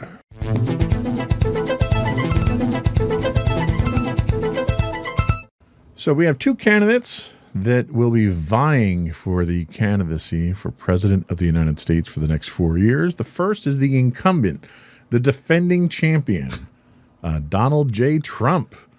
We're going to look at their political affiliation, their age, where they're from, a little bit about their history, their family history, some education, and some military status history that they have. I'll go down Donald Trump, and how about you go down Joe Biden's record for us? All right. So Donald J. Trump's political affiliation currently is Republican.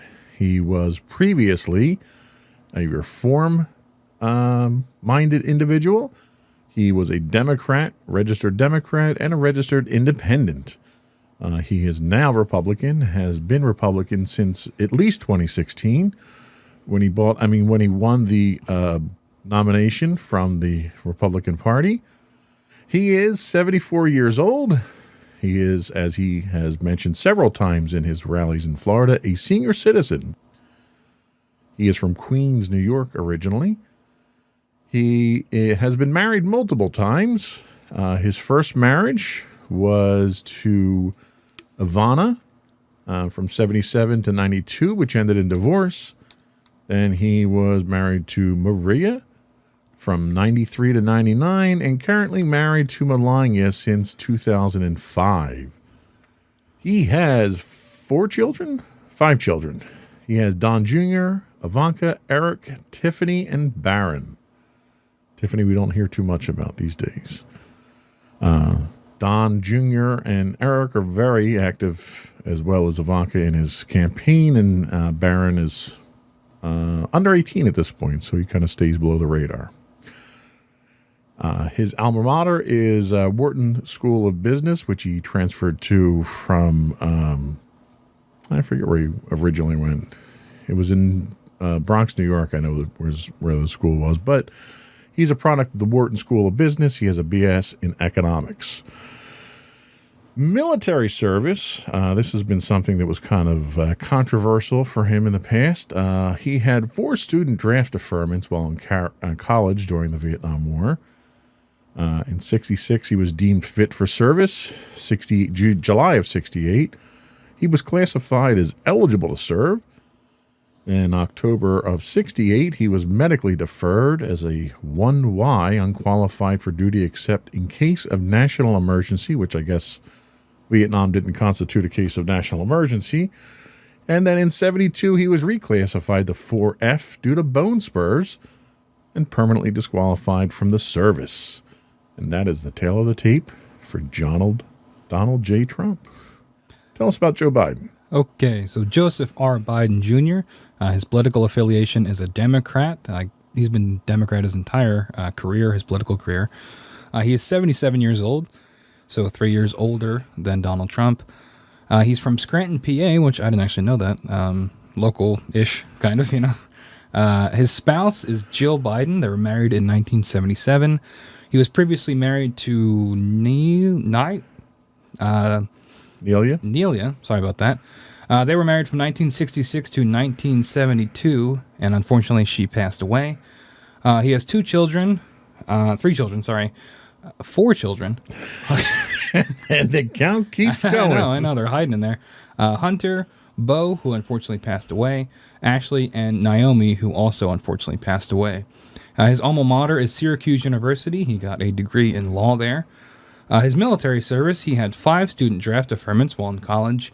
And in 1968, he was medically deferred as a 1-Y due to asthma. And he, much like Donald Trump, unqualified for duty except in case of national emergency. And that is Joseph R. Biden. So they are our candidates that will be vying for president. And we'll be right back for round 1.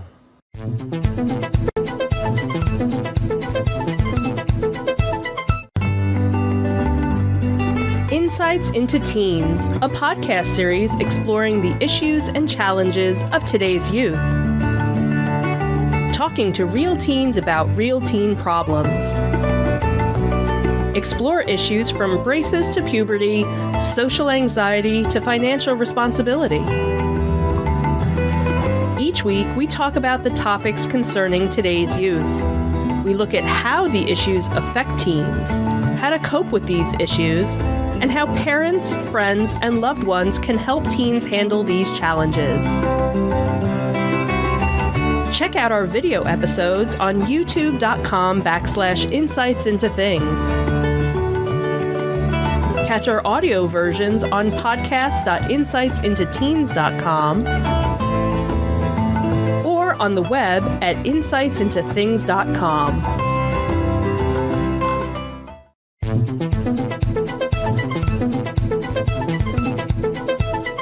So round one of our showdown here between Donald Trump and Joe Biden, we're going to be talking about the key issues.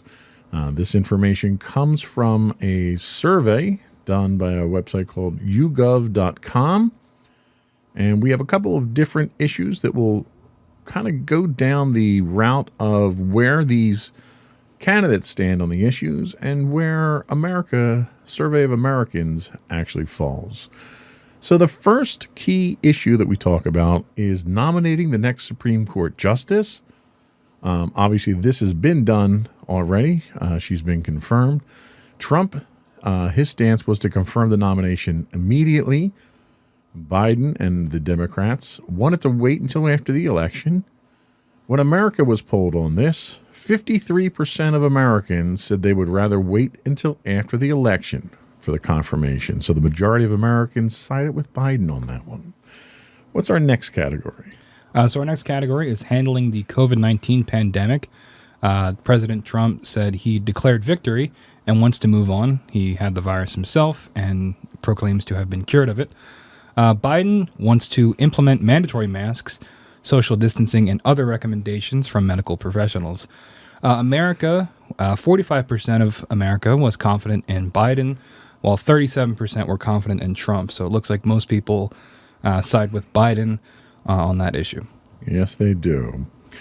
The next is the economy and fixing the economy. Trump thinks the economy is doing great and it's the best there ever was. Biden acknowledges the impact of COVID on our workers and our families. America thinks 37% think things will get better under Trump, and 32% think things will get better under Biden. So America is siding with Donald Trump on this one. The next category, race and violence in our cities. Trump doesn't think there's systematic racism in the country and condemns any violence. Biden acknowledges racism in the country and condemns the violent protests and supports the more peaceful ones. Americans, 39%, think they are mostly violent riots, while 32% think they are peaceful protests. So it looks like most people are swinging towards thinking they're violent riots and are against that. Correct. The next we look at, and the last item we look at in this round, is integrity of the election, which has been quite controversial over the past few months. Trump is attacking mail-in voting as ripe with fraud. Biden encourages people to vote any way they can, especially considering the conditions we're in under a pandemic. America was asked if they have confidence in the election. 16% have a great deal of confidence in the election and the electoral process. 8% have no confidence at all in the election. Now, it's interesting to point out that there were a number of other levels of confidence that were in this survey. I took the top and the bottom here. So the vast majority of people did fall in the middle. I was kind of looking for those extremes here to see where people had that high degree or complete lack of confidence. So it looks like by a margin of 2-1, people are siding with Biden, saying that they are confident in the election and process itself. Now that does bring an end to round one here, and it was pretty well divided, I think. What are your opinions on round one? Yeah, I mean, it looks like most things were pretty split the way you'd think they would go. One thing that did surprise me was the 8% having no confidence at all in the election. I'm not sure what I thought the number would be, but 8%, honestly, I thought it'd be a little bit higher, given the issues we had in the 2016 election and elections in the past, and all the rhetoric surrounding voting in general. I thought that the number would be higher, honestly. Yeah, and I agree with you. I'm surprised it was below 10% there. I kind of figured it would edge a little bit higher. But it is good to know that the vast majority of people do think that they have confidence in the election. So we are scoring these rounds on a 10-point scale, 10-point must, and we will tally up our totals at the end of the matches. Do we want to do our scores for each round, or just count it all at the end? Well, I would pencil in your score now, and then we'll do the math at the end there, and we'll just give the totals. So that's it for round one. We'll be back in a minute with round two.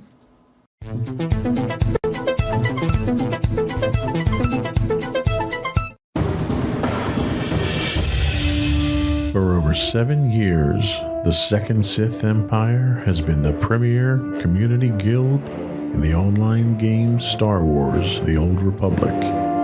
With hundreds of friendly and helpful active members, a weekly schedule of nightly events, annual guild meet and greets, and an active community both on the web and on Discord.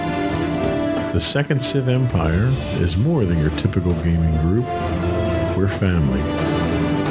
Join us on the Starforge server for nightly events such as operations, flashpoints, world boss hunts, Star Wars trivia, guild lottery, and much more.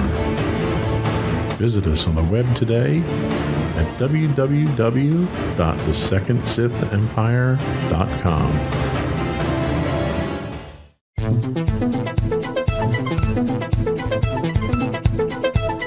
So round two, we're actually drawing our information from a survey done by Pew Research, and all of the links to the surveys will be available on our website in our show notes after the podcast. So round two, we're looking at the top reasons for voting for each candidate, and we're looking at Donald Trump. We're looking at both candidates. We're looking at both candidates, and we're looking at several different categories. So the first category we look at was leadership and performance. So Americans were asked to rate each candidate on each of these categories. And for leadership and performance, 23% cast their votes for Donald Trump, while only 19% cast their votes for Joe Biden. So the next category is his issue or policy positions. In this instance, 21% of people voted for President Trump here, and only 9% voting for Biden. So Biden definitely scoring low in that category. The next category is he's not the other guy, which seems whimsical, but given the divisive nature of politics in our country today, I think it's pretty significant. 56% of people said they would vote for Biden because he's not Trump. And only 19% said they would vote for Trump over Biden. Now, again, this is not a category that has any kind of concrete, provable evidence. It's literally just opinion of candidates. Yeah. So the next category, he is for the American people and values, the candidate's representation of American people and values. Trump scored 17% in that category, and Biden only scored 6%. So again, Biden falling in the low percentages. The next category we have is people who vote along party lines. So Republicans vote Republican, Democrats vote down the Democrat column. 16% said they would vote for Trump, 7% vote for Biden. And I think that is more a statement of party loyalty more than anything. And I also think that's kind of reflective of what we saw coming out of the primaries, where we had 20-some people as candidates that emerged on the Democrat side, where the Republicans obviously maintain a fairly single-minded race the whole time. And I think that statistic is reflective of that. Yeah.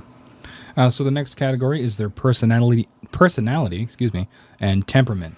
Biden scoring 13% here, and President Trump scoring 11%. So Biden pulling ahead with 2 extra percent. And it's interesting, given the nature of the first debate, which this survey occurred after the first debate. I'm surprised that margin isn't greater in Biden's favor because of the amount of criticism that was lambasted against Trump for his seemingly overbearing, bullying tendencies during the debate. The next category is simply other. It was not, they had a prescription of what questions they asked people, and people who answered for voting reasons outside of those wound up in the other. And this is a statistical tie here. Biden at 13%, Trump at 12%. I think the margin of error on this poll was 4 or 5%. So statistically insignificant to the overall poll. And the final category is people that did not know or refused to answer. And again, these are pretty close. Biden with 14% and Trump with 13%. Yeah, so I think the last two here we kind of can throw out from a statistical standpoint. Looking at the rest of these, I think it's pretty clear that Donald Trump won round two on this one here. Let's move right into round three here, since that was a quick, decisive round. Round three, using the same poll, looks at personality traits. So we look at energetic being our first one.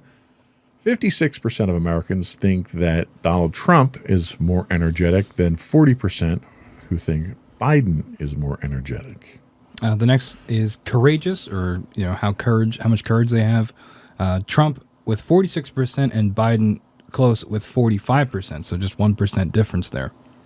And then we asked Americans, well, we didn't, but Pew Research asked Americans, who cares for the needs of ordinary people? And this is where we see a bit of a breakout here, where Biden scores 54% of the confidence level from voters, Trump only 41%. So that's kind of a opinion statement there as to who cares more. Yeah, and sort of in the same vein as that, the next category, a good role model. And again, Biden pulling ahead here, 46% from Biden, with Trump only getting 31%. So again, similar to cares for needs of ordinary people, you're seeing in the personality realm, Biden is pulling ahead a little bit. Right. And the last one that we have in round three here, I think this is a knockout blow here in the last two, where they asked, who do you think is more even-tempered? 60% of Americans think that Biden is more even-tempered than 25% of Trump supporters. So I think round three, I would definitely have to give to Biden in this case here. Not only did he win more of the categories, but he won them with a significantly higher percentage difference than the others. Yep, definitely.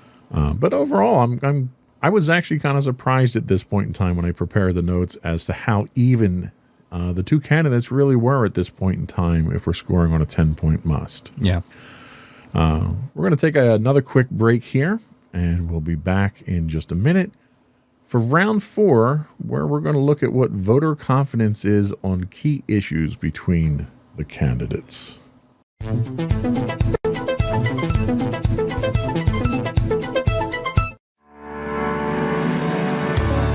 Insights into Entertainment, a podcast series taking a deeper look into entertainment and media. Our husband and wife team of pop culture fanatics are exploring all things from music and movies to television and fandom.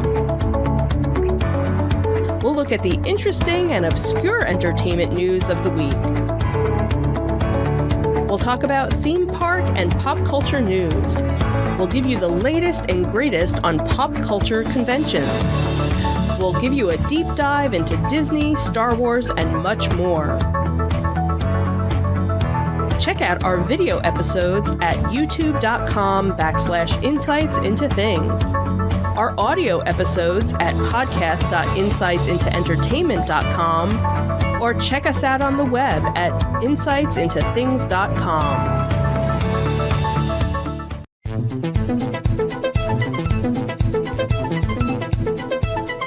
We're back with Decision 2020. Wrong camera angle. I was like, hello. Decision 2020, Trump versus Biden. We're about halfway through now. We're scoring this on a 10-point must. We did our tail of the tape. Halfway through now. We've got 2 rounds left to go. Where do you think we stand on the candidates? Well, just doing a quick, I'm not going to reveal my scores yet. We got to tease it for the end. But just doing a quick totaling of my scores. Both candidates are pretty close. I think in the most recent round, in round 3, we definitely saw Biden pull ahead just in terms of his personality. And I think that's interesting because if you look at it, being president is more than just your personality. It's about policy issues, which if we look at those rounds, candidates were much closer, or it leaned to one towards, President Trump. So it's interesting to see how these votes are coming down and what people might value in a presidential candidate or a president themselves. Yeah, and I think part of that is the fact that, Donald Trump has been president for 4 years, so we have a performance that we can look at for comparison purposes. Biden has been out of office for 4 years, and when he was in office, he wasn't president. He was a vice president, he was a senator, and so forth. So I think when people look at policy decisions, they look at that kind of differently given the roles that Biden's been in the past. And I don't think he gets nearly as much attention or credit for those policy decisions. But especially from an economic standpoint, Donald Trump has very much cast himself as, well, he's casting himself as the law and order president, but he also hinges a lot of what his performance is on the economy. How do you think that's affecting the survey results? Well, I mean, at the end of the day, people care probably the most about money, right? So, and if Trump's able to frame it in such a way that if you vote for me, I can keep the income flowing or I can keep your families fed, when in reality, at least from my point of view, given the COVID-19 pandemic, he hasn't done all that great of a job in terms of keeping like stimulus checks and things like that. And I know that it was also the Democrats involved with that, about not being able to push that through. But I think it's not nearly as cut and dry as Trump would like people to believe, where if you vote for him, immediately the economy will be better, and in turn your life will be better.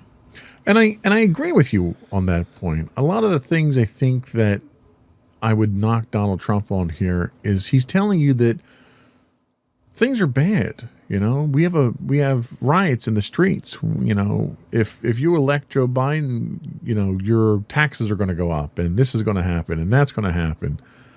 And he cites a lot of things that are happening right now under a Republican administration. So I find it difficult to correlate that electing Biden would change things, since obviously we're still having riots in the streets now. Most recently in our backyard in Philadelphia here. Yep. And that's happening on Donald Trump's watch. So why would that change on Joe Biden's watch? Yeah, those ads that make that argument, they perplex me, because he presents this image of an America that is burning, but he's the president. Right. And it's on one hand, I can't tell if it's smart or not, because some people are probably believing it. Yeah. And that if they give him another 4 years, he can stop it all.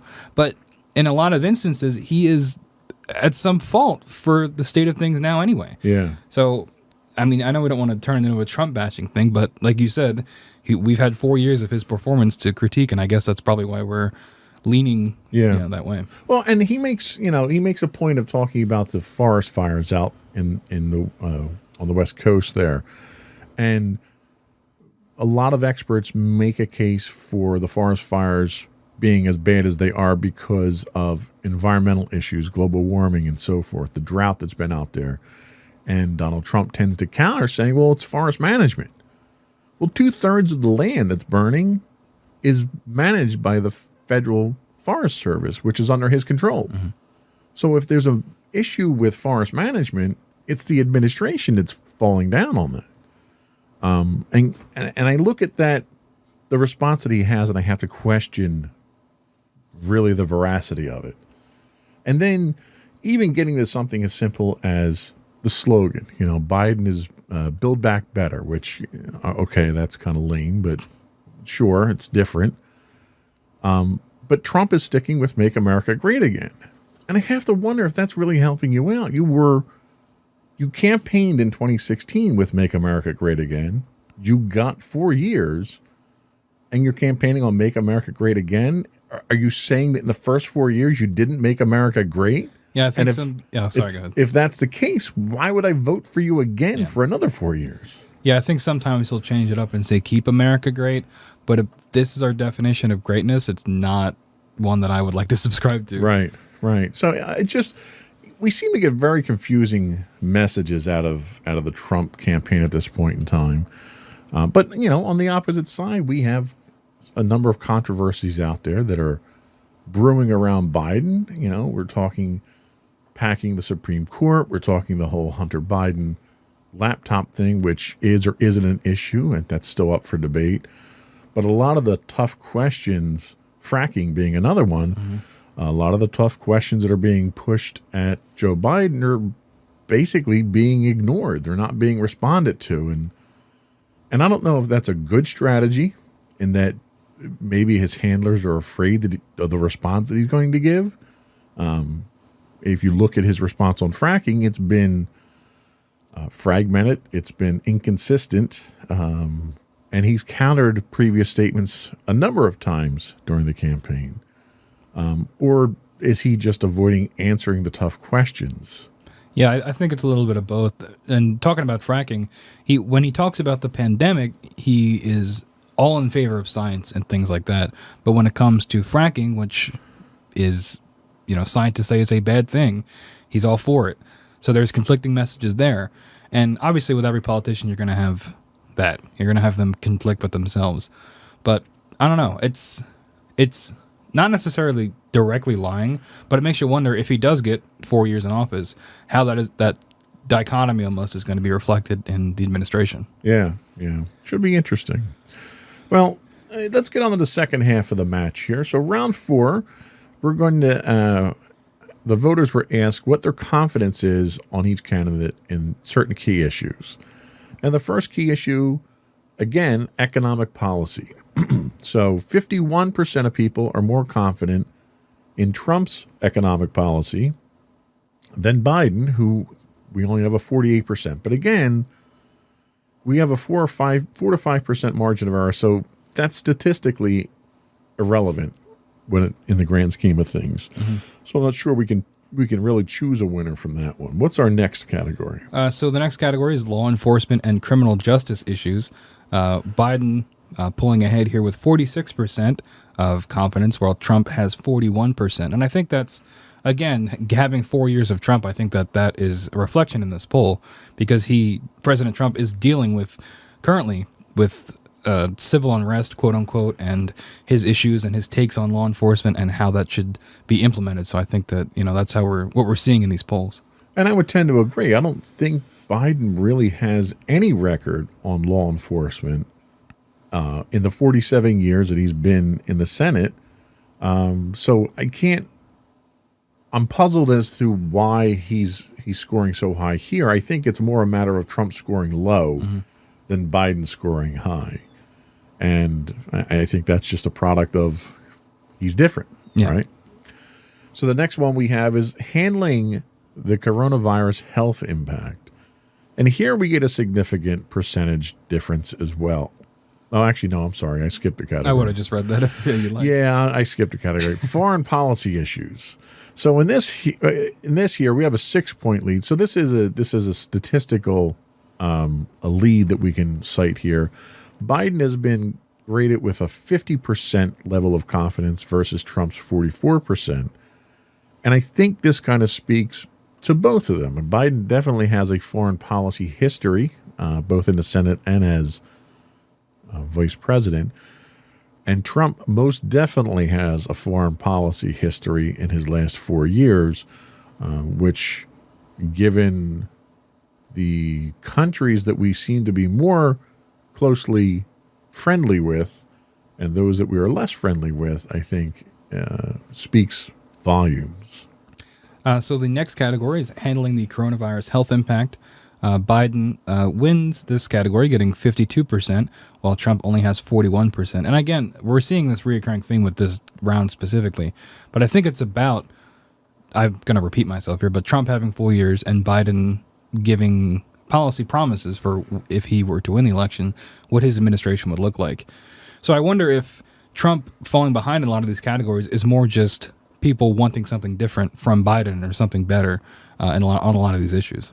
Well, I think specifically to coronavirus, this sort of came to a head in the second debate where the performance that Trump has put up for the pandemic we're currently in is abysmal. Given the number of infections, the number of deaths, the performance in relation to other countries who have had it, the United States is last, hands down. And during the second debate, Trump tried to sort of retaliate or punch back on this when they talked about the H1N1 virus that struck during the Obama-Biden administration, and claimed that had they dealt with this virus then the same way, the death toll would have been monstrously higher. 2 million people, I think, is what he was quoted as. And when you look at the performance of the Obama and Biden administration, the death toll was insignificant compared to what we're seeing now. Yep. And I think Trump failed to make a case for a failure on Biden's part in the first pandemic, which in combination with his abysmal handling of it, and there's very few people I think that can provide a convincing argument otherwise. I think those two things combined is what's really killing the public confidence. I mean, Trump has declared that the virus is over, and we've got 1,000 people a day dying. So it's kind of hard to have any confidence in someone who has that kind of distorted version. Yeah, and on that issue, also pulling out of the World Health Organization in the middle of a pandemic, I don't know who greenlit that. I'm sure it was probably mostly President Trump pushing for that, given his opinions on funding the World Health Organization, which, if you just do a cursory amount of research, it's not quite as black and white as he's presenting it. Right. But I think things like that, whether they're for, in his mind, the right reasons or not, they send the wrong message to not only the American people, but to the rest of the world on how America is handling this. And you're seeing that with travel restrictions being put back on Americans going to other countries and cases continuing to rise every day. Yeah. Well, not only did he pull us out of the World Health Organization, he has a crusade going to repeal the Affordable Care Act, which would leave 20 million plus Americans without health care during a pandemic. Maybe the ACA maybe it needs to be recalled and needs to be reworked and something else put out. He doesn't have a plan. He hasn't put a plan forward. It's coming. Every 2 weeks it's coming. So until you have something that's a viable replacement that's better, you can't withdraw it. And it's already made its way to the Supreme Court. Yeah. We're waiting on a vote from the Supreme Court. Yeah, and it's easy to say all these things about Trump because we don't have a Biden in this situation. And maybe things would have gone just as poorly if Biden was in charge. But that's not really the point. The point is Trump was in charge, and these are the consequences of his actions. That's exactly it. So the next category we have, which is another clear victory for Biden, is race relations. 48% of Americans are confident in Biden versus 35%. And again, this is a direct reflection of the last 4 years of division that we saw under Trump. Now, looking at Biden's record, Biden does not have a stellar record on race relations. He's made comments in the past. He's had policy decisions in the past that were not in the best interest of minorities. And a lot of that is just being overshadowed by the fact that Donald Trump, in many cases, has aligned himself with white supremacist groups. He refuses to condemn them. He's made comments to the effect that, there are decent people in the KKK. He was asked to condemn the Proud Boys on the debate stage. And instead of saying, stand down, it was stand back and stand by, which is a very, very different message than stand down. So this is a direct reflection, I think, on Trump's handling of the race relation issue. And just recently, the other day, and I know I don't want to speak out of turn here because I don't have the information in front of me, but wasn't Biden's bus confronted with white supremacists down in Florida? Texas. That was actually today or yesterday. Yeah. They were going to a rally. They canceled the rally because Trump supporters in pickup trucks surrounded the bus driving down the highway. Yeah, and I don't know if Trump has commented on that at all, but either way, it's difficult to argue that these things would not be happening if President Trump was not in office. I agree. And you can't necessarily knock Trump for the actions of every one of his supporters. Yeah. What you can knock him for is his reaction to it. Mm-hmm. He should have immediately come out and condemned that type of action. And the other thing you have to keep in mind is presidential candidates have Secret Service protection details.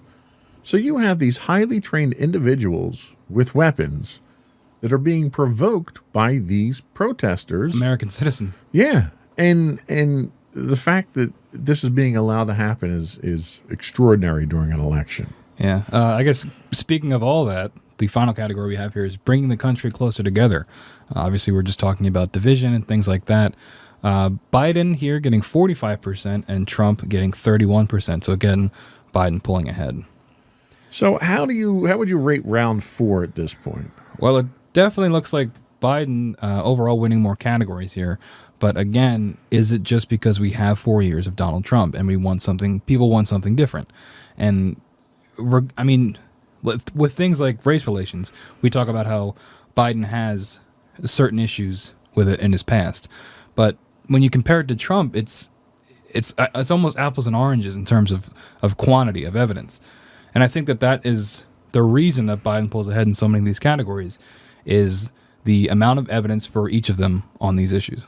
Yeah, and it's funny that you say the phrase, people might just want something different, because that's exactly what swept Donald Trump into office in 2016, was the idea that it's not politics as usual. I'm different. I'm not a politician. People are tired of politicians. I'm going to drain the swamp.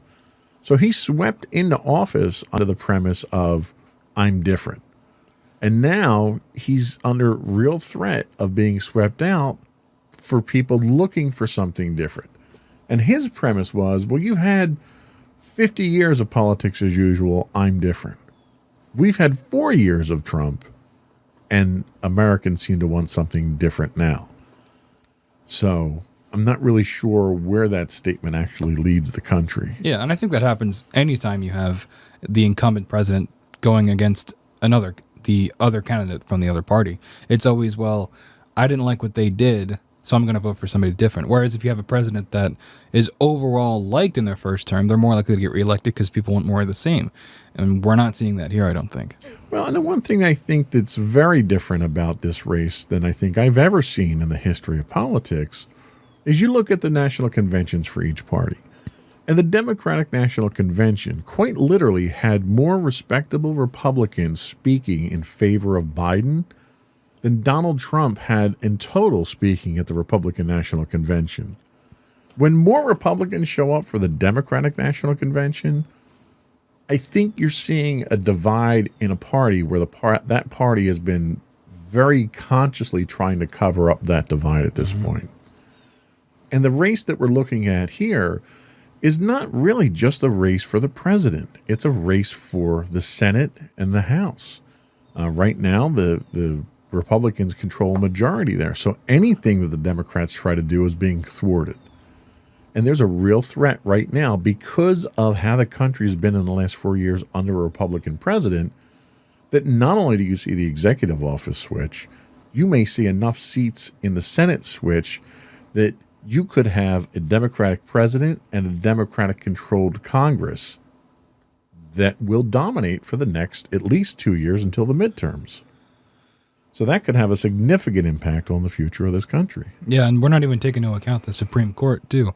Having majority Republican judges is also going to affect how others... Well, and let's not call them Republican judges. That's kind of unfair because, they are impartial, but they've been Republican-appointed judges. Yeah, sorry, that's closer to what I meant.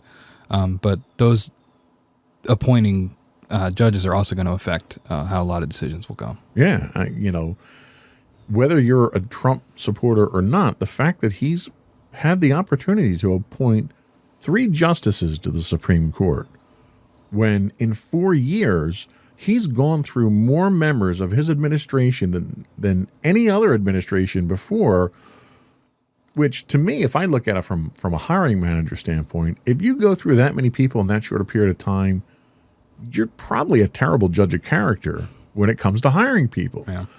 And based on that revolving door policy on his administration, he's got 3 people appointed to the highest court in the land for life terms that will have far-reaching impacts on the future of this country than anything. Yep. And that's kind of alarming, even if you aren't a Democrat. I think it's alarming that any single individual has that much of an influence over the Supreme Court. So that was it for round 4. We have one more round, which I think is probably the biggest round that we have, and it's a single question round. And I think this will tip our contest one way or the other, because I think we're, tell me if I'm wrong, but I think we're pretty evenly matched right now. Mm-hmm. Yeah, definitely. I mean, you have a couple instances of Biden pulling ahead, but then you also have Trump doing better in the other rounds as well. So I'd say it is pretty back and forth. I agree. So we'll take a quick break and we'll come back for round 5 and then our analysis.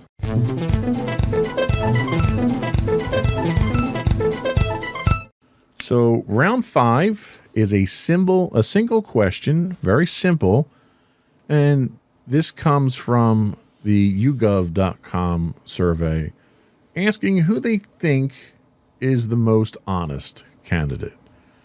And people who were polled about that question for Donald Trump, 57% say he's not honest, and 35% say he is honest. Joe Biden, 48% say he is honest, 41% says he's not honest. So Joe Biden, his numbers are a lot closer than President Trump's were. Yes, and I think this is probably the most telling thing out there. Most people, and I don't mean to seem cynical, but when it comes to politics, I think most people expect your politicians to lie to you. Mm-hmm. And I think if you don't, you're naive.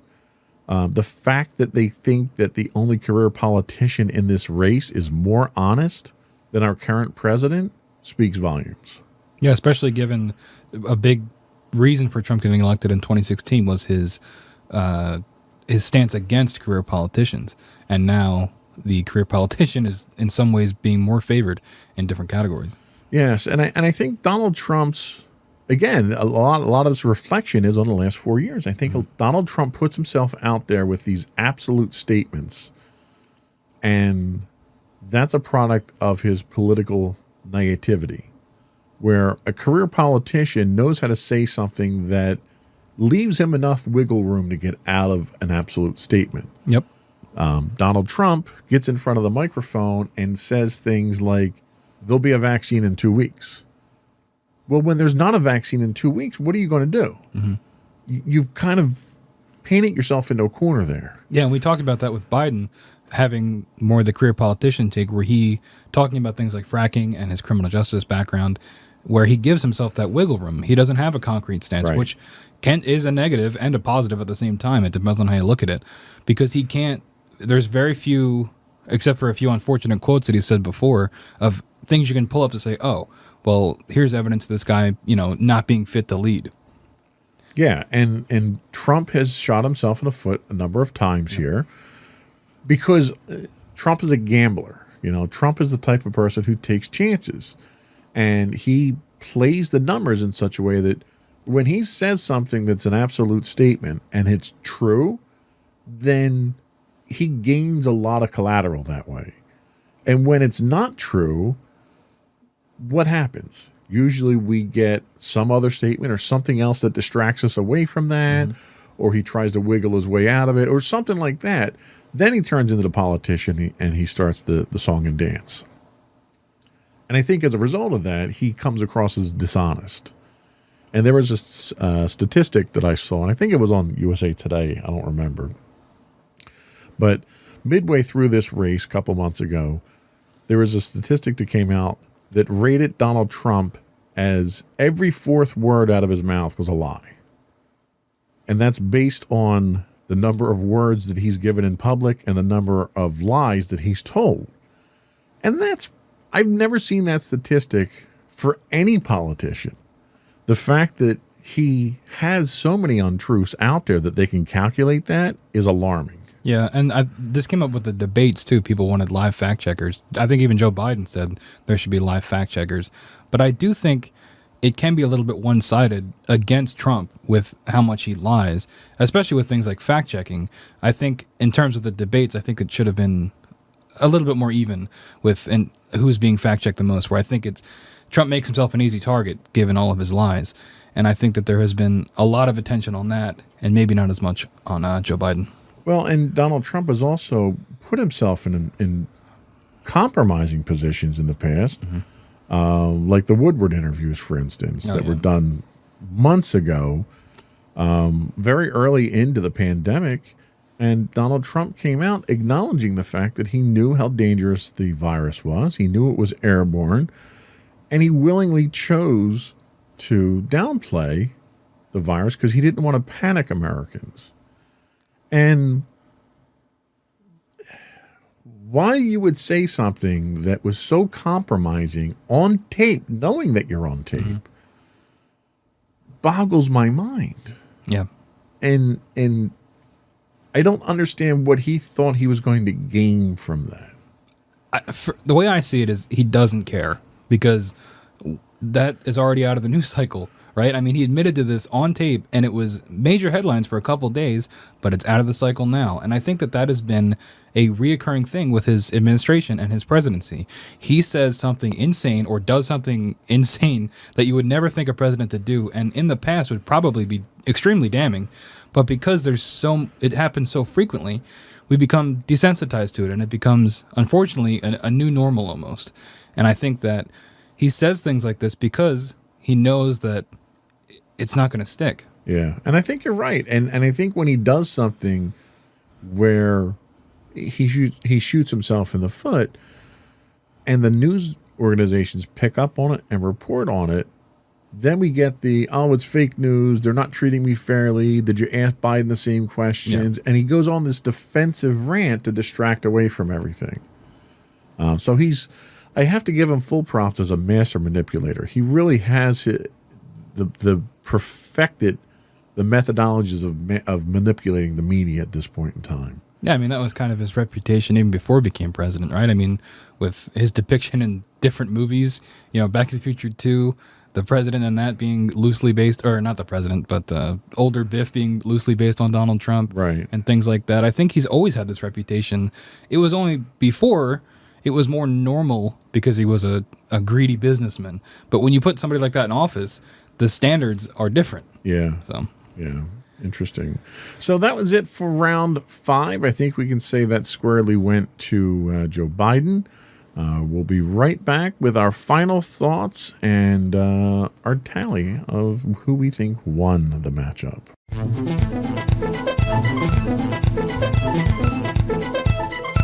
So, in tallying up my numbers here, I'm showing Biden with 49 points and Trump with 45. What do you show?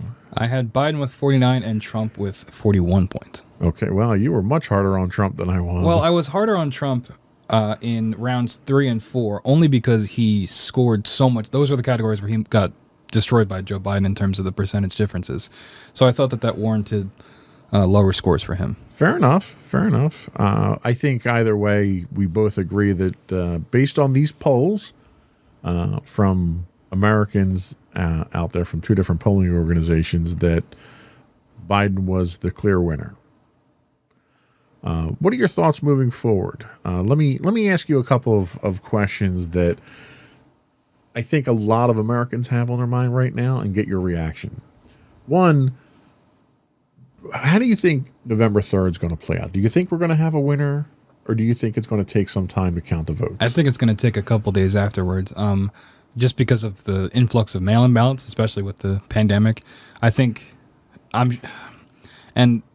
I don't know if you watched last week tonight, but he talked about this thing, John Oliver, about this thing called the blue shift, where because so many Biden supporters are mailing in their ballots, those votes might not be counted until a couple of days after election night. Whereas if a lot of people that support Trump vote in person, that might show him pulling ahead, which he could then capitalize on to declare a victory. And I think that's a scary prospect. And I think the official tally will probably be a couple days later due to the mail-in votes. So let's say a week, 2 weeks into this, we have decisive numbers that come back after everything's counted up. And let's say, hypothetically, Donald Trump loses the election in the Electoral College. Do you think we'll see a peaceful transition of power, or how do you see that going down? I don't really know, honestly. I mean, obviously he says all these things like, I'm not a good loser. I will, he's spoken to the idea that he might try to resist the peaceful transition. But I don't know how much of that is true. I wonder if he's just saying that to frighten people or to appear stronger to his supporters. But honestly, I have no idea. I have no idea how things are going to go if he does end up losing the Electoral College, if he does. I don't know, unfortunately. Well, let me ask you the same question. If Biden loses, what do you think is going to happen? How do you think the country is going to react? I think his supporters are going to be disappointed. I know I would personally be disappointed by it. But I do think that Trump would probably run with it and maybe use it as fuel to extend, his power even more because he won again. Right. And that for him would be a confirmation that he's doing the things the right way.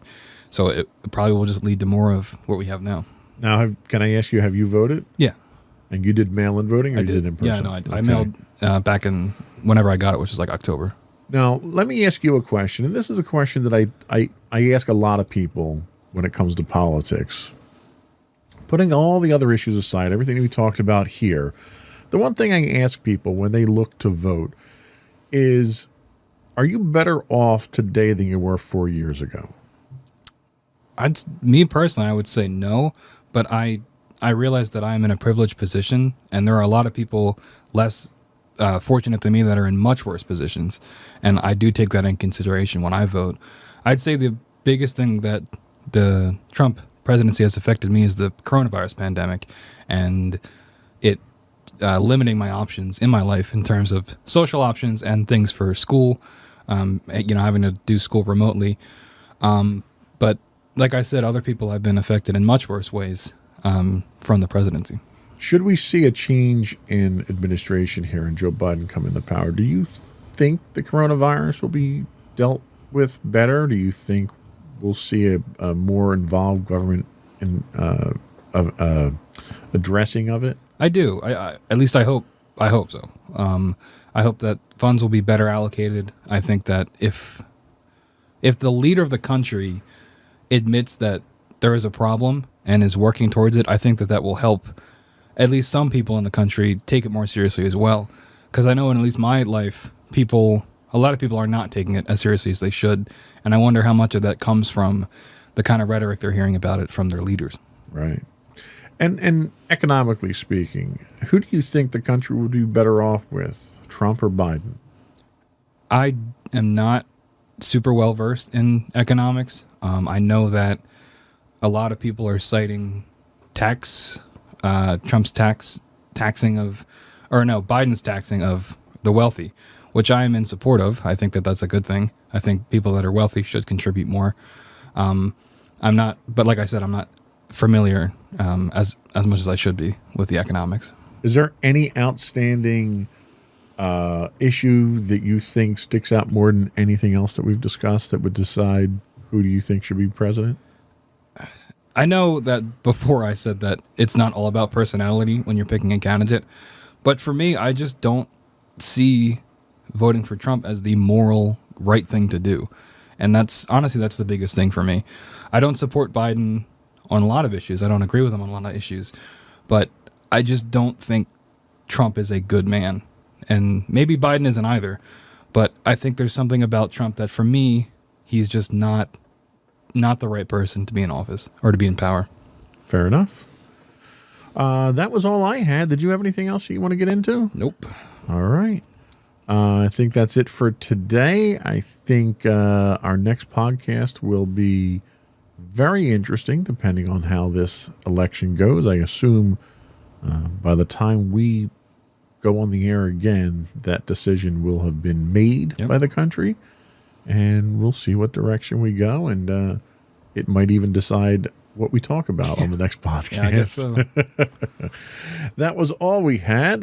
Thank you for watching today. Before we go, I would invite folks to subscribe to us. You can get video versions of our podcast if you look for Insights into Things. You can get audio versions if you look for Insights into Tomorrow. We're available on Apple Podcasts, Spotify, Google, Stitcher, iHeartRadio, TuneIn, and Amazon. We would also invite folks to reach out to us and give us your feedback. You can email us at comments@insightsintothings. We're on Twitter at Insights Into Things. We are on Instagram at Insights Into Things. Facebook, you can catch us at facebook.com/Insights Into Things podcast.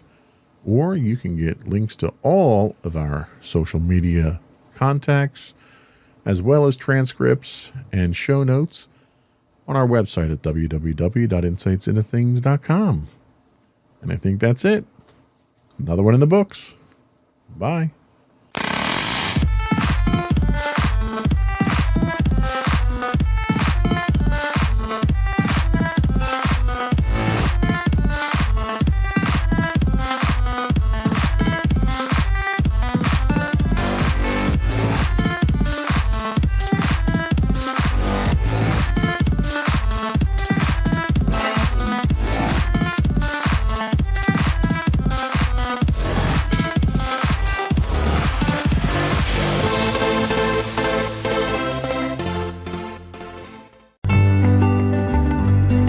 Insights into Teens, a podcast series exploring the issues and challenges of today's youth. Talking to real teens about real teen problems. Explore issues from braces to puberty, social anxiety to financial responsibility. Each week, we talk about the topics concerning today's youth. We look at how the issues affect teens, how to cope with these issues, and how parents, friends, and loved ones can help teens handle these challenges. Check out our video episodes on youtube.com/insightsintothings. Catch our audio versions on podcast.insightsintoteens.com or on the web at insightsintothings.com. Insightful podcasts by informative hosts.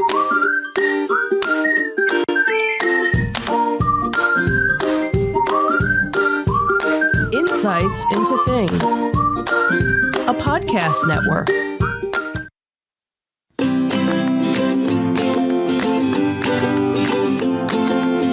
Welcome to Insights into Teens, a podcast series exploring the issues and challenges of today's youth. Your hosts are Joseph and Madison Whalen, a father and daughter team making their way through the challenges of the teenage years.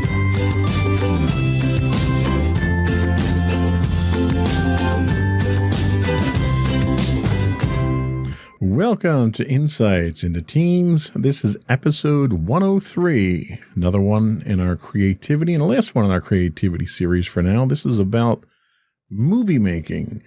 I'm your host, Joseph Whalen, and my imaginative and astounding co-host, Madison Whalen. Hi, everyone. How you doing today, Maddie?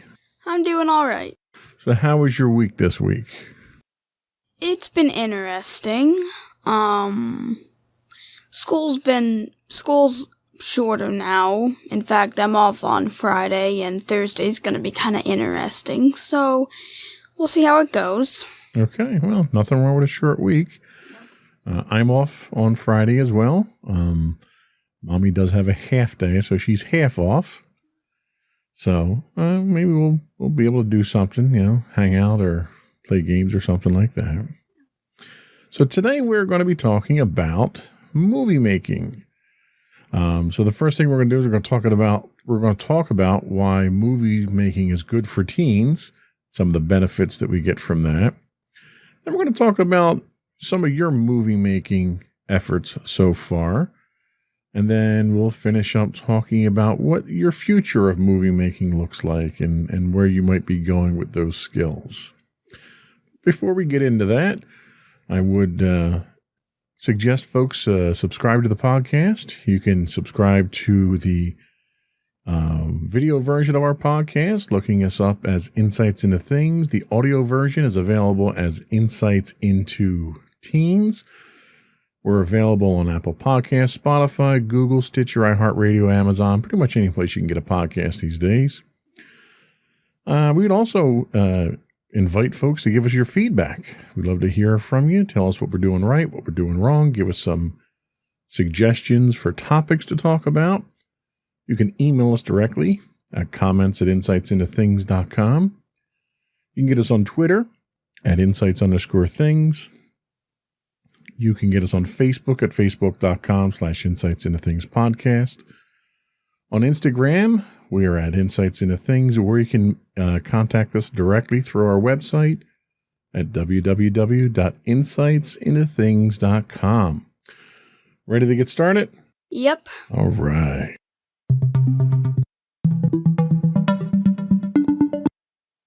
So this week's research was done by you. So I'm going to let you give us, and make sure you get the website right this time. Yes. So go ahead and give us what the research shows us this week. So I decided to look up why movies are good for teens, and I found it on a website I accidentally mispronounced in the in our 100th podcast. YouAreMom.com is where this information comes from. Yes. Most movies have a lesson. By seeing so many different situations on screen, kids and teens develop their critical thinking skills. They also stimulate their imagination, and they can become more creative by movies. We all know that movies are one of the best forms of entertainment. However, it may surprise you to hear that there are real benefits of movies for kids and teens. New films come out every year. Their main purpose is to entertain and make viewers have a good time. However, these stories also help kids and teens learn moral lessons about the world around them. So, the first one we have is expanding their vocabulary. Children are very good at listening. They grasp everything fast.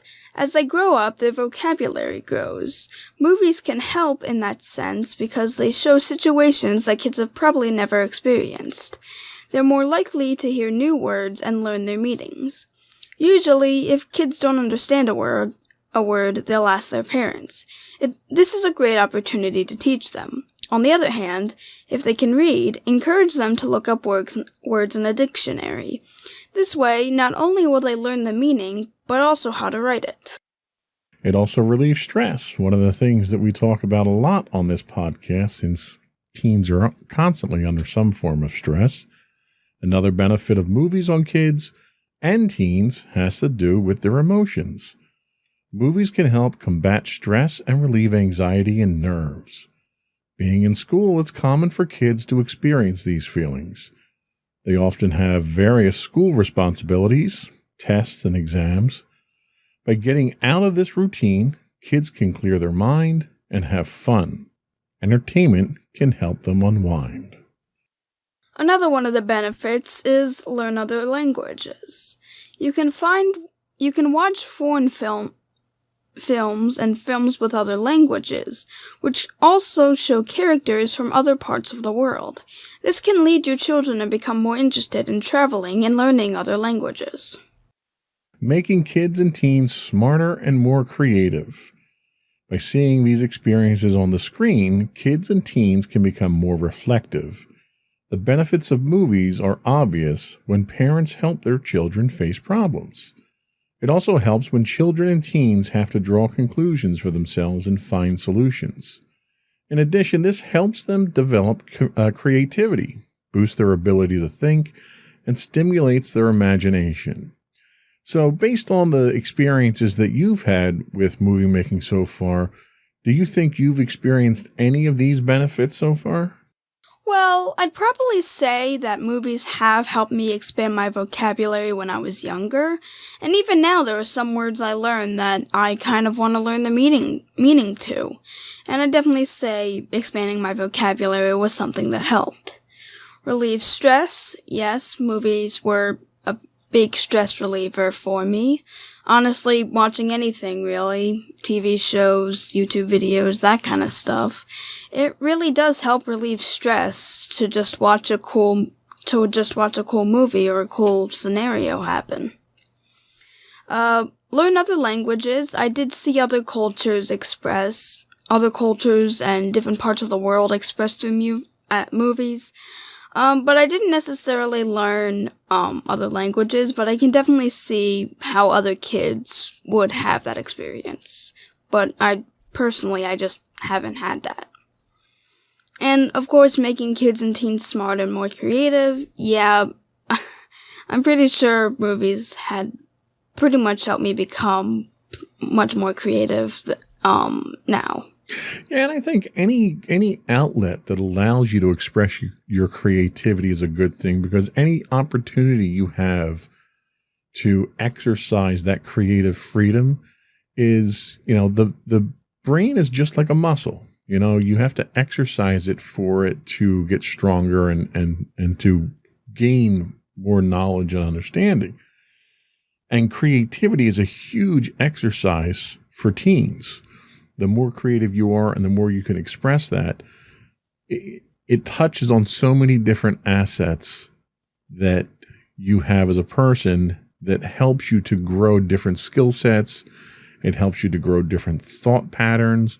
It allows you to look at problems differently. It allows you to look at problems from the perspective of your audience and the perspective of the characters that you're filming. So right now, most of the movie making that you do is an animated type of, I'd say, teen-centric movie. Would that be accurate?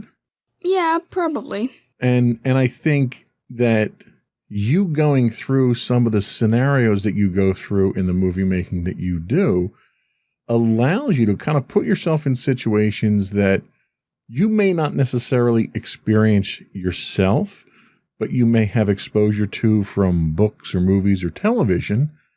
And in making the movies, it allows you to put yourself in that experience and figure out how you would handle something like that. Mm-hmm. So that alone, I think it's definitely a learning experience for you. But beyond that, what else are you learning aside from these developmental things? And let's look at it from a technical standpoint. You're learning how to tell stories, right? Mm-hmm. You're learning probably how to storyboard to a certain extent. Yeah. You're learning how to scene develop, because you're not just animating characters, you're building a scene and you're putting them in that scene. You're learning wardrobe, because your characters, you have to dress your characters, and how they dress reflects the scene that they're in and the mood that they're in. Yep.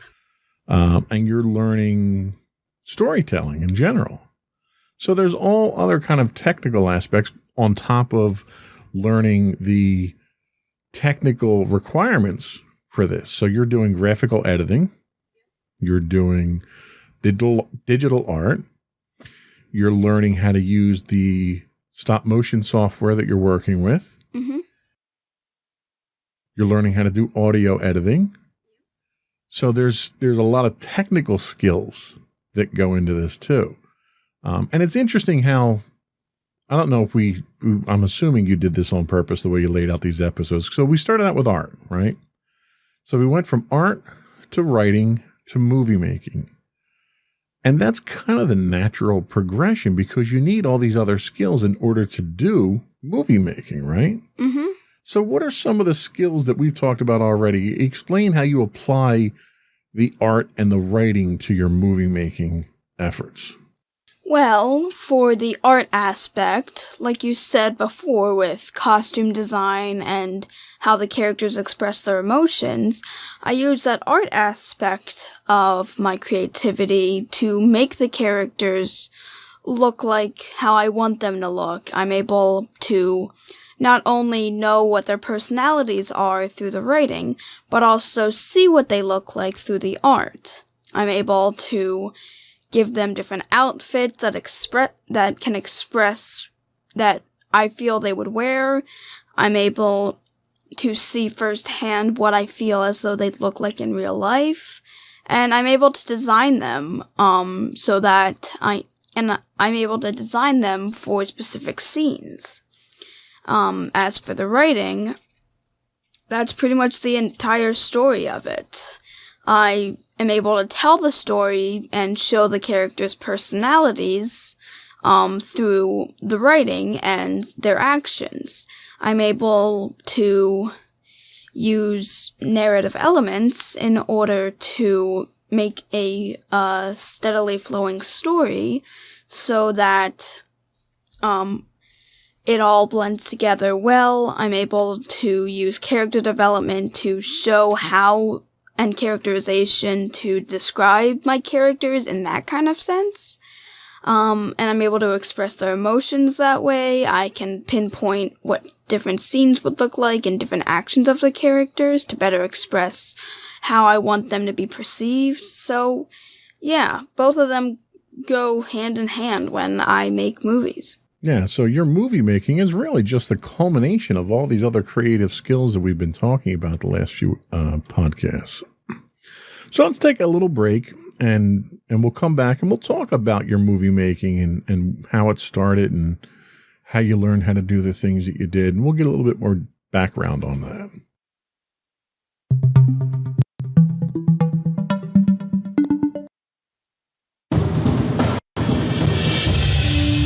For over 7 years, the Second Sith Empire has been the premier community guild in the online game Star Wars: The Old Republic.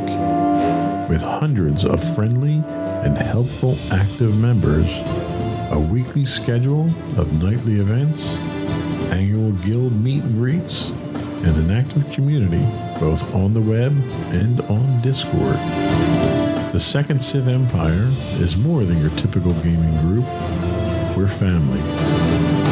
Join us on the Starforge server for nightly events such as operations, flashpoints, world boss hunts, Star Wars trivia, guild lottery, and much more. Visit us on the web today at www.thesecondsithempire.com.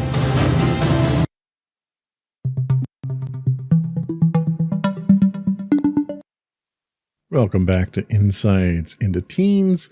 Today we're talking movie making in our creativity series, and we're going to ask Madison a few questions about some of the movie making techniques and efforts that you've made so far.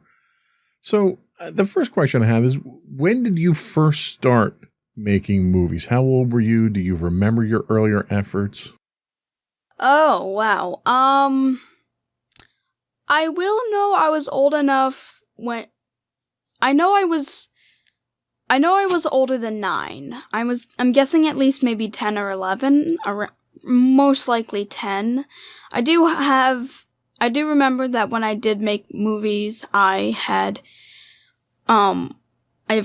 mainly just recorded them on my phone, so yeah, I'd say around 10 years old. Okay. Is when I first made them. What was the first thing that got you into making movies? Was it something that you had watched? Was it a story? Was it just, you felt that you had so much that you wanted to put out there that you had to make a movie about it?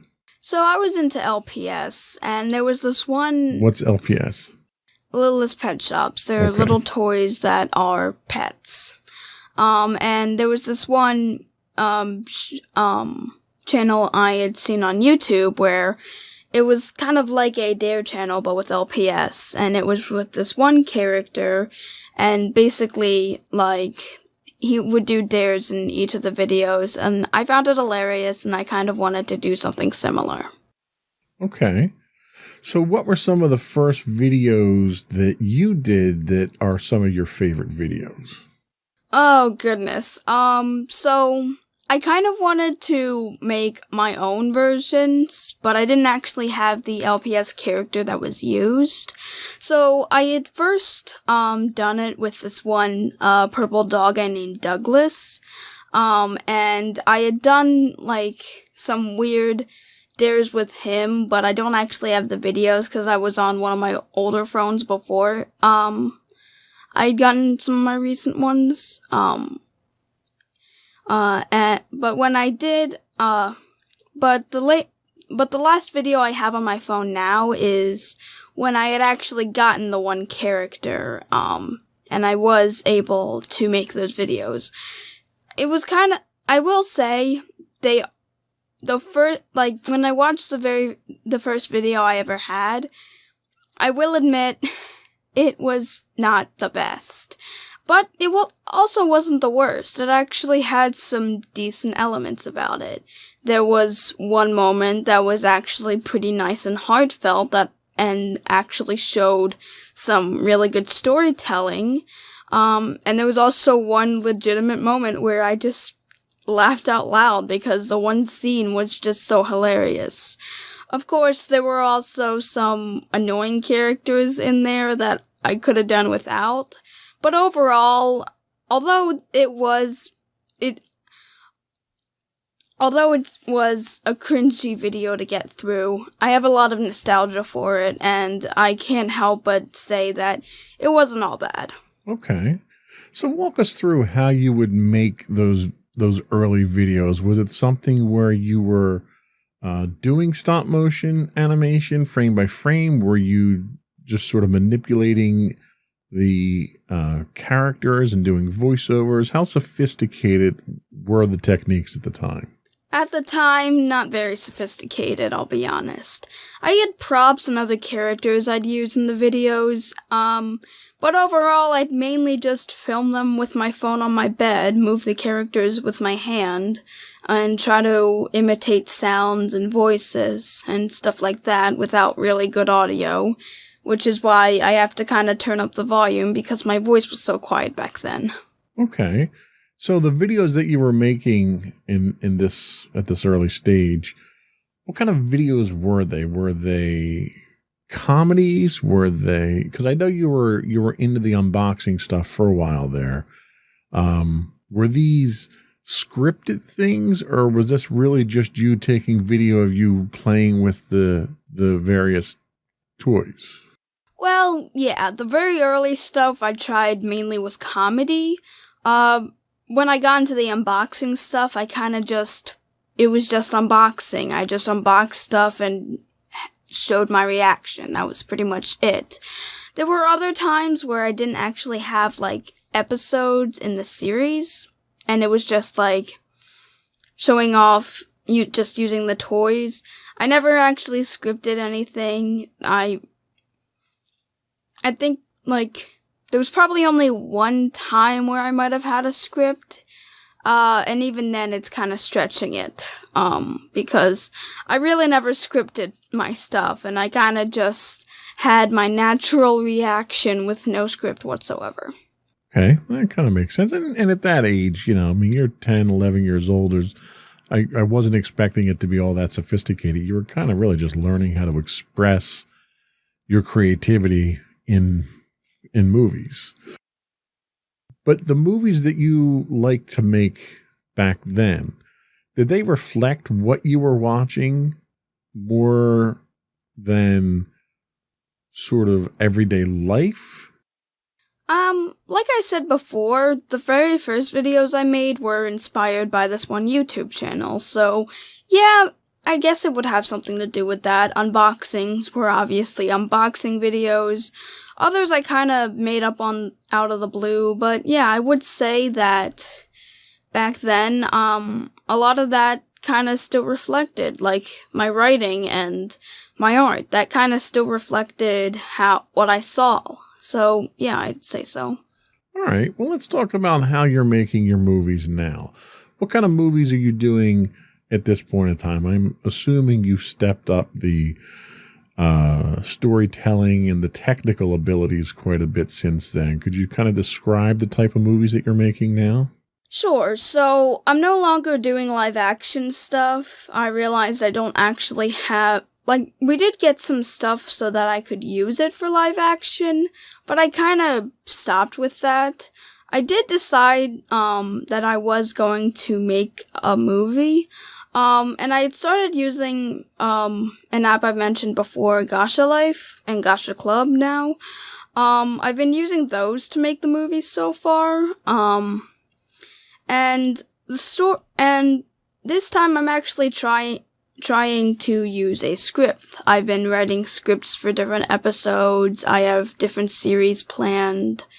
And I have all the characters laid out, and I know what I want to do with them. I'm trying to plan it a bit more, and I definitely say I'm a lot more sophisticated than back then. Okay, so when you go about writing a script at this point in time, are you writing it just for the dialogue, or are you writing it like a screenplay where you're doing scene descriptions and art direction and stuff like that? Is that all included in here so that you know what to do when you get to the point that you're going to film something?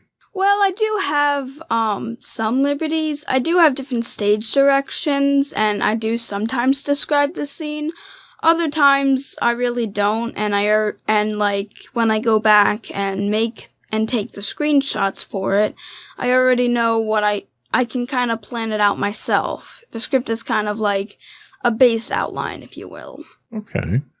How about overall story planning? Do you storyboard your scenes out? Do you outline the screenplay? What do you do to plan from, shot one to the last shot in the series there to know what you want to do when you want to do it and so forth? Well, I split it up into different scenes. I have the different scenes marked on my script, and I know that, and to pace myself, I edit one part of one scene, and then once I'm done taking the photos for the next one, then I work on that, and then eventually by the end I'm gonna put it all together. So is what you're doing now more stop action? Are you doing hand animation? Is the software itself doing any kind of tweening or any kind of auto animation for you? Or are you manually manipulating each of these and taking a shot and then streaming these shots together? I have to take screenshots of the characters because I don't, and like sometimes I do work with animation by using different poses and kind of putting the pictures together to make it look like stop motion. So sometimes I do that kind of animation. But most of the time, a lot of it's just I take a few screenshots, then I go into my software and I make them shorter or longer depending on how long a scene I want it to be.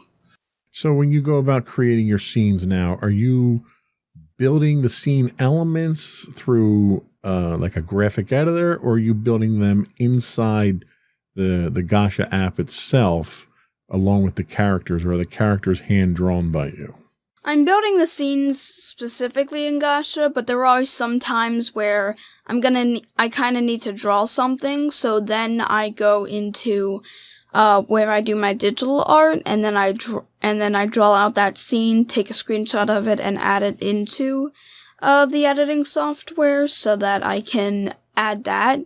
But most of the time, it's really just I do everything through Gasha, take the photos, and transport them over to the software editor. But there are some times, especially with animation, that I have to kind of put a green screen back on the characters and have them walk across the screen, which I can't exactly do in Gasha very well. So yeah, there are some things that I do in Gasha and some things I do outside of it. Okay. What about reusing elements? Do you build a character's bedroom, for instance, and then can you reuse that bedroom, or do you have to rebuild it every time in the software in order to create a scene from that? Well, the software has various backgrounds that you're able to use, and a lot of times I kind of reuse some of the backgrounds, but I do try to change them up a bit.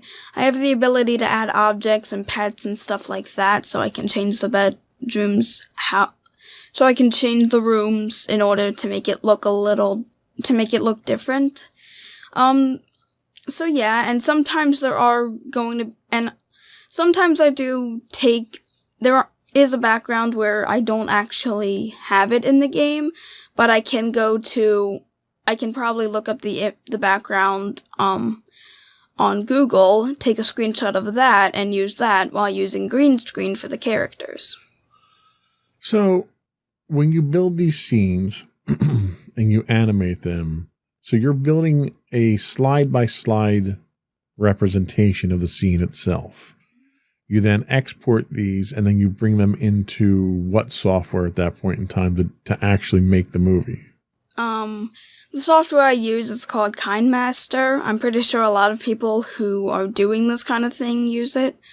And it's a decent editing software. And I'm able to do a lot of stuff with it. So I transport all my images through KineMaster right now, and I am debating on whether I want to keep going with it or maybe do something different. And typically, how long are the movies that you're making right now? They're not really that long. Most of the scenes only last about 1 or 2 minutes tops, because I have to sort all the images down. And I have added some of them together, and they only really last about maybe half an hour.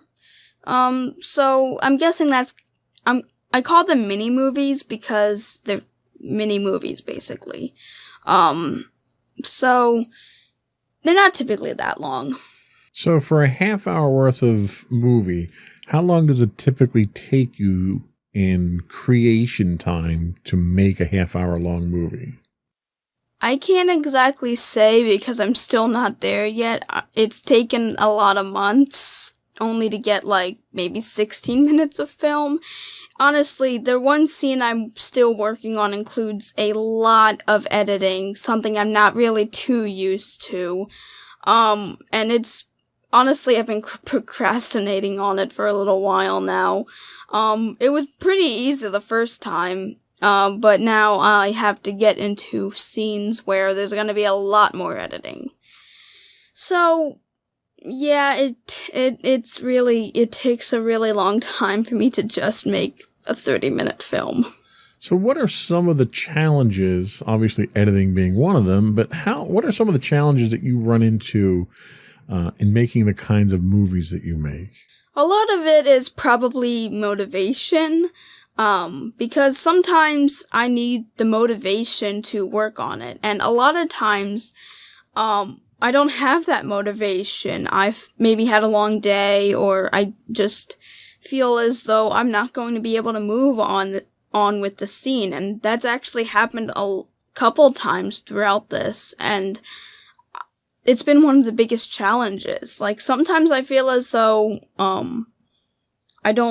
sometimes I feel as though I don't exactly know how to make the scene, and other times it's just, I don't really feel like it. So, yeah, it's kind of like writer's block, if you will, with it. I still want to try and gain a bit more motivation. I've normally always picked myself up. Unfortunately, I am still in one of those states, but I am trying to do better. Yeah, and I can sort of sympathize with that because, shooting the podcast, we do it usually at least 2 a week. There's a good deal of post-production that goes into it. Mostly the audio side, the video side's pretty much taken for stock.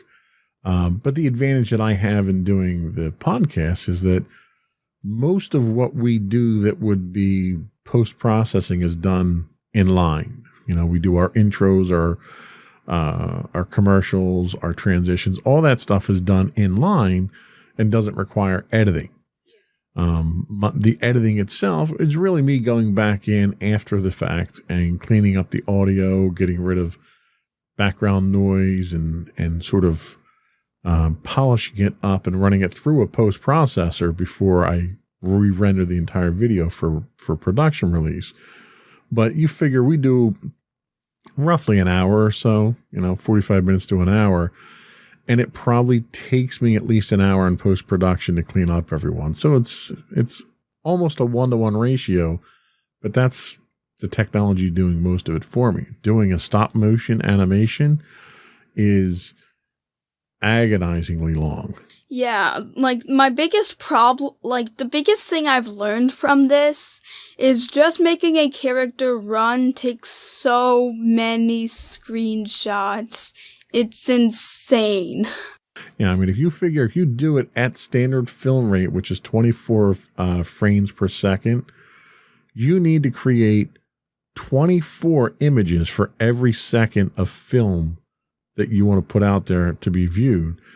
And you need to make sure that everything is the same. You need to make sure that your animation is fluid and in line. It can't be jerky. It can't be jumpy. If you're running at a steady pace, you have to make sure that the figure that's doing the running is moving exactly at the same distance. You need to make sure that whatever's going on in the background is animating correctly. It's a lot of work to do animation. Yeah. And like, this isn't even drawing it. Imagine having to draw every single scene and having to draw 24 scenes per second of film. Well, and that's why if you look at the big animation firms like, Disney, Disney has their master artists. They do the keyframes, and then they have, junior artists come in who are the tweeners, and they do everything in between the keyframes. So you may be an artist that does a keyframe every 4 frames, and then somebody else comes in and draws the 3 frames in between. And then you don't even color it. Then it goes off to someone else, and they color it. And then somebody else will do the voiceover recording, and then that has to be dubbed in. And, because we haven't even delved into doing audio with yours yet. You're using dialogue boxes right now for your animation, right? So there's a lot more that would go into a post-production to have a finalized film there. So it's a lot, it's a big undertaking, and it's a big production. And, I think you're progressing through that, and the experience that you have at this point, I think, is giving you that appreciation when you do watch films. So we're going to take another quick break. We're going to come back, and we're going to talk about what the future of movie making might be for you. We'll be right back.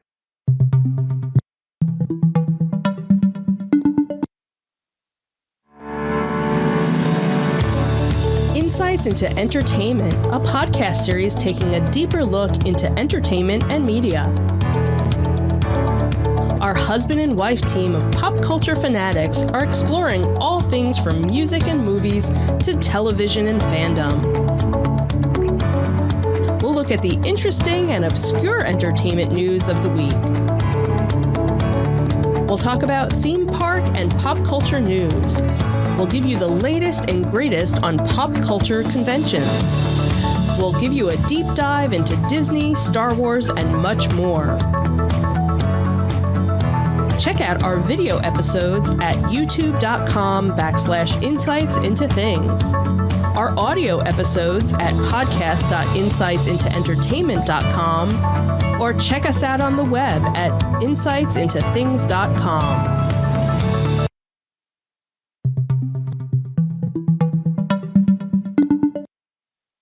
Welcome back to Insights into Teens. This is episode 103. We're talking movie making. So the future of movie making. So right now you're using a couple of applications that are exclusively on your iPad. Is that correct? Yep. And how capable are they moving forward? I'd say they're pretty fine. I'm still debating, I'm deciding whether I should continue moving on with KineMaster, the main editing software for my movies, and if I should be doing something else. But right now it's been going alright. And that's basically the main thing I've been using, so I guess we'll see how it goes.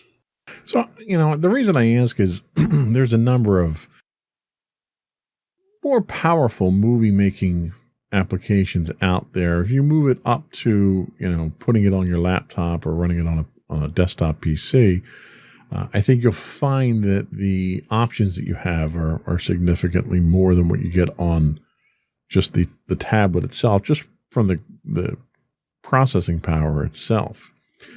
But I did want to ask, how have the tools that you use to make movies changed since you first started making movies? Have they gotten easier, more powerful, more options? What would you say are the major changes? Well, like I said, when I first started making movies, I really just recorded them on my camera, on my phone. So, after that, when I finally got into more advanced movie making, I started using more movie making well, there was when my stop motion period where you had gotten me a stop motion app that I was able to fully use stop motion instead of just filming live. And that kind of started my stop motion phase. After that phase, I went into the movie making phase I have now. Now that I'm using KineMaster, I have a lot more options for film. It's a lot more sophisticated than when I first started out, and it's definitely more powerful than when I first started out, so how has your movie making style changed since your early days? Have you become more organized? Has it just been an increase in sophistication as the tools improved? What are some of the major changes, major differences from your early movie making to what you do now? Well, with the early movie making, I really wasn't so concerned about the story. It was mainly just trying to make something comical and just a comical little series, and a lot of it was centered around my LPS toys. Then I went into unboxing because it was what I saw and kind of thought it was cool. And then when I went in my stop motion phase, I still used the LPS, but tried to do it in a more sophisticated manner. And that's kind of when I did storytelling, but I still didn't have a script, and it kind of just came to me out of the blue. And now I write down a full-on script. I make the make the characters in Gacha Club, put the scenes together, take screenshots of the scenes, put them together, edit them, and make a movie. Okay. So moving forward, assuming we eventually someday in the not too distant future move past the whole pandemic and quarantine and all that stuff, what do you think you want to do? Would you be interested in trying different styles of movie making? Like, would you want to do live action and get your friends involved in doing live action scenes and stuff like that? Do you want to move into different genres and kind of, what's the next step for you? What's that next progression in movie making for you? Well, for me, if I am able to again, I do kind of want to, turn my characters into slightly more live action versions. Maybe not like a real movie with special effects, costumes, and stuff like that, but maybe just play out the scenes with some of my friends, and maybe even with you guys to see how that works. Well, that sounds kind of cool. I'd be interested in doing that. So have you looked, or do you continue to look at different movie making technologies, cameras, software, any editing techniques, anything like that? Do you keep up on that sort of thing to find out what the next best thing is to help you make your movies? Well, I haven't really been doing too much research on it, but I do feel as though I want to learn a bit more about it, especially coming from you. You do a lot of editing now, especially with the podcast, and you have a tendency of making movies, so I might want to learn a bit more from you, see how I can translate what I know into what you know. So, yeah, I might try different editing software techniques and learn from you. Okay, sounds good. I'll be happy to teach you. What do you enjoy about making movie making? I'm assuming, it's not a lucrative venture for you. You're not making it and selling the rights or anything like that. So you're not doing it for money. So it has to be for the enjoyment or the joy and the learning experience. What do you get out of making movies? Oh, a lot of it. Some of it is the satisfaction of knowing that figuring out that I really created something that I felt would change people's lives, or something like that. I really just enjoy making stories, and turning them into a completely different medium, along with art, is really nice for me and gives me a bunch of satisfaction for that. But it's also the fact that I tried that if I ever do show it to a true audience, I kind of want my characters to be relatable and go through the scenarios that I went through as I'm growing up. Which is why I like to put characters as teens, because I have to be honest, a lot of times I feel like teens and kids aren't entirely expressed super well in the media. So I kind of want to, as a fellow teen, and especially as a preteen when I kind of want to show that to people. Like, as a preteen, I had no ideas what some of the struggles would be, like I mentioned earlier before, the struggles of having to find clothes between the grown-up section and the kids section. So I kind of want to show those struggles in relatable characters throughout a story. So you've identified an underrepresentative section of the population in movies. Do you think that also is a representation of an audience that would be interested in seeing something like that? Like, would you want to watch films about those types of things if they were available? More than likely. I want to kind of have a mix of fantasy, but also reality. I'm a big fantasy fan, and I like sci-fi stuff, and I'm sure plenty of other teens like me also do. And I actually wouldn't mind having characters who I can relate to more.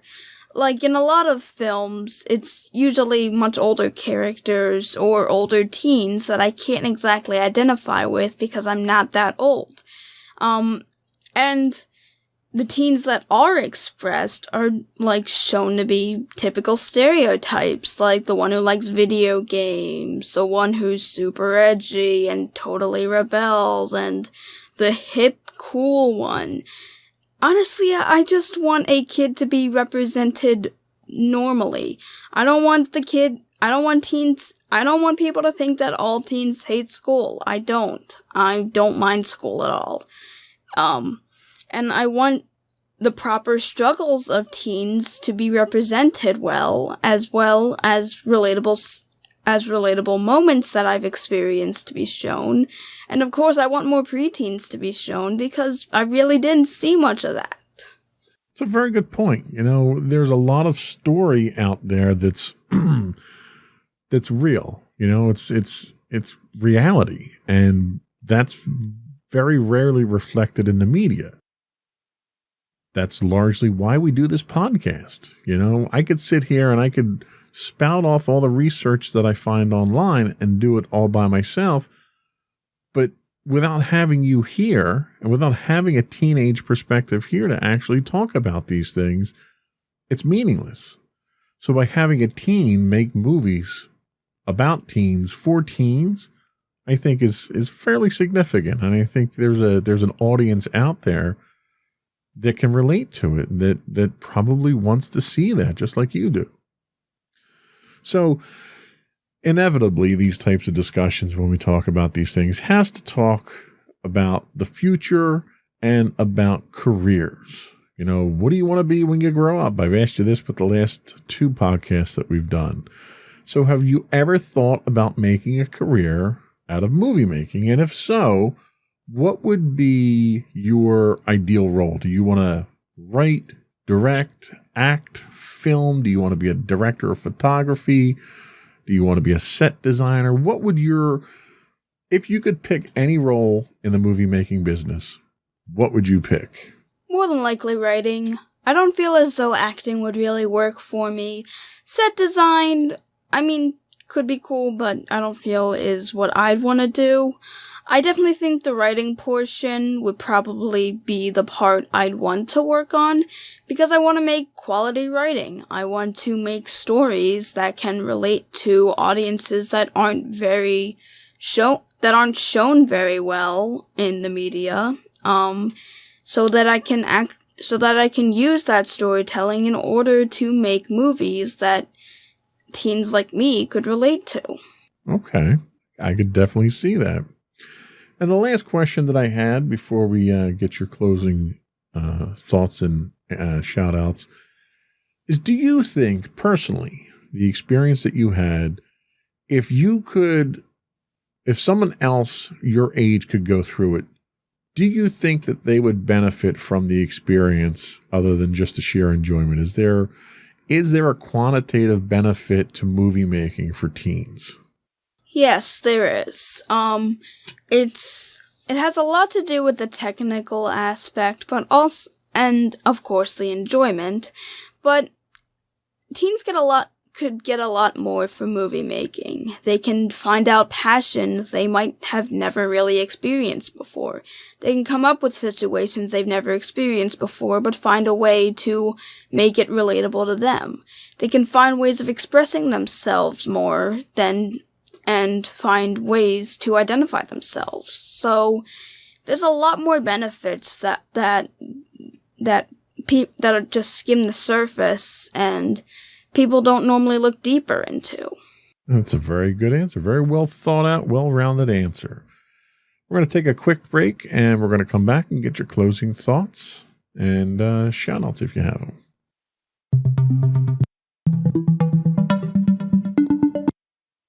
Go for your closing remarks.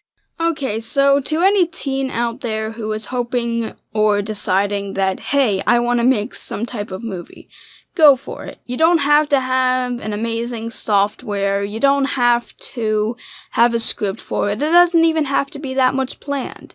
If you just want to do it how I started out, just make a video on your own, then do it. You don't have to get too sophisticated if you don't want to, but if you do have that passion for it, go for it. You can get plenty of benefits with even the least sophisticated and the most sophisticated way of making movies. Okay, very good. I think that's great advice for everybody out there. Get out there and make movies. Have fun. So while movie making is a culmination of the last two creative podcasts that we did, we do have another podcast that's going to be coming up that's going to deal kind of with all of these things together. So we have a D&D group that all the hosts of the show do right now. And we'll be starting hopefully this weekend, a new campaign that I'll be DMing. And what it really allows us to do is exercise our writing ability for character backstories and, for the DM side, putting the campaign together. It allows us to do artwork because you did a poster for us which we'll show on the podcast. And it allows us to do directing because we're playing characters in this. And we kind of have to make our characters be true to what the character is. And then on top of that, the next skill that we exercise is our acting skills. I don't know how deep into it you want to get, but you can always do an accent or, slip into that character and play that character as true to their backstory as possible. So that'll be coming up. I don't know if it'll be next week. I think we're going to wait until at least we get one session in the new campaign under our belt before we do that one. But that's something to look forward to. Yeah. But anyway, before we go, I do want to once again suggest folks subscribe to the podcast. You can subscribe to us. Our video versions of our podcast, all of the network podcasts are available, listed as Insights into Things. Our audio podcasts for this specific show will be listed for Insights into Teens. You can get us on Apple Podcasts, Spotify, Google, Stitcher, and any place else you can get podcasts. We would also love to get your feedback. We're running out of ideas for shows at this point, so we need ideas. So feedback and tell us what you want us to talk about and explore. You can email those over to us at comments@insightsintothings.com.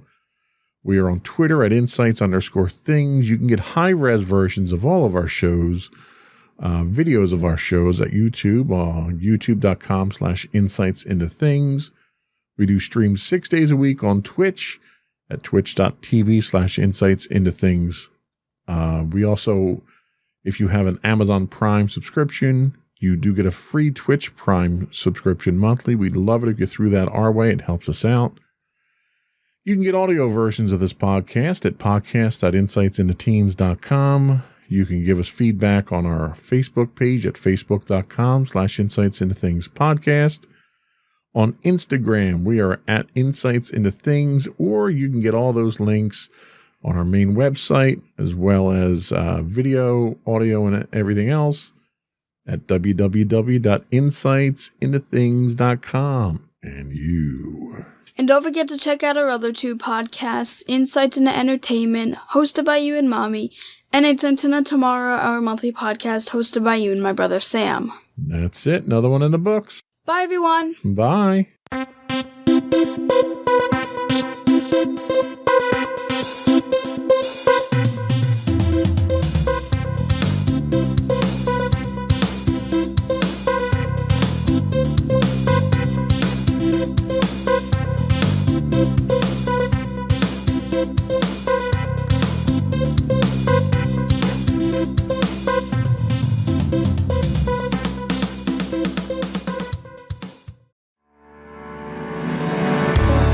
Insights into Entertainment, a podcast series taking a deeper look into entertainment and media.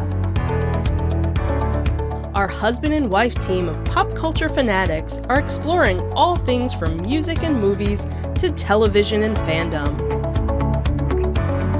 We'll look at the interesting and obscure entertainment news of the week. We'll talk about theme park and pop culture news. We'll give you the latest and greatest on pop culture conventions. We'll give you a deep dive into Disney, Star Wars, and much more. Check out our video episodes at youtube.com/insightsintothings. Our audio episodes at podcast.insightsintoentertainment.com, or check us out on the web at insightsintothings.com. Insightful podcasts by informative hosts.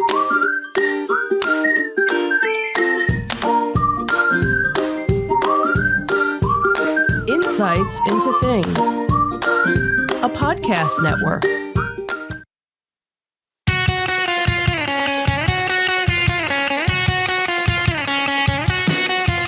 Welcome to Insights into Entertainment, a podcast series taking a deeper look into entertainment and media. Your hosts, Joseph and Michelle Whalen, a husband and wife team of pop culture fanatics, are exploring all things from music and movies to television and fandom. Welcome to Insights into Entertainment. This is episode 103, Something About Obi-Wan. I'm your host, Joseph Whalen, and my comforting and caring co-host, Michelle Whalen. Aww. And why are you comforting and caring, dear? I don't know. Why? Because of last Friday. Because last Friday, we had an incident. Yep, we did. Had to go to the hospital for a little medical issue I had, and you were my pillar of support there. You I was your comfort animal or your support. You were my support animal. Yes, you were. So you helped me keep things together. Well, I'm glad. Thank you for that. You're welcome. Not talking about that today, though. We're putting that in the past because everything's going better now. Mm-hmm. So in today's episode, we're going to talk in Disney Detective about going contactless at Walt Disney World with your iPhone. The Florida Governor DeSantis also is trying to go with no vaccine passports for the whole state, including the theme parks. Then in our Tales from the Edge of the Galaxy, will Liam Neeson wind up reprising his role as Qui-Gon or not in Obi-Wan, the series? And we also have cast announcements and dates for the new series, which starts filming, I think, April, right? Mm-hmm. Something like that. Yep. Then in our entertainment news, we will talk about What We Do in the Shadows getting another spin-off. They're going to be haunting CW and HBO Max this time. And then we'll talk about a new National Treasure show coming to Disney Plus. And obviously, we'll finish up with our insightful picks, and we have a couple of afterthoughts. Yep. So stick around at the end of the show for a couple of announcements that might signal a slight return to what we used to think of as normal life. Mm-hmm. Before we do that, though, I would invite folks to subscribe to the podcast. You can get video versions of the podcast listed as Insights into Things. You can get audio versions listed as Insights in Entertainment. You can find us on Google, Apple, Spotify, Stitcher, Amazon, Pandora, any place you can get a podcast now. I would also invite folks to reach out to us, give us your feedback, tell us what you want us to talk about, what you don't want us to talk about. You can email us at comments@insightsintothings.com. On Twitter, we are at insights_things. On Facebook, you can get us at facebook.com/insightsintothingspodcast. On Instagram, we are at Insights Into Things, or you can get links to all those on our website at www.insightsintothings.com. Shall we get into it? Sure. All right.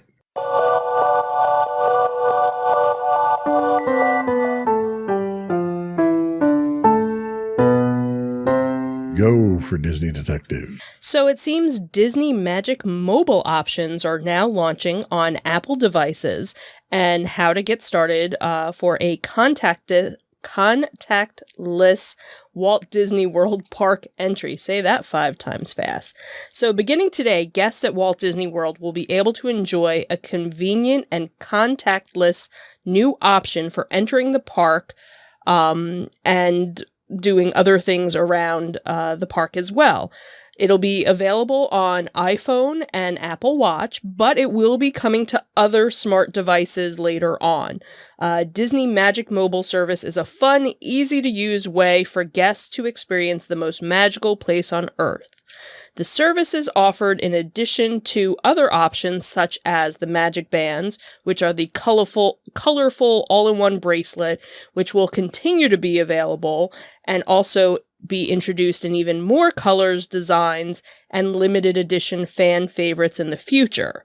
So the article talks about how you can even create a customized digital pass.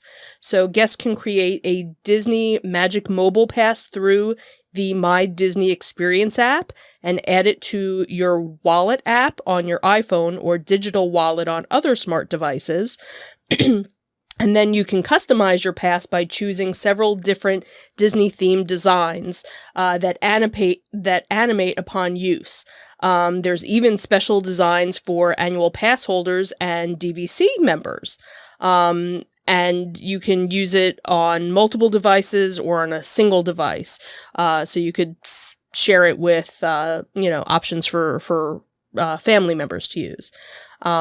So basically what you would do is to enter the park, you would simply hold your iPhone or Apple Watch or other smart device near the access point when entering the park, or using other available features like you would do with your Magic Band. So it basically would replace your Magic Band if you didn't already have one or didn't want to purchase a Magic Band, because as we had talked about before, the Magic Bands are no longer given free if you're a resort guest. You either have to use one that you've already used before or purchase a new one. So here's another option for guests, to use. Obviously, it would link up with your park pass, and also they're going to have another enhancement of it will also sync up with your Disney Photo Pass as well. So all of your photos, once they've been taken, would download right to your phone. So you wouldn't have to go in and manually update them. So they're, making all these little, advances to make it a much more seamless experience, it seems. All right, so I got a whole bunch of questions here. Okay, I don't know if I'm going to have the answers. I haven't tried using it yet. So, first question I have is it just to get in the parks, or does it work like your Magic Band to get into your room as well? I believe it's going to be anything that you would normally use your Magic Band for. So, park entrance, resort room entrance, payment for things. So you mentioned that it works with PhotoPass, can I use it to scan my PhotoPass in like I can with the Magic Band as well? Yes. So when you go to the with your photographer, you have to scan your thing. Right. Mhm. So it works for that as well. Okay. Yes. So this is basically a universal replacement for Magic Bands at this point. Right. Or if you don't have an iPhone or don't want to use your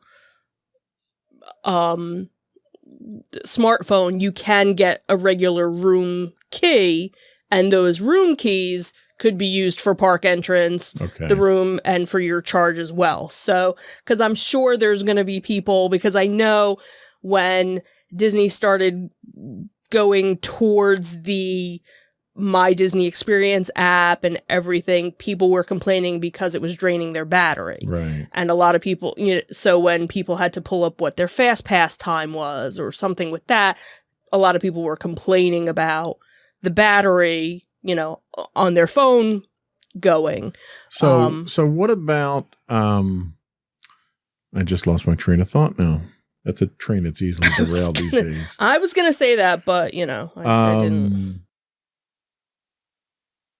I can't think of what I was going to ask. Next question I have was, it's not available for Android devices yet. Do they have a time frame yet? They don't list anything as of yet, but at least they're going to be supporting it at some point, because you can use the My Disney Experience app on all platforms. Okay. So I remember what I was going to ask. Okay.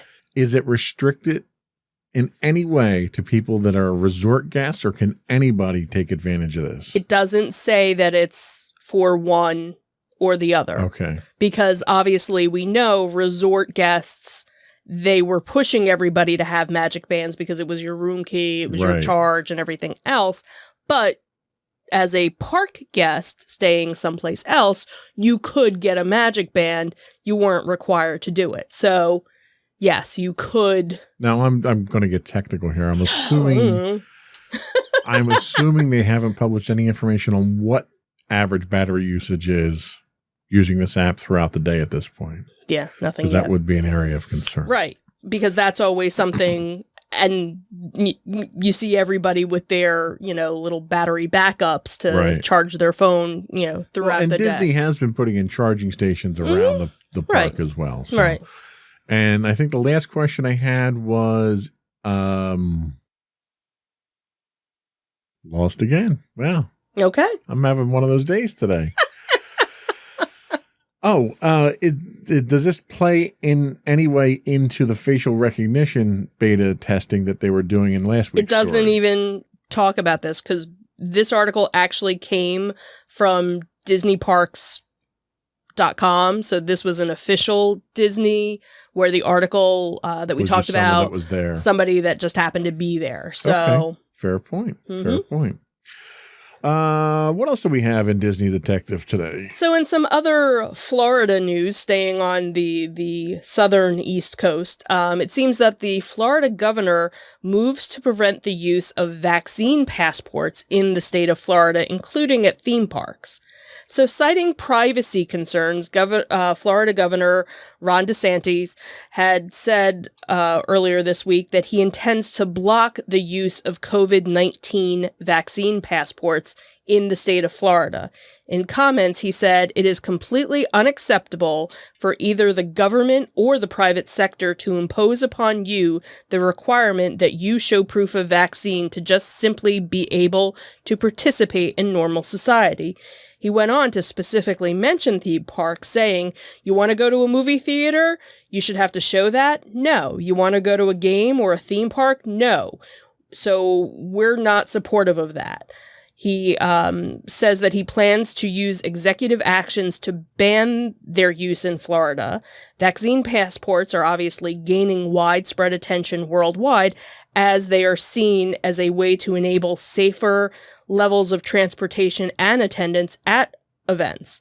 Disney has yet to make any official comment on whether it plans to attempt to use vaccine passports as a part of its future policies at Walt Disney World. Meanwhile, at the White House, senior advisor for COVID-19 response had said the government here is not viewing its role as the place to create a passport, nor a place to hold the data of citizens. We view this as something that the private sector is doing and will do. I think it's a little premature at this point since a vaccine passport doesn't even exist. Right. So to ban something that doesn't exist is kind of silly. It's kind of silly. And when it does exist, you have no idea what's going to be on there. Like, for instance, we both have our shots at this point in time. We have a card from the CDC, and that card has information on there about the batch ID, the location, all that stuff. So there is personally identifiable information associated there's with something out there. So that wouldn't be a very good passport. But a passport that you take that card and get a button, for instance. You know, your passport could be as simple as a button like you had purchased for us that says, I'm vaccinated. Right. Would that offend you to have to wear something like that to get into the theme park? No. It wouldn't offend me at all. Yeah. You know, and this is something that we're starting to see now as travel and other things are starting to reopen. Cruise lines we'll go with that. I have a friend of mine who happens to be a travel agent and an avid traveler and has not done anything. And she has now booked a cruise. And I don't remember which company it was. Wouldn't be booking a cruise at this point. But it happens to be a cruise where you have to show proof that you've been vaccinated to go on the cruise. Masks are required in any public area. If you're outside, they, will make sure that chairs are spread out. In the dining areas, things will still be spread out. And it lists all the places that you are required to wear a mask and where it's optional. See, that's sort of the problem that I have here is that the theme parks, all right, let's just stick to the theme parks for a minute. The theme parks are a private property. They're not owned by the government. Right, absolutely. The government can't tell you how to behave on it. Disney has the ability to say what you can and can't do, how you must dress. Absolutely. There are very strict guidelines on what you can wear going into the theme parks.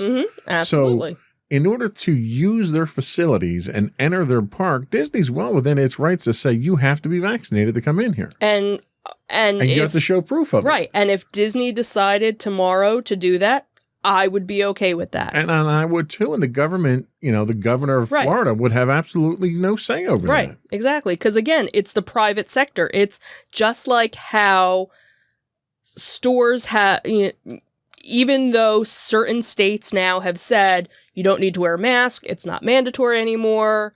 But stores that are within just like those a store states, can require that you wear shoes and a shirt to come into it. And there are corporate stores that have said no matter what state it's in, you still need to wear a mask. We don't want to, This whole thing strikes me as turning the whole COVID thing into another political absolutely pivot point here that someone's going to try and prove their point that they're not like I have a right to not be vaccinated. Like it's such an idiotic concept. And that's the thing is that Krispy Kreme, the donuts. I don't think we actually have one nearby, or maybe we do.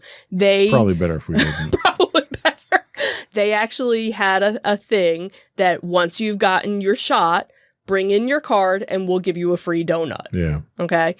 So there also happened to be in our local area a gym who back in last year got into trouble because when our state has shut down, he kept open and all these different citations or whatever. So now Krispy Kreme came out and said, hey, get a vaccine, get a free donut. He offered, don't get a vaccine, and we'll give you a free membership to the gym, and you don't have to wear a mask. Right. Which is just Like- childish at this point. Right, Just exactly. childish. That's like at that point, you're part of the problem. You're not part of the solution. exactly. So here to say we're not going to require, like you said, it's up to each individual Right. It's up to the company to decide what they But want to do. to me, it's idiotic to ban something that doesn't even exist yet. Right. That is, you're just trying to win political points, for a certain segment of the population. Right. And it's like, let's not make this public. All right. Right. Over 500,000 people in the United States have died from this already. Let's try to take it a little more seriously. Mhm. All right.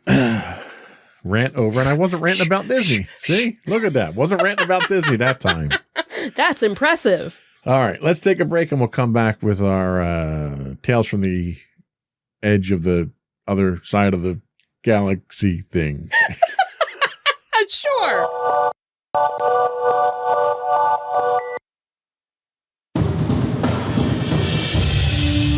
For over 7 years, the Second Sith Empire has been the premier community guild in the online game Star Wars: The Old Republic. With hundreds of friendly and helpful active members, a weekly schedule of nightly events, annual guild meet and greets, and an active community both on the web and on Discord.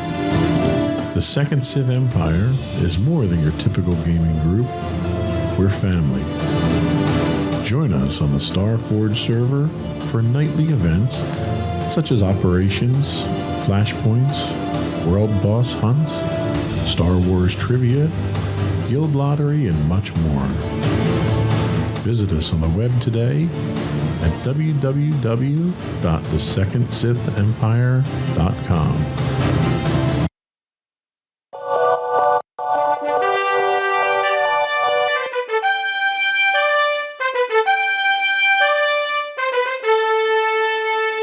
Go for Tales from the Other Pew, pew. Edge of the Thing. From a long time ago. Far away, all far that away. stuff. So it seems that Liam Neeson says that he would be up for returning to the franchise in Obi-Wan Kenobi's Disney Plus series. So it seems that he has expressed an interest in returning as Jedi Master Qui-Gon Jinn. And obviously we haven't seen him in the Star Wars franchise since episode 1 that came out in 1999. You've heard him, though. Wow, that is true. You did hear him. So it seems that he's, again, interested if they wanted him to appear. Obviously, we know that Obi-Wan will be coming out. Obi-Wan is obviously played by Ewan McGregor. He's reprising the role in the new series along with Anakin Skywalker, being played by Hayden Christensen as well. When asked about the calls from Star Wars fans to bring back the character of Qui-Gon, he had said, "I'll be honest with you, I haven't heard that at all." So after being assured that yes, there was a demand from fans for him to return, he'd said, "Sure, I'll be up for that." Obviously, if you've seen the movie, you know that his character was killed at the end of Phantom Menace. But he obviously came back as a Force ghost, which obviously left the door open for the character to come back in some sort of form. In that same interview, the actor expressed doubt about the future of the Star Wars franchise, saying, "I'm sort of wondering, is Star Wars starting to fade away from the cinema landscape? Probably not." I know that just makes me think he actually saw the sequel trilogies. Well, maybe that's the thing. Maybe he saw.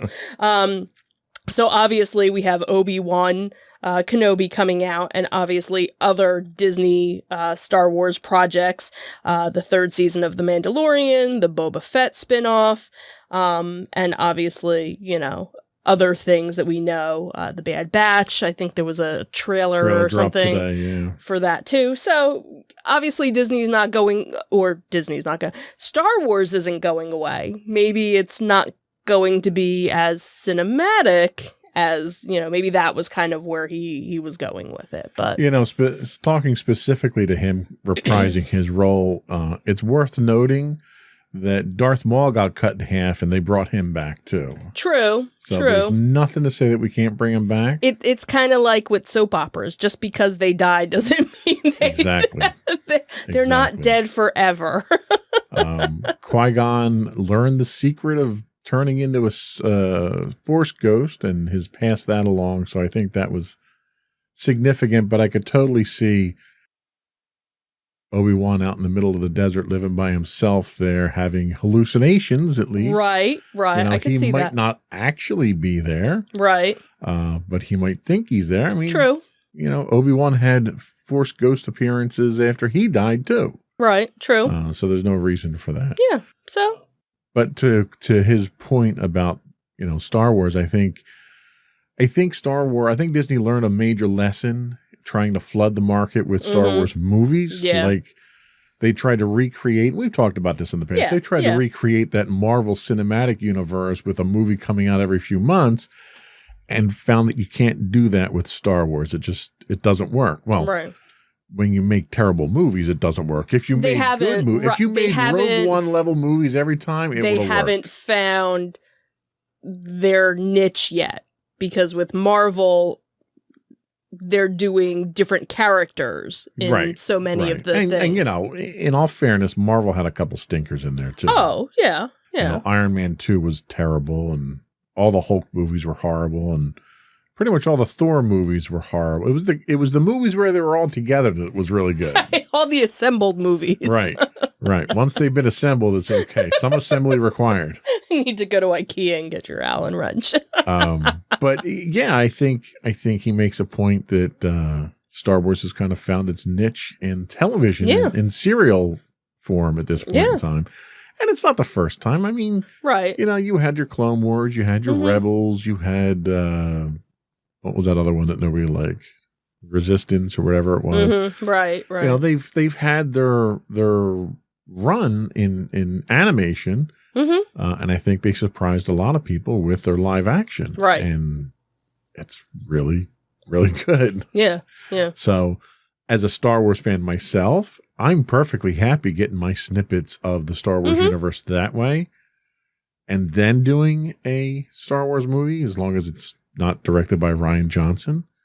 That's your only prerequisite. I'll be perfectly honest. I'm very excited to see what Taika Waititi comes out with his movie. That's going to be awesome. That has to be awesome because he's awesome. Because he's awesome.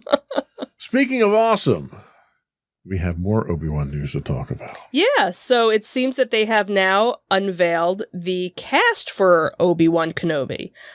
So Disney Plus revealed the cast for the upcoming special event series that is set 10 years after the events of Star Wars Revenge of the Sith. So joining Ewan McGregor and Hayden Christensen in the series are Moses Ingram, Joel Edgerton, Bonnie Plies, Kumala. I'm gonna totally guess we should have rehearsed this. Probably Rupert Friend, O'Shea Jackson Jr. Unfortunately, none of these names sound familiar, but maybe it's one of those things. If I saw them, I would know who they are. But no details on their actual characters had been given yet. Production, as you had mentioned, will begin in April. The return of Hayden Christensen as Darth Vader in the new series was actually announced back in November, so we've known about that for a while. Obi-Wan Kenobi will be directed by Deborah Chow, whose credits include 2 episodes of The Mandalorian, has not yet actually given a premiere date.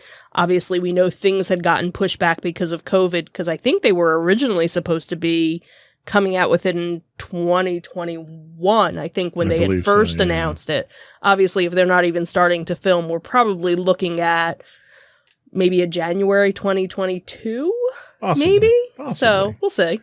Depends on how quickly they rush it and any production issues they run into. Right, and Disney, what's nice with Disney is they don't like to have things all come out at the same time. They kind of like to That's how you milk your spread it. subscriptions, especially when you're increasing your rates on your subscriptions. Absolutely. So obviously we know Which we'll I noticed have we cleverly didn't cover. Increase in the Disney Plus subscriptions. because we pay for it annually. So Yeah. so I didn't notice. We'll notice next whatever when the bill comes. Well, since we're not going to the parks and getting an increase in our park True. tickets, we got to give it to Disney somehow. Right. And I get Disney dollars, so technically I'm not paying for it. That's really in all that some, matters, right? Some respect, I guess. Yeah, so we'll obviously, as they start filming, we'll obviously probably hear more in terms of dates as things come. Right. And I'm looking forward to it. Mm-hmm. Just like you, I'm not familiar with a lot of the cast that they announced, Mm-hmm.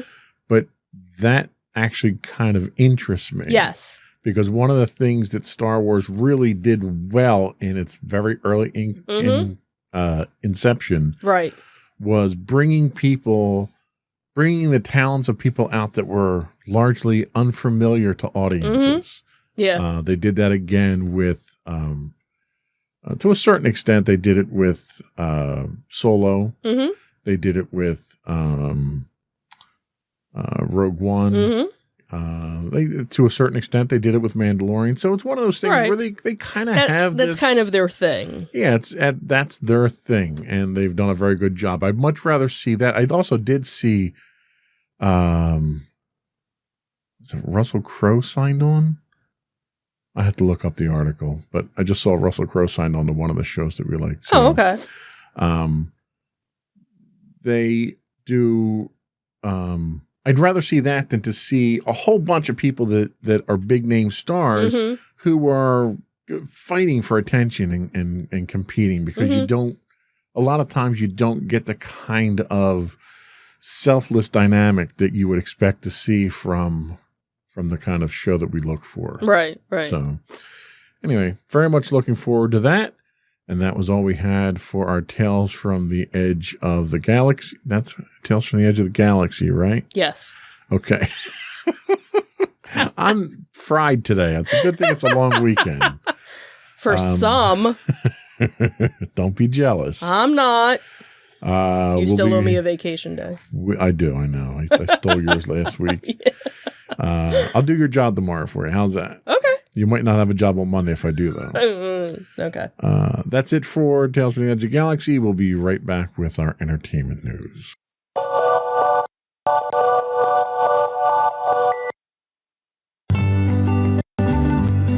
Insights into Teens, a podcast series exploring the issues and challenges of today's youth. Talking to real teens about real teen problems. Explore issues from braces to puberty, social anxiety to financial responsibility. Each week, we talk about the topics concerning today's youth. We look at how the issues affect teens, how to cope with these issues, and how parents, friends, and loved ones can help teens handle these challenges. Check out our video episodes on youtube.com/insightsintothings. Catch our audio versions on podcast.insightsintoteens.com or on the web at insightsintothings.com.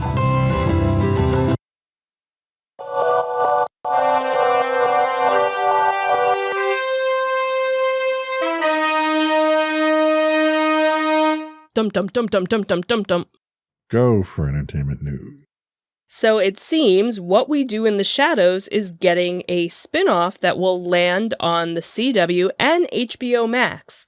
So the broadcast network will get its first airings of Wellington Paranormal from Taika Waititi and Jermaine Clement. So the world of What We Do in the Shadows is now expanding.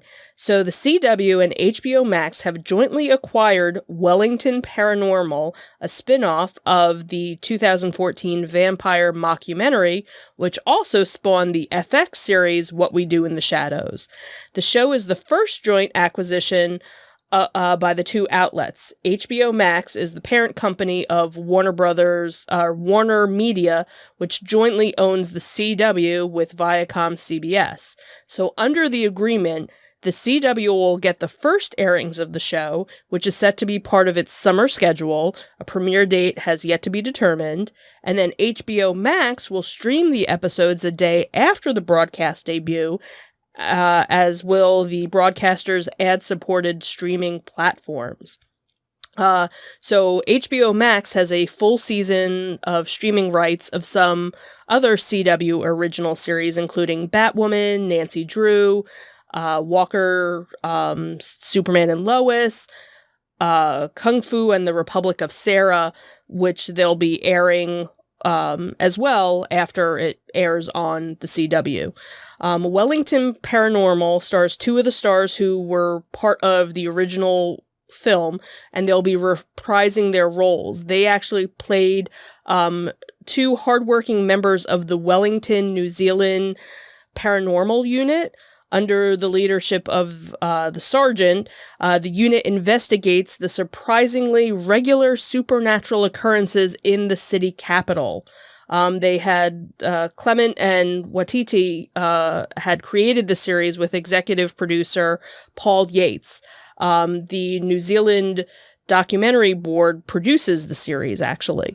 So it's funny. I don't remember who these two characters were because it's been so long since we saw the original movie, but they were kind of like... I think we're very show-centric now, that the movie's right, that the movie, we kind of have to like go back and watch. So I think it was one of those things where these were kind of like two police officers that were kind of walking around and there was something going on. They were like, oh yeah, that happens all the time, or you know, so it'll probably be a good thing maybe for us to go back and watch the original movie to kind of refresh.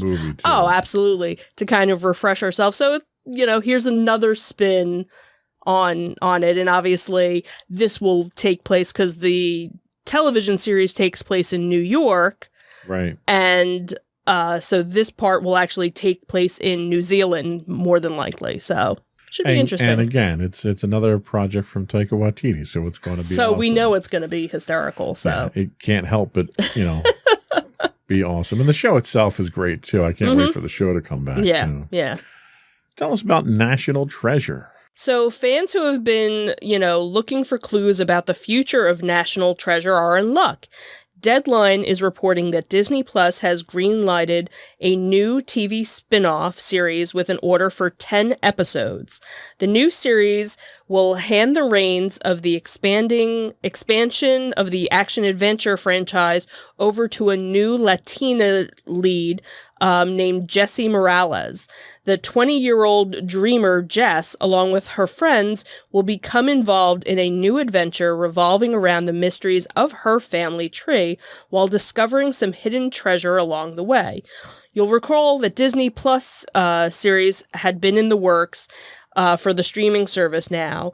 There was actually news about this last May that was kind of teased because the franchise producer, Jerry Bruckheimer, had said that they were actually looking at doing a third movie, but they were also looking at doing a television series as well. He had said, we're certainly working on one for streaming and we're working on one for the big screen. So hopefully they'll both come together and we'll be bringing another National Treasure to both screens. So from what they were talking about, the theatrical version will reprise the cast from the original movies, but the television series will actually be a much younger cast going on different adventures. So I don't think they had, there's no confirmed dates yet, but obviously more will be coming out, as it becomes, they start filming and whatnot. So, and I see this as good news because they're fixing the one single biggest problem. I knew you were going to go there. That I think the movies had, because the movies were actually pretty good, but they had Nicolas Cage. So by pulling Nicolas Cage out and putting literally anybody else in there. Well, it sounds It'll like make it better. it'll be almost like a young adult version. Oh, like a young Indiana Jones, because that Kind series of. went well. I like that. It didn't last very long, and Whatever. we know what happened to the star of it. Well, yeah. Anyway, But, so hopefully yeah. it's better than that. right. And So it it kind of ends with sounds better. like that's, where it's they're not going to be on the same journey or looking for the same items, but this kind of the same. because they already found the other items. Right. They're already right. Gotcha. So you don't need to find them again, right? Right. It's We like, already you know know, where it is. Why is it the last place you look is the place where you find it? Well, because you don't keep looking after you find it, right? So it's got to be the last place. Anyway, I think that was it for our entertainment news and for Sure my was. poor attempt at a comedy sketch here. We'll be right back with our insightful picks.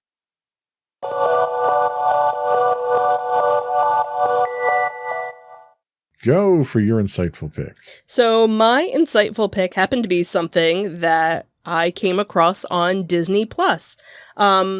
As we've mentioned before, our daughter and I, we have our TV time every night where we would watch different movies, different TV shows. We actually had just finished Dinosaurs, the series from the late 90s, or the early 90s, I should say. So that we just finished up the other day, and I was looking for something else to find, and I saw this, show, and I was like, let's start watching it. And it's called The Secret of Sulphur Springs. It's streaming on Disney Plus, and it's an American horror mystery television series. It actually premiered in January of 2021. The series is set in a fictional Louisiana town of Sulphur Springs. So after his dad gets a new job, 12-year-old Griffin Campbell moves into the closed down and dilapidated Tremont hotel in Sulphur Springs, Louisiana, which is supposedly haunted by Savannah Dillon, a camper at the Tremont camp who disappeared 30 years ago. With his new best friend Harper from his school, Griffin discovers a portal which takes the two back in time 30 years to 1990. I think that was That's so long ago. that was the part that kind of killed me. I'm like, going back to 1990? That was 30 years ago? Oh. And when they do that, they meet and find out what's happening to Savannah Dillon and try and save her from disappearing. It's kind of reminiscent of the different like Nickelodeon mystery shows that the little Goosebumps and Who's Afraid of the Dark or Are You Afraid of the Dark, that kind of thing. So wasn't sure if our daughter was gonna like it because she's not really into the horror or the mystery thing, but it's not too over the top. And it's definitely more mystery. Like you find out that not everything, what the parents said happened didn't really happen. Everybody kind of has a secret. So she's really enjoying it, which is nice. And it's something, different out of the norm for what we would normally watch. So probably meant for a little bit older, teenage, 10, 11, as long as they're not afraid of spooky sounds or whatnot. But half-hour episodes. I want to say there's maybe 8 or 9 episodes to the season. No word if this is like a one and done.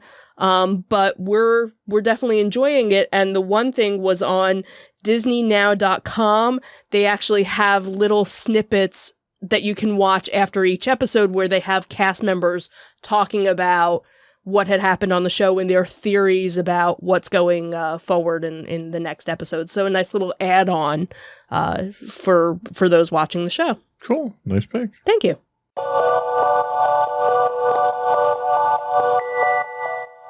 So my pick this week is a pick that is a documentary on Hulu called Back in Time. We're big fans of Back to the Future. We recently had our daughter watch the trilogy there, and she liked it too. So Back in Time is an amazing look at the immense cultural impact of the Back to the Future trilogy 30 years. And so this is this is a 1990. This is a 2015 documentary. Okay. So it's a few years old. So it's a look at the cultural impact of the Back to the Future trilogy 30 years after McFly and Brown went on an epic adventure. A look at the very real impact the Back to the Future movies have had on our culture. What was once a little idea that spawned a tightly focused documentary has grown into something truly amazing over 2 years of filming. Back in Time is a cinematic monument to the vastness of the trilogy's fandom.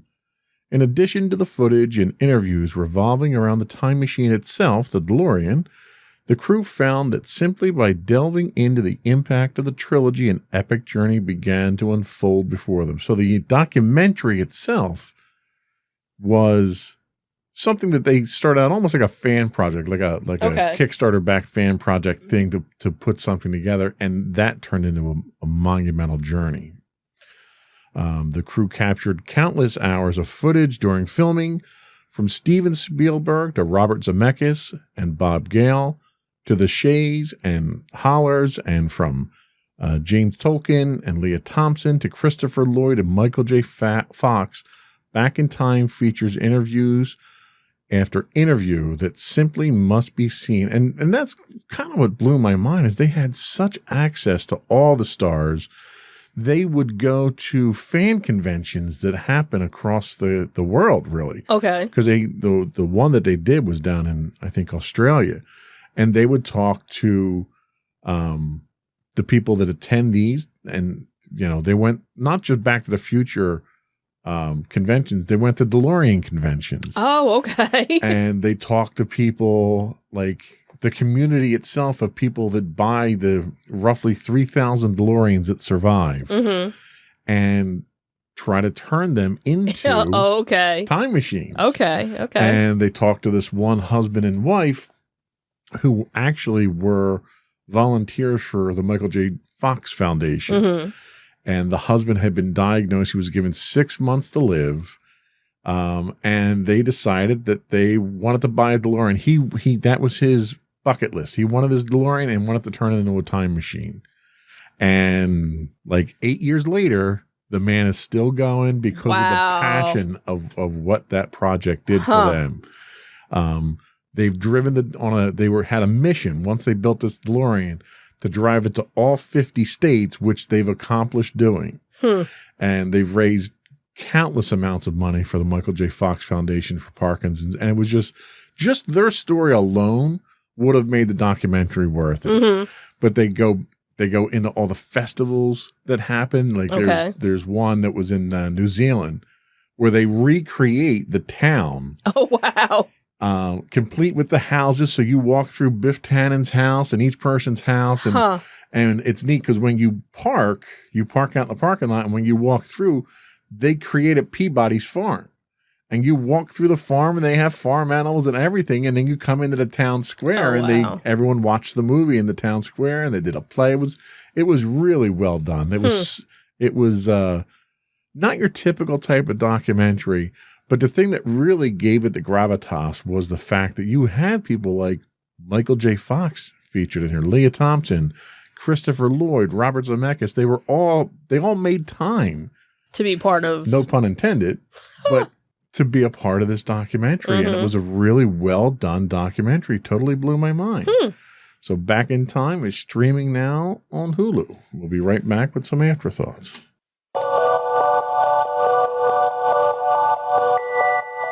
So where are we going?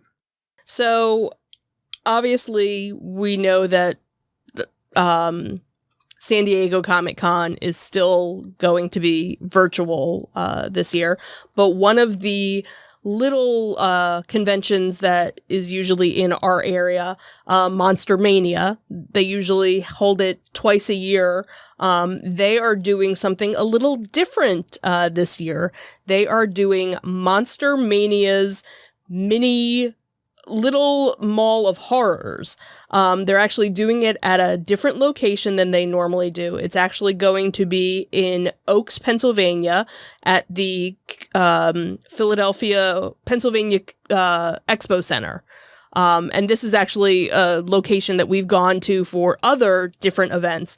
But what's neat about this is not only is it going to be a little shopping center, is they're also going to have some celebrities there. So it's kind of like a miniature convention. Tickets are just $13 a day.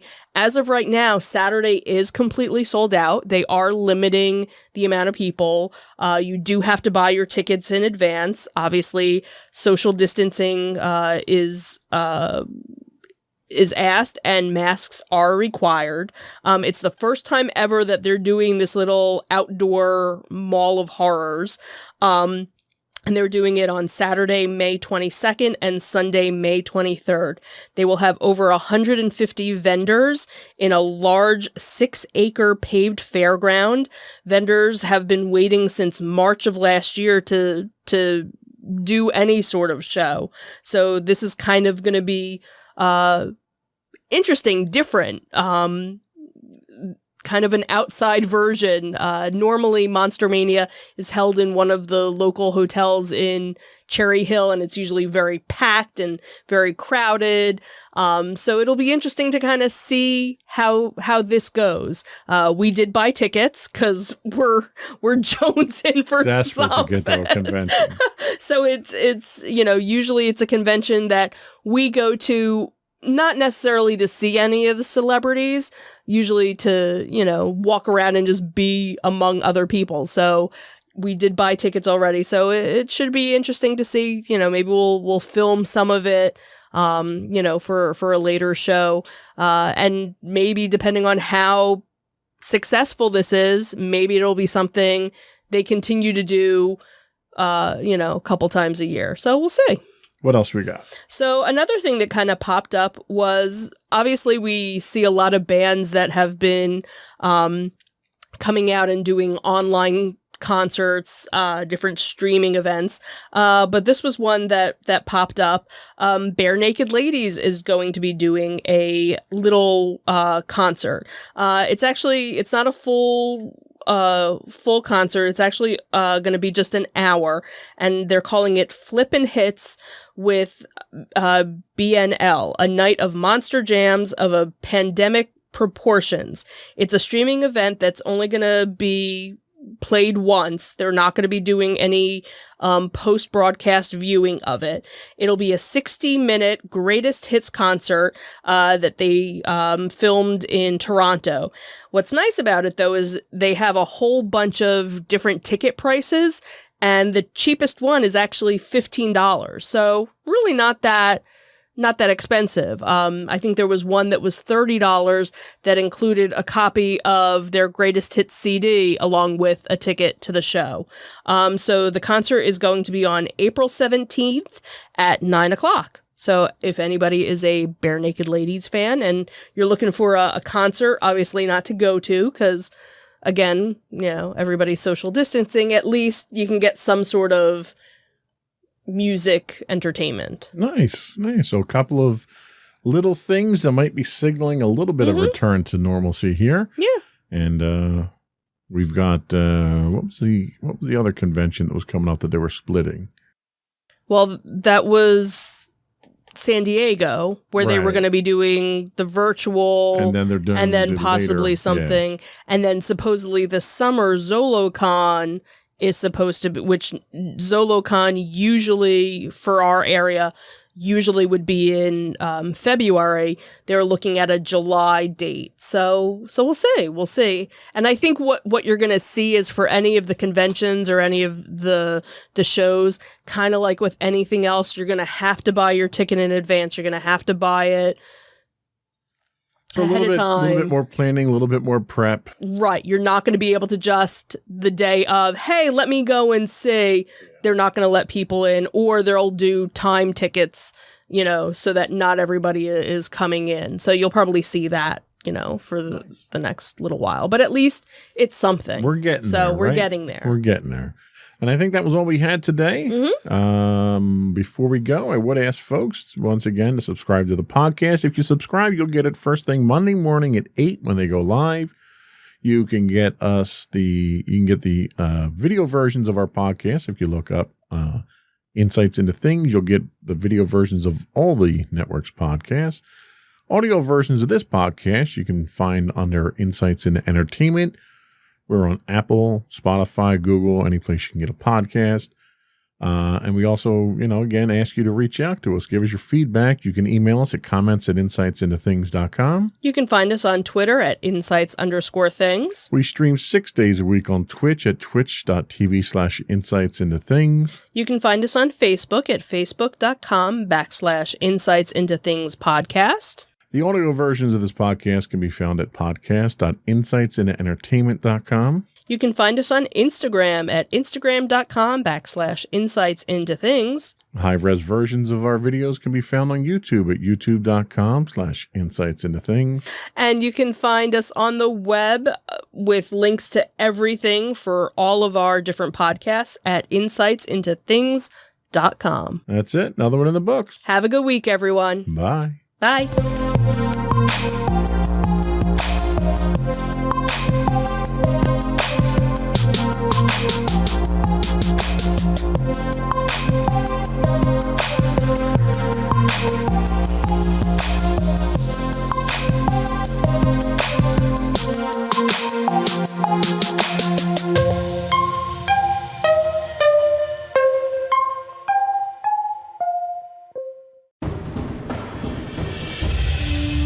For over 7 years, the Second Sith Empire has been the premier community guild in the online game Star Wars: The Old Republic.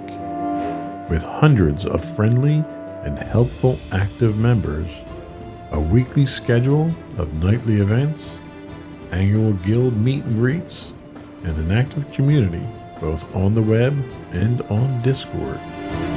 The Second Sith Empire is more than your typical gaming group. We're family.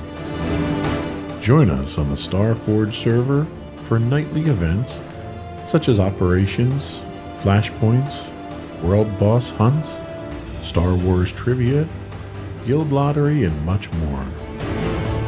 Visit us on the web today at www.thesecondsithempire.com.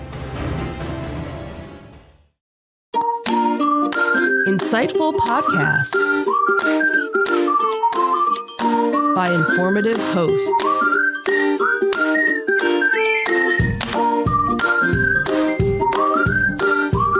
Insights into Things, a podcast network.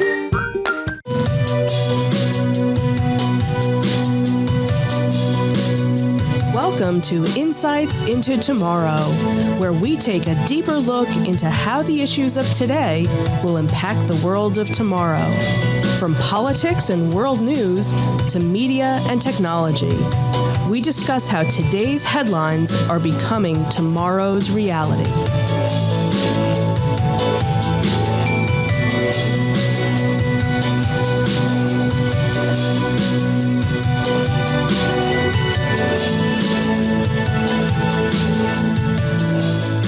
Welcome to Insights into Tomorrow. This is episode 11, The Trump Legacy. I'm your host, Joseph Whalen, and my co-host, Sam Whalen. How you doing today, Sam? Doing good. It's been a little bit of a while since we've done a podcast, but looking forward to another great show. Yeah, we took a little time off over the holidays to redo the studio and so forth. In the process, we have a new president. So I thought it would be interesting. We had originally discussed doing a podcast on the insurrection on January 6th. And I thought that was probably, while it was a worthwhile topic, it might be a little too focused. I think it would be probably more interesting and more helpful to look at the Trump legacy in a more general sense. I don't want to, I'm trying to be as fair and impartial as possible. I don't want to just look at the negative stuff. Right. from Trump, and I think the insurrection reflects very poorly on him. So today we're going to look at what some of his notable accomplishments were over the last 4 years. We'll look at some of his failures, and then we'll have kind of an open discussion about what the lasting effects of Donald Trump on the U.S., the world, the presidency, and so forth are. And then just a candid talk about where we think the future is under Joe Biden for the next 4 years. So, ready to get into it? All right.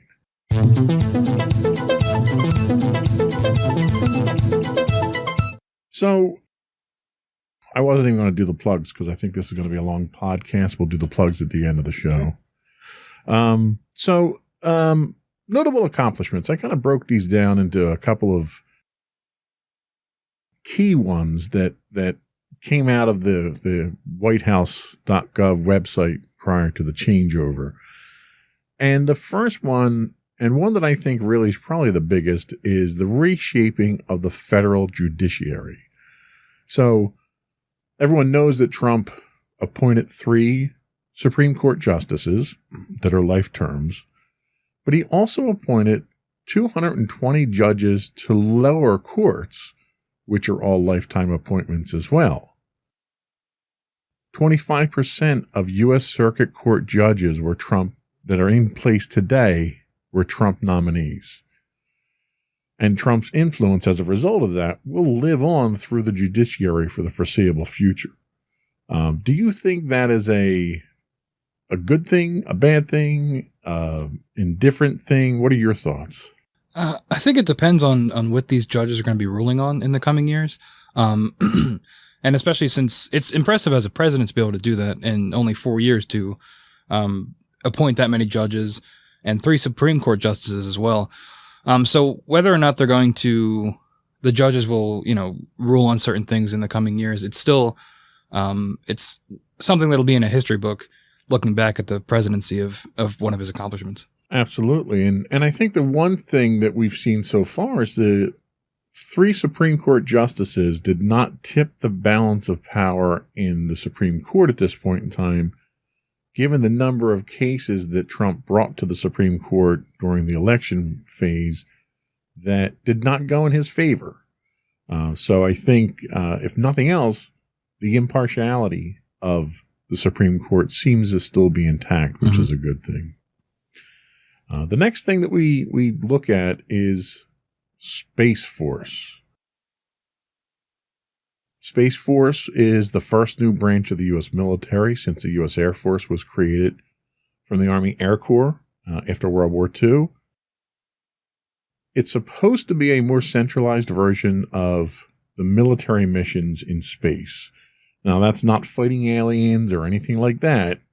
What they do is they handle satellite surveillance. They handle all the military satellites. They're responsible for the GPS system that's both civilian and military use. They're monitoring the various debris that's in space to make sure that it's not dangerous to future missions. What do you think? Do you think, I'll be honest with you. When I heard that we were creating Space Force, I couldn't help but chuckle. Mm-hmm. And I wasn't the only one, because it spawned a Steve Carell comedy series, that came out of this. What are your thoughts on Space Force? Well, I think space exploration is important. And I know over the years, the public has sort of waned away from that, and there's not as much interest as there was like in the 80s and 90s and stuff. I do think if Space Force is going to actually do something, and it's not just a dumping ground for money like a lot of other of these types of programs, they spend a lot of money, especially when it comes to the military. There's a lot of money put into that. But I think if they do monitor things like the debris around the Earth, which is getting really, it's becoming a real problem, and satellites and things like that, I think that's a good start. And maybe they'll segue into actual exploration missions in the future, hopefully. Yeah, we don't really know what direction they're going in right now. They really inherited a lot of things that the Air Force had already been doing. They're not doing exploration at this point. Yeah. That is still the domain of NASA. But, we have missions up there. You have an International Space Station up there that occasionally needs to be moved so it doesn't get hit by a refrigerator-sized piece of debris that brings it down. So that's really what they're working towards. And you also have private companies like SpaceX that are going a lot more in, they have a little bit more of a budget than NASA does for the funding. So they're able to do a lot more missions into space. Sure. Yeah. In fact, speaking of space junk, one of the things that's really starting to crowd the low Earth orbit are these new internet-enabled satellites. SpaceX, Elon Musk is putting a huge constellation of satellites, some 400 or 500 satellites up there, all of which are moving obstacles that are flying at 17,500 miles an hour. So it's not a small job monitoring that stuff for safety. What's the next thing that we have? So next up, we have the tax reform. It was the biggest overhaul of the nation's tax code in 3 decades. It slashed corporate tax rates from 35% to 21%. Some critics argue it was a windfall for massive corporations at the expense of the middle class. Administration officials predicted GDP boost by 3 to 6%. Now, we haven't seen the GDP boost that they expected so far. However, I can say, at least in my experience, that slashing of the corporate tax was enough of an incentive for my company to give more back to its employees. I think my company is an exception to that rule. I think a lot of companies take that as a windfall and they absorb the profit themselves. Right. This kind of goes back to the early 80s with Reagan economics of trickle-down economics, where, give the rich people more money and then it'll trickle down to other people. Which I don't think that worked then, did it? That has never worked in the history of mankind, actually. Turns out the rich just get richer. You don't get rich by spending it, that's for sure. So the tax reforms definitely are there. A lot of those went in place before the COVID pandemic happened. And I think a lot of the benefits that happened from that tax reform are largely wiped out because of the debt the country has incurred as a result of a lot of these COVID relief packages. Yeah, but that tax plan, that corporate tax rate is going to stay in place until the new administration could put something together to overturn it. So it's something to think about. That's correct. Yeah. So the benefits will still be there for a lot of that. Let's talk about the reform of the justice system a little bit. So one of the things that Trump tried to do was address the mass incarceration in the federal prisons. For several decades, they've been severely overpopulated. A lot of it had to do with lower level drug arrests for minor infractions. But he also overhauled the federal sentencing to reduce the minimum mandatory sentences. And that's kind of a concept that a lot of people aren't familiar with, is that the federal guidelines for sentencing for just about every crime out there, there's a minimum amount of time that you can sentence someone. And even if it's an insignificant issue, but you have to sentence someone, they have to get that minimum amount of time. And that was largely done to try to preserve fairness in the penal system itself so that you couldn't have people buying judges off and stuff like that. So one of the things that Trump did do was he reduced those minimum sentences so that even though you may be going into jail for these offenses, you're getting out sooner. He also tried to shift focus from punishment to rehabilitation and more job training opportunities. One of the problems that convicted felons have when they get out of prison is they lack the skills to get jobs and employment. As a result, they become a burden on society. So the focus kind of shifted to try to prepare these individuals to get back into the workforce and become producing members of society again. And what's the last thing that we have to talk about for his accomplishments? Defeating the ISIS caliphate. Trump has falsely claimed ISIS is totally defeated. Though territory has been lost, there are still an estimated 18,000 fighters between Iraq and Syria. The U.S. was successful in killing ISIS leader, probably going to pronounce his name wrong, Abu Bakr al-Baghdadi. I apologize if That's actually pretty good. We'll go with that. Yeah. So, yeah, I mean, it's no different than when George Bush landed on the aircraft carrier with the big giant banner and said, "Mission accomplished." Right. Progress has been made. More progress has been claimed than has been made, I think. At this point in time, ISIS is lacking territory, but they're not lacking support. They're getting support through other countries like Syria and Iraq and Iran. So they're being funded by these countries, but they might not have the territory that they once had. Yeah, I think conflicts like this in this area of the world are always going to be this messy, and they have been since the U.S. began to get involved way back in the 70s and 80s. It's always been a difficult, not war, but difficult conflict to manage, whether through proxy or through direct involvement from the U.S. And I think that this is no different. I think, and it's going to continue to be this way because it's too difficult of something for us to manage and certainly not fix. Sure. Yeah, no, I agree 100%. One of the things that I didn't put in here that was related to this was the drawdown on troops in Iraq and Afghanistan, which Donald Trump has made significant progress there. He had wanted to get us out of that area completely, but because of the sensitive nature of that territory, we couldn't pull out entirely. Yeah. But the number of troops that are in that area have been reduced, ironically enough, to the point that we had more people in Washington, more soldiers in Washington for the inauguration than we had in Afghanistan and Iraq. Wow. Yeah, it's difficult because I'm obviously not like a general or anything, but it seems like we make the progress with the troops, and then the second the troops are gone, all that progress is lost, sometimes overnight. So it's a difficult call. It's easy to say we're going to get everybody out of here, but it's a sticky situation. It's not that easy. Yeah, and when you think about it, you figure this is the longest war the United States has ever been involved in.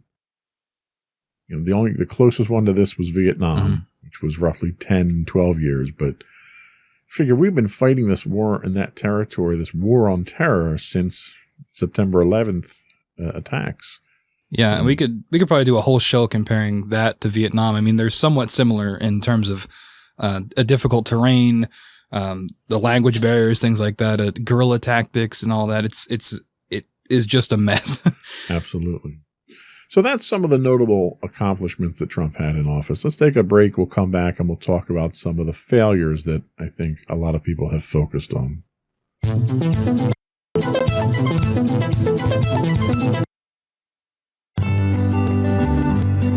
Insights into Teens, a podcast series exploring the issues and challenges of today's youth.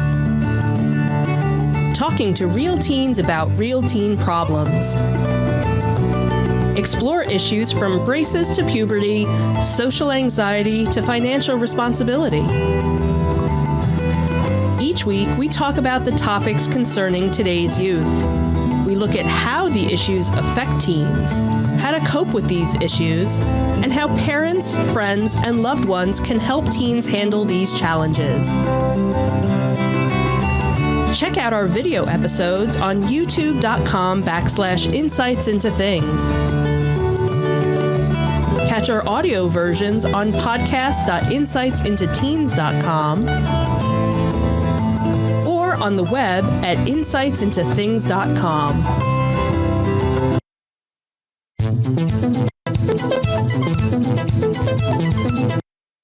Welcome back to Insights into Tomorrow. Today, we are talking about the legacy of Donald Trump. We just went over some of his notable accomplishments.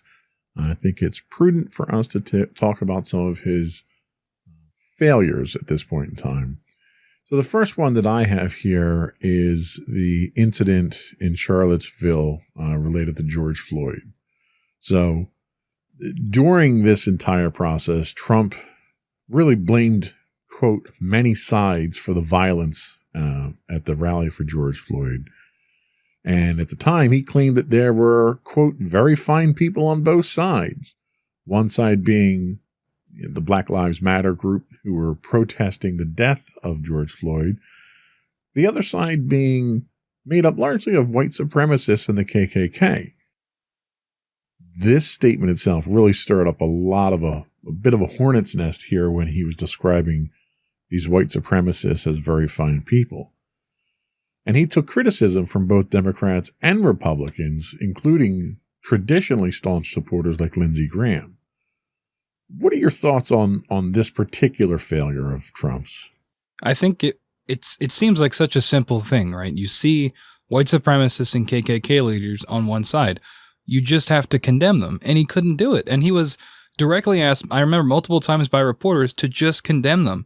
And he wouldn't do it. And it makes you wonder why that is and what is going through his mind and his administration's mind, why he simply would not come out and condemn them. And you saw that again recently with the insurrection at the Capitol, where he said, "Go home.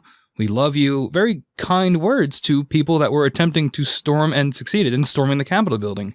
And it just makes you wonder. Yeah, well, and the thing is that when this happened, there was a lot of research that came out about Trump's history and the Trump family history. And information came out at this time that his father was a member of the KKK. He was arrested in the early part of the 20th century at a KKK rally for crimes that were committed at the time. So it was very disturbing to see this side of a president come out where he was openly endorsing white supremacists.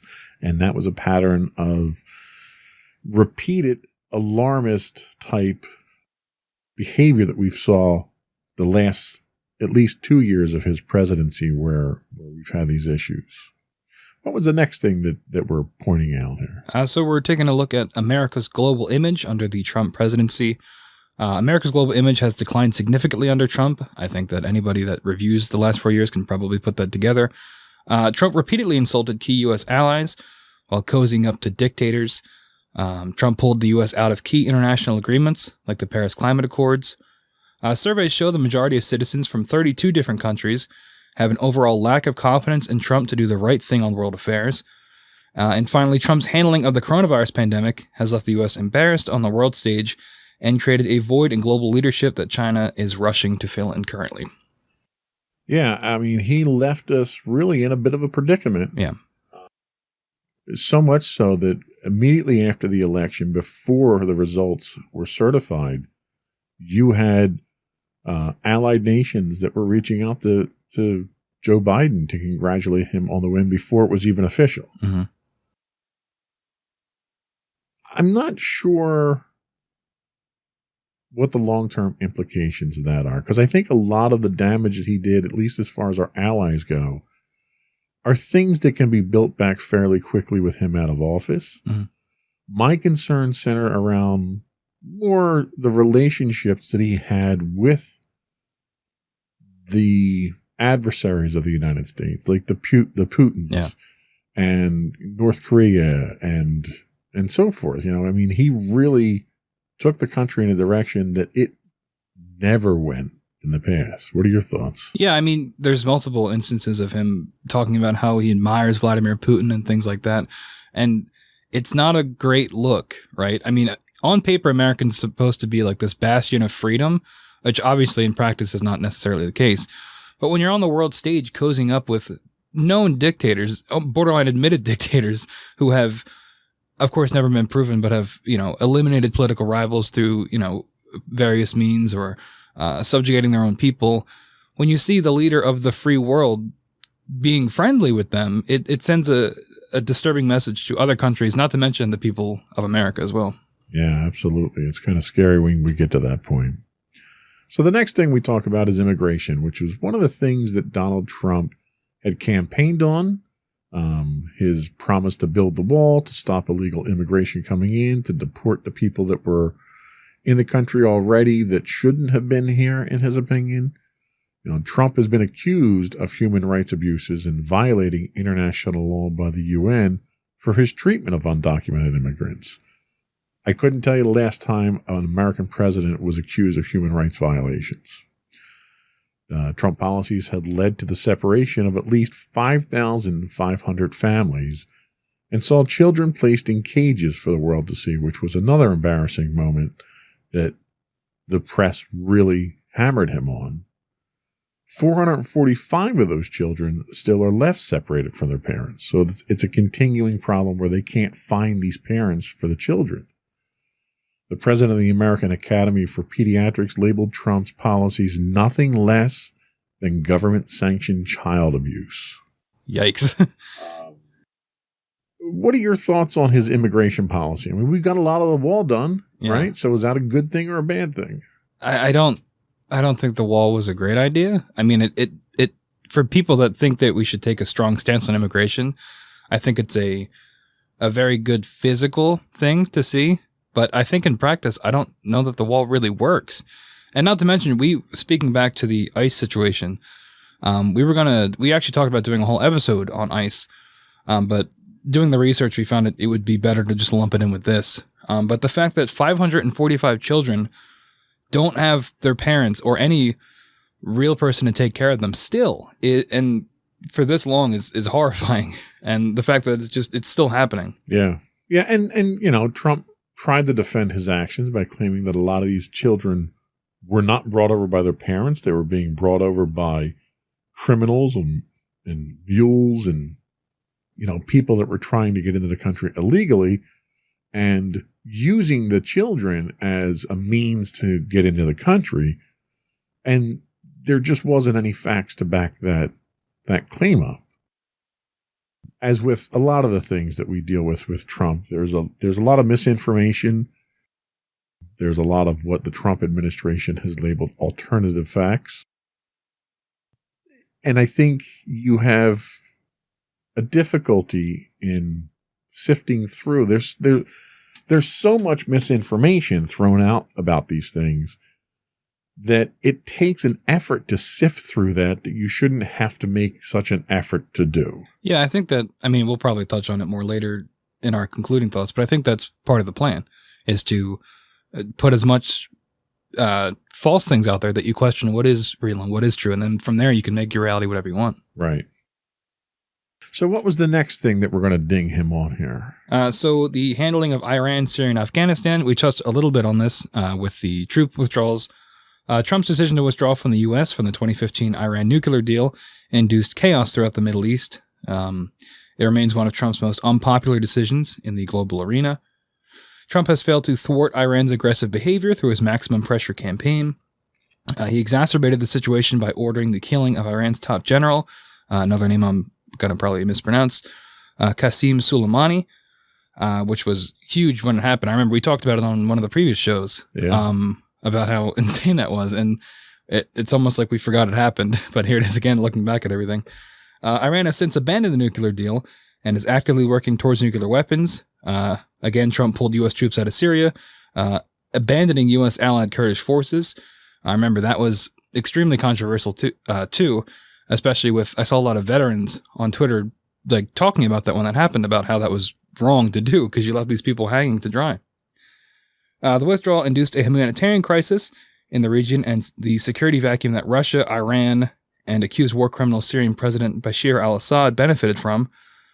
Trump started a massive pullout of U.S. troops from Afghanistan, essentially surrendering the country once again to the Taliban. And finally, Trump dismissed published reports that Russia paid bounties to Taliban-like militants to kill U.S. troops. So we're getting a little bit of the cozying up with dictators again in this section as well. And overall, it's not a great look. Yeah, no. And if you look, at the big picture of weakening our position in the Middle East by all these troop pullouts, by pulling out of the Iran nuclear deal, which is just going to incite additional chaos. It's going to rile the Israelis who won't stand for Iraq having nuclear weapons, so they're going to act unilaterally on their own if we do not maintain a coalition in the area. You're basically lighting the fuse on a powder keg. And I look at what he did, and I can't fathom why you would have done that. He claims that he doesn't want America tied up in these long-term wars, but we're almost like the control rod in the nuclear reactor there. And if you pull that control rod out, the nuclear reactor is going to melt down. Yeah, it's kind of like what we talked about before. Like it's easy to say, I don't want America involved in these situations. But when you've got nuclear deals signed with these countries, that's more than just a war. There's larger implications there on both the world stage and for that local area.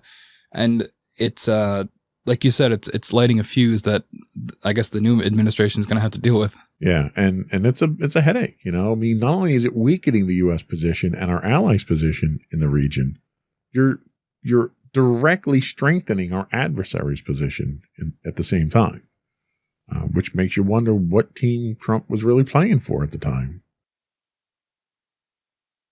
So the next big one that Trump has been trying to take care of since day one was the repeal and the replacement of Obamacare. Trump lost the vote for a full congressional appeal, thanks to, at the time,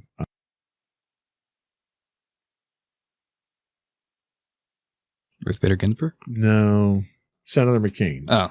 That was like one of the great acts of defiance that Senator McCain had against Donald Trump, was to turn that vote down.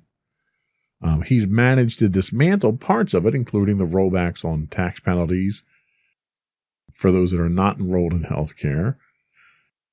But in the meantime, he's failed to offer anything close to a replacement.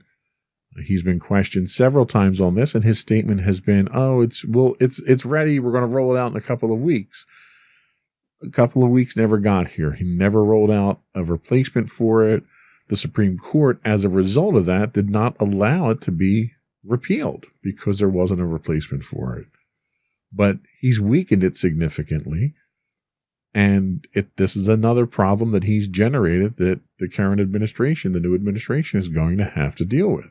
Yeah, I'm not sure if the Biden team has said what their plans are to deal with this, but you'd imagine they're probably just going to reinforce it and kind of build back up where it was. You have to. You have to at least put in the stuff that was pulled out at this point, because it's kind of silly to not have these in. And it's unfortunate for people because this was one of his big things when he was running for president, was that he was going to get rid of Obamacare and put something new into place. It's unfortunate that all these people that voted for him are promised that, and unfortunately simply never got it. Well, and the ultimate irony is that he didn't want to get rid of Obamacare. He wanted to get rid of Obama's legacy. Mm. And Obamacare, being a large part of that legacy, was one of the things that he targeted. Right. What's the next thing we have? So we have the twice impeachment. This has been obviously in the news recently. Trump is the first U.S. president to be impeached twice while in office. Trump's first impeachment was for abuse of power when he attempted to solicit outside foreign interference in a U.S. election. I believe that was Ukraine, correct? Correct. Trump withheld $400 million in congressionally approved military aid from the Ukraine to pressure them into investigating Joe Biden's son for corruption. His second impeachment revolved around his attempt to incite an insurrection of his supporters when they stormed and breached the U.S. Capitol in an attempt to stop the certification of the 2020 election. Yeah, we're not talking about flimsy things here. No. We're literally talking about two treasonous acts that the President of the United States, who's sworn to uphold the Constitution, has been accused of. Now, the first impeachment that we had, he was not found guilty. He was not convicted of the impeachment. But that was largely because the Senate was controlled, majority of the Senate was controlled by the Republicans at the time, who, for whatever reason, whether it was fear of repercussions or what, would not go against Donald Trump despite the overwhelming evidence. The large accusation in that first impeachment was that he solicited outside interference in American elections. If that wasn't enough, based on this phone call that came out, during the whole process of this, when it came out, he later, on public television, on news networks, stood in the driveway of the White House and further solicited China to interfere in the election by investigating Joe Biden's son. So you could throw out that first allegation where he was trying to hold money over the Ukraine's head. He's publicly inviting an aggressor nation to interfere with our election. How he didn't get convicted of that is really just mind-boggling. Yeah, it's stuff like that we'll touch on most likely later, but it sets a dangerous precedent for future presidents. of what it means to be president and what you can do and what you can get away with. And this is another example of that. Yeah, and he, is unique in that he's the first to be impeached twice. Mm-hmm. Not sure that's something I'd want to put on my resume. It's something I've been thinking about a lot, especially with going back and looking at this legacy that will certainly come up. But like my generation and generations around my generation we're living through history for better or worse. And these are things that if I ever have kids and they go to school, the teachers are going to say, go home and ask your parents about when the Capitol was stormed and when the president was impeached twice, like things like that. And I don't know if I want to talk about that, like it's interesting to think of these events. You just see it on Twitter, you see it on the news and things like that, but it's documented history that is going to be in a book someday. Yeah. And we were there for it. And it's scary. It really is. We were also there for the COVID-19 pandemic. We're still there for it. Trump's handling of COVID-19 will likely go down as one of the biggest disasters in U.S. history. By the time he left office, over 400,000 Americans have died. Trump admittedly downplayed the virus in an interview. He later ignored it completely as he struggled with the election. I mean, from the November election until the day he walked out of office, Trump ignored everything to do with the pandemic, and ignored a lot of his responsibilities as president, because I really think he just had a breakdown at that point. More U.S. citizens have died of COVID than all U.S. soldiers killed in combat in every war since 1945. I saw that when I was looking over the notes. That is insane. Yeah. More are dead from COVID than from Vietnam. And Trump completely and repeatedly downplayed the virus. He contradicted top public health experts. He flouted recommendations from his science advisors and his own White House coronavirus task force. He refused to accept responsibility for the pandemic, blaming it even up until his farewell speech on the 20th on China, calling it the China virus. He still won't accept responsibility for it. Yeah, I mean, at that point, it's like you just got to commit, right? Right. Because at that point, if you're going to admit that you had any fault, you admit to one thing, you got to admit to it all. But I think, and this is a discussion that's happened a bunch of times by now, but every president has like one or two really big crises in their administration, right? Yeah. And this was definitely one of his, and his handling of it was poor. Yeah. Regardless of how you fall on the political spectrum, it's hard to disagree with that his handling was terrible and lives were lost because of it. Well, and it's almost like had he done absolutely nothing, that would have been better than what he did, because he contradicted medical professionals' advice. He made fun of and mocked people who were taking advice from medical professionals to wear masks and social distance. He deliberately exposed his Secret Service detail when he himself contracted COVID so that he could have a publicity stunt driving around the block for the press. Then he returns to the White House, still infected, and makes a show out of taking his mask off and working in the White House with everybody else and exposing everyone else. Yeah. It's, and I don't know if we have it here, but also pulling out of the World Health Organization was really bad in the middle of a pandemic. Yeah. And I think we talked about that on another show as well. We're repeating ourselves, but like just the headline makes itself, right? Trump pulls out of World Health Organization in the middle of a pandemic. Like, why would you do that? Exactly. Well, and he wasn't taking anyone's advice anyway, so it wouldn't have mattered if we stayed in there. So what's the next thing that we have? Because it sounds like we got a lot more bad than good here, but yeah, this section is a little long in the tooth, but I feel like we're doing our best here. So the next section is about the U.S. economy. Trump took credit for a robust economy that he inherited when he took office and had shown nearly 10 years of steady growth prior to his election. The U.S. now faces one of the worst economic crises in history, linked to his disastrous response to COVID-19, which we just talked about. Over 22 million jobs were lost. Unemployment is at 7.9%, more than double the 3.4% of the pandemic. The national debt is at the highest level since World War II. and the economic growth of the U.S. will average just above 0% for the first Trump term. Trump made quite a measure of success by citing the growth of the stock market throughout his presidency. And the funny thing is if you look back over the last 10 years, if you look back over the last two administrations, the Bush and the Obama administration, we had the recession that hit during President Bush's term. Then you had all the bailouts, the controversy over corporations that were too big to fail and the government bailing them out and so forth. But then we went on a steady increase in the economy that grew at a pretty consistent pace year over year, despite what Trump did. You didn't see any spikes in growth under Trump that would mark something significant that he did. But what you did see was all the controversies that came out with Trump. The economy continued to grow. And it grew not because of Trump, but in spite of Trump. Because typically any other president who would have gotten tied up in some of the controversies that he did would have had a direct impact on the economy. And it was almost as though the economy and the world expected this sort of thing from Trump. So they sort of shook it off and it didn't affect the economy.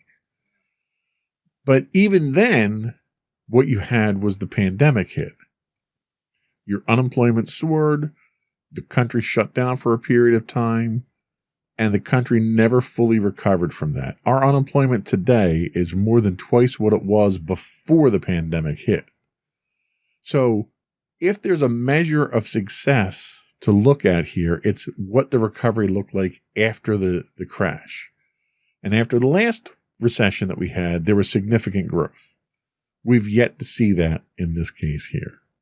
So the economy, even though the Dow Jones and the stock market's up and that's all great, the economy itself, the jobs themselves that were promised, that Trump has touted over and over again, just haven't materialized. Yeah, and again, we go back to the, we go back again to the incoming administration and how they're going to, you still have all the negative impacts of the pandemic, which is still going on, and how they're going to deal with that and how they can come back from that. It's a complex thing that is not as easy as, oh, I was president for 4 years. Everything that happened in those 4 years is cut off from what was before me and what is after me. This is what I did. It doesn't work like that. Right. And especially when it comes to the economy, which is obviously one of those hot button issues that people love to talk about when they talk about who they're going to vote for or who is a successful president. But it's not as black and white as, some people would like to think it is. Absolutely. So the last thing that we wanted to kick Donald Trump for here is damaging democracy. So Trump consistently eroded democratic norms during his tenure. Trump's constant attack on the media led UN experts to warn of raised risk of violence against journalists. He's threatened to deploy U.S. troops to American cities and demanded poll workers stop counting ballots to sway the election in his favor. Trump's constant dissemination of disinformation on the electoral process have led historians to draw parallels between him and Benito Mussolini. Trump has refused to accept the clear-cut results of the election and failed to provide any substantial proof to his claims for election fraud. The president is charged now with inciting insurrection at a rally and attempting to prevent a peaceful transfer of power. So now, since I wrote these notes up earlier in the week, additional information has come out that shows not only did Donald Trump incite and encourage his supporters to storm the Capitol, he also has financial ties to several organizations that were part of that shows he's financed those groups to do exactly that. I don't think democracy has ever been threatened like this since the Civil War. What do you think? Yeah, no, I completely agree. And the difficult part is these are all facts, right, that we've just stated, but I can still guarantee you that there's somewhat half of the country that would disagree with this. And that's where the real damages, the erosion of a common reality that we all have, right? Because, and I think that is, and I mentioned it before, but I think that that's part of the tactic, is to put so much information, false information out there, and to do all these things that for any other president, any one of them would have got them out of office, most likely, or a terrible scandal. But to just keep doubling down and to keep, moving facts around, it has eroded just average people's way of thinking. And I've seen it in my own life personally, people I know, that we can't even talk about it because we don't agree on the facts and what is real and what is not. And just because I have facts, it makes me, I'm only saying that because I hate Trump, but it's not that's not what is true.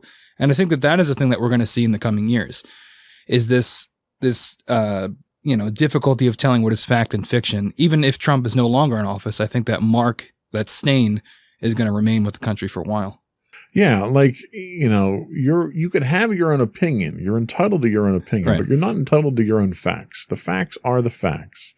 And regardless of how much effort is put forth to disseminate misinformation, to skew those facts, the facts are still there. It's unfortunate that we have to go through the effort, almost like an archaeological dig, to get through all of the lies so we can get down to the facts themselves. And even then, the diehard supporters of someone like Trump still just simply refuse to accept the facts.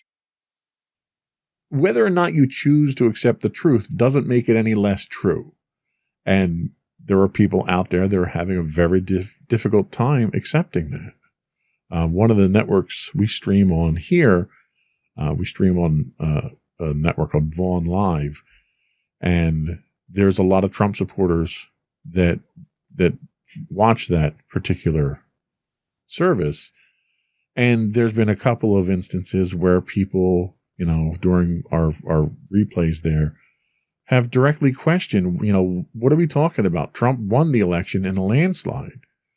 And it makes me stop to wonder, despite all of the information that's out there, none of which points to a Trump victory, how could somebody possibly think that he won when not a shred of evidence has been produced, despite there being dozens of court cases that have been shot down by the Supreme Court, mind you, which has a majority of conservative justices that he put on the court, have shot down so many of these lawsuits that he's brought. How could people still think that he won just because that's what they want? Yeah. And I think, and it's something that I've noticed a lot too, there's a lack of accountability in that mindset, where, especially when we had the insurrection at the Capitol, immediately the conspiracies from that side of politics were trying to blame it on Antifa and things like that, where in reality, that's not the case. I don't think there was any evidence for that. It's a lack of accountability where it can't be me. It can't be my fault. And I think that's what you see a lot. And especially now, Trump has made himself out to be a martyr, especially with the election results.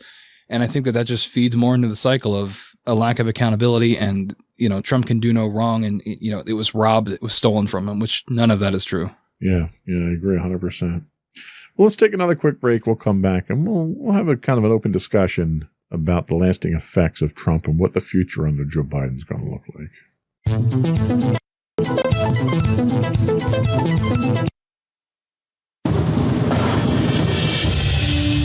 For over 7 years, the Second Sith Empire has been the premier community guild in the online game Star Wars: The Old Republic.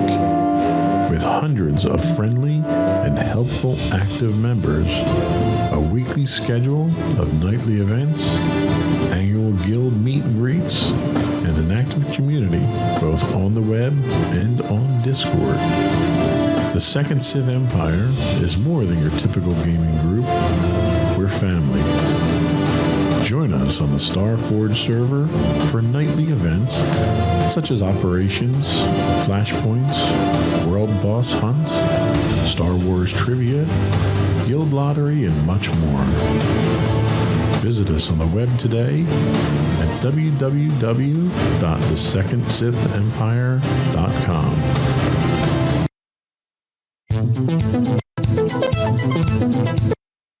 welcome back. We are talking about the legacy of Donald Trump. And then we're going to talk about what the lasting effects of Donald Trump are on the world in general. And I'm going to throw a couple of these categories at you, and I want to get your thoughts. So the first thing that I have here I'd like to hear about is, what is the future of the judiciary and the Supreme Court thanks to Donald Trump? Well, like we've talked about, he had the 3 Supreme Court judges and what was it, 150? 250 other judges appointed. So that's definitely a lasting impact.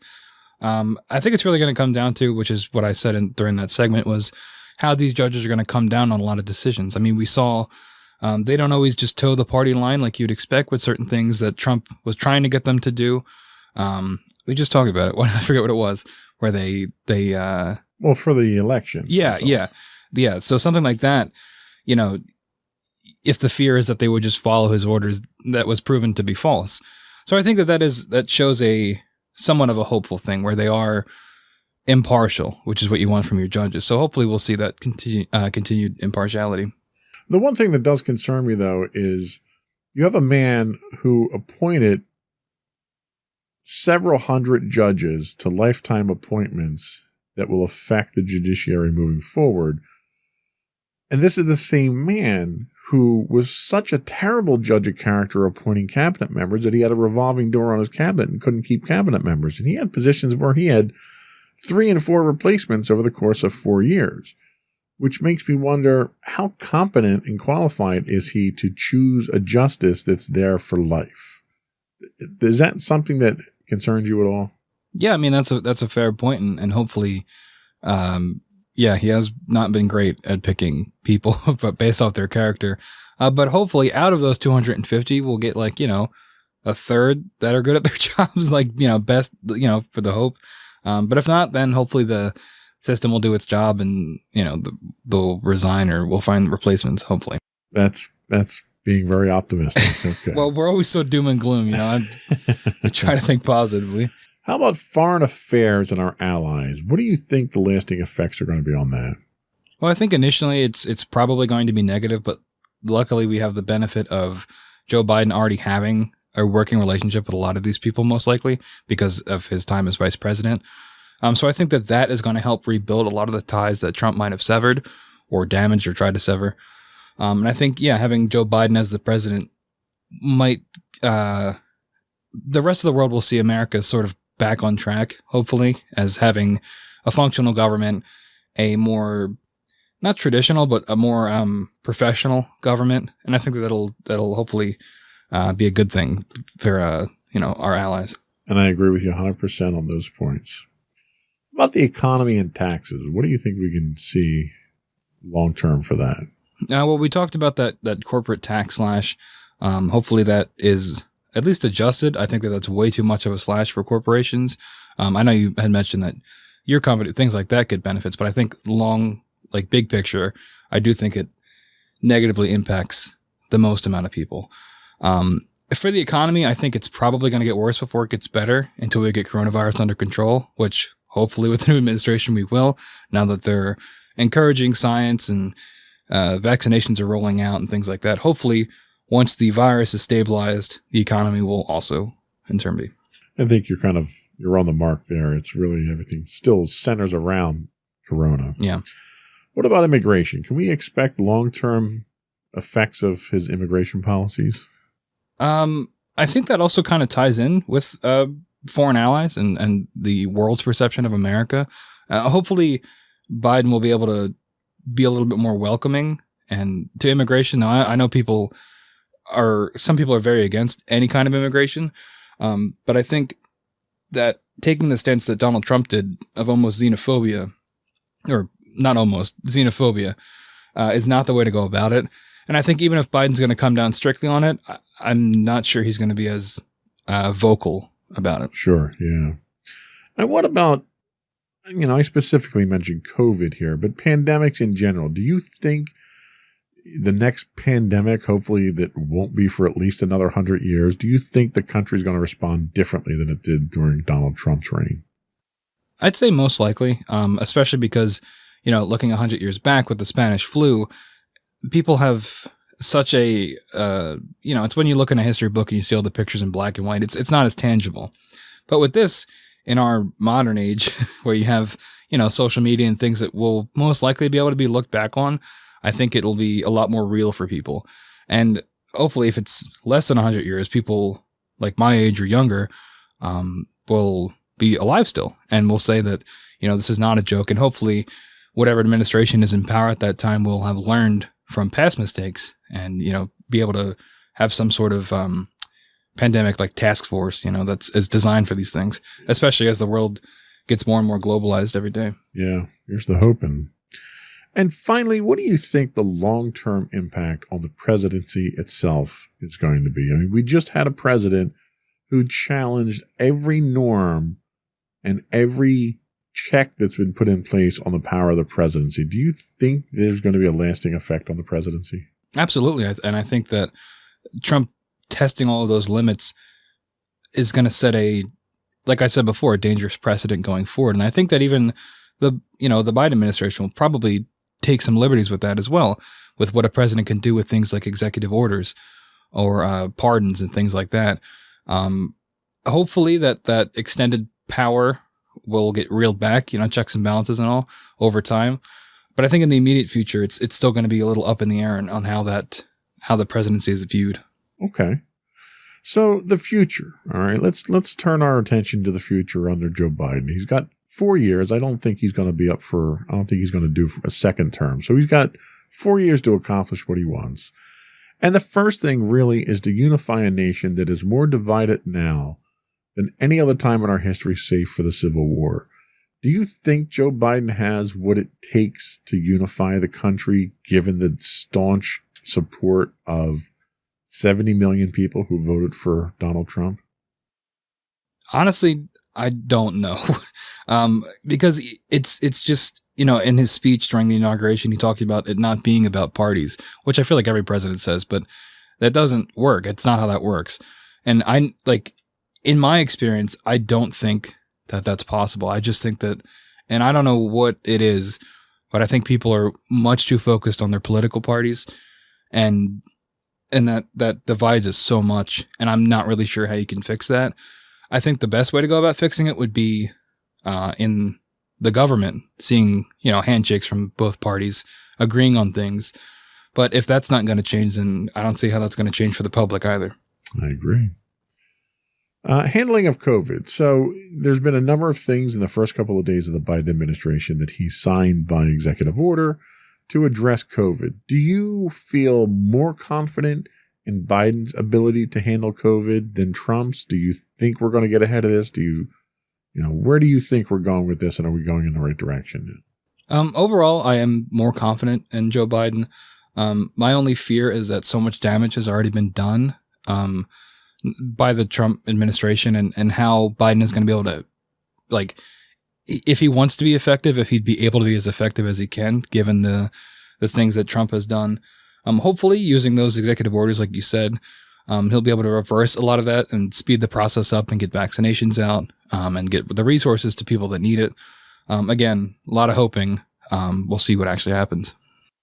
So, foreign policy. So you had mentioned already that Joe Biden has an established working relationship with a lot of our allies. Over the 4 years that he was in office, Trump did a lot of damage to those through insults, through, pulling out of treaties and military movements and various things. Do you think Joe Biden has it within him to rebuild those alliances in the short time that he's probably going to be in office? I think, yes, I do. And I think part of that comes from, and it's one of the criticisms people might have of Joe Biden of being a career politician. But I think that when it comes to foreign policy and foreign affairs, being a career politician can be a good thing because, you saw Trump, who's not as experienced of a political leader, how that worked out dealing with other world leaders. So I think having someone that was already vice president and has met all these people, but has also been in the quote unquote business for his entire life, I think that you pick up some skills along the way that make you a better diplomat, and hopefully that those skills are put to use. Very good point. So some of those executive orders that Joe Biden has signed into law at this point dealt with undoing some of the things that Donald Trump did. Do you think that Biden should be focused on erasing the Trump legacy, or do you think his efforts would be better focused elsewhere? Well, I think it's kind of a double-edged sword, because erasing the Trump legacy will also benefit a lot of the American people, especially when it comes to things like the COVID-19 pandemic, because part of Trump's legacy was hindering the process of getting people vaccinated and the resources, like I said, that they need. So I think in those instances where erasing Trump's legacy would benefit the American people, I think that is a good thing. But just turning it into a contest of, if I can erase this guy's name from the books of history, I don't think that's worth your time. So the last one that I wanted to talk about here is the chance of success. You mentioned that Joe Biden is a career politician. He's been in the White House, administration before as vice president. He's spent, an eternity in the Senate and the legislative branch. So he comes to us with a wealth of experience. But he's also the oldest president to take office at this point in time at 78 years old. Do you think his age is going to contribute to his ability to be successful? And do you think he'll have the support that he needs? Because right now, there's a small majority, but there is a majority of Democrats in the Senate, and there's a majority of Democrats in the House. So the Democrats really hold the power right now, at least for the next 2 years. Will that help his success? Do you think he can be successful in his platform and what he wants to do for the next 4 years? I've said it before, but I certainly hope so. I do think his age is definitely going to be one of the main points of contention for people that criticize him. I hope that in terms of his mental facilities, he seems like he's all there, and his speeches and things like that. He speaks very eloquently, except for a few stutters occasionally, which, people will harp on. But I think in terms of leading, I think he'll do what he needs to do. And I think the people behind him will also be extremely helpful. And, the presidency is obviously a huge burden for someone to undertake. We've seen the before and after photos of, when people come into office versus when they leave. I think despite his age, I think he'll be able to, fulfill his duties to the best of his ability. And I would tend to agree with you, largely because I think he's smart enough to turn his cabinet into an asset rather than a distraction. Mm-hmm. Much of the Trump presidency centered around controversy of cabinet members, cabinet turnover. He didn't trust his cabinet members. He didn't trust the people around him. He was more inclined to make unilateral decisions on his own rather than to trust the experts around him.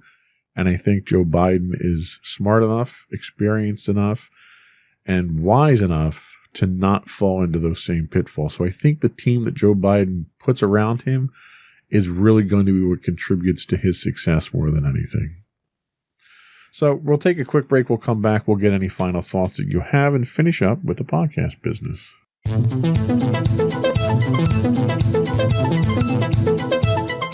Go for your final thoughts. So I think looking back at the Trump legacy, one of the biggest appeals he had when he went into office was people didn't want another career politician. They wanted something different. And they got that. And it overall, I don't think was a good thing. We've broken it down into various different topics, but I think overall it had a negative impact on the country, right? And you ask yourself, I forget what president did this, but are you better off 4 years? Hang on, I'm messing this up. Are you better off now than you were 4 years ago? And I think most people would say no, whether it's for economic reasons or the impact the coronavirus had on them. And obviously you can't blame all these things just on Trump. However, he was the president and he's supposed to be the leader. And I think it's hard to disagree that he failed as a leader. And hopefully, there's obviously detriments to having a career politician in power, but I think now that is what the country most likely needs. Yeah, I think this was a case of we got what we asked for, and what we asked for was not what we needed. It was a learning experience, I think. The country will continue to feel the effects of for years to come, but I think it's a learning experience that we won't make that same mistake again. That was all we had for today. Thank you for your time. I appreciate you coming to talk about this volatile subject. Before we go, I do want to throw the plugs out there. You can get the audio version of this podcast listed as Insights into Tomorrow. Video versions of all of our podcasts can be found if you look for Insights into Things. We are listed on Apple Podcasts, Spotify, Google, Stitcher, iHeartRadio, Amazon, Pandora, and something else that I can't remember. I really need to write all these down. Tune in? Tune in, sure. Sorry, tune in. Sorry about that. We would also invite you to reach out to us and give us your feedback. You can email us at comments@insightsintothings.com. We are on Twitter at insights_things. We are on Facebook at facebook.com/insightsintothingspodcast. On Instagram, you can find us at insightsintothings, where you can get links to all that and everything else on our website at www.insightsintothings.com. Anything else? That is it. All right, another one in the books. Bye.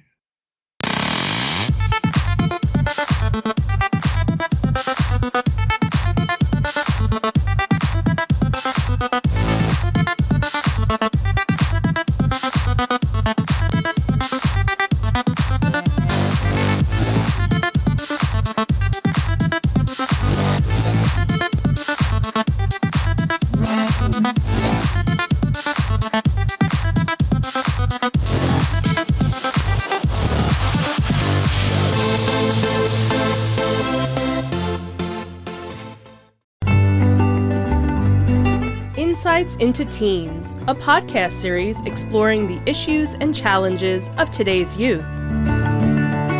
Talking to real teens about real teen problems. Explore issues from braces to puberty, social anxiety to financial responsibility. Each week, we talk about the topics concerning today's youth. We look at how the issues affect teens, how to cope with these issues, and how parents, friends, and loved ones can help teens handle these challenges. Check out our video episodes on youtube.com/insightsintothings. Catch our audio versions on podcast.insightsintoteens.com or on the web at insightsintothings.com. Insightful podcasts by informative hosts.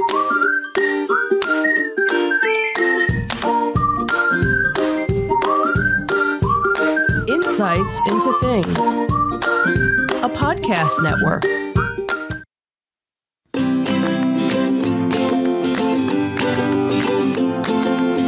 Welcome to Insights into Teens, a podcast series exploring the issues and challenges of today's youth.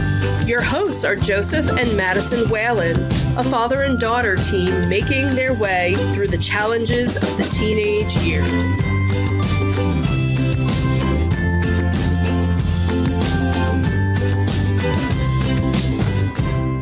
Welcome to Insights into Teens. This is episode 104, Why a Good GPA is Important. I'm your host, Joseph Whalen, and my intelligent and intuitive co-host, Madison Whalen. Hi, everyone. How you doing today, Maddie? I'm doing all right today. So, have a good week since our last podcast? Yeah, pretty much. Well, that's good. I'm glad to hear that. So, this podcast actually was suggested to us from one of our listeners.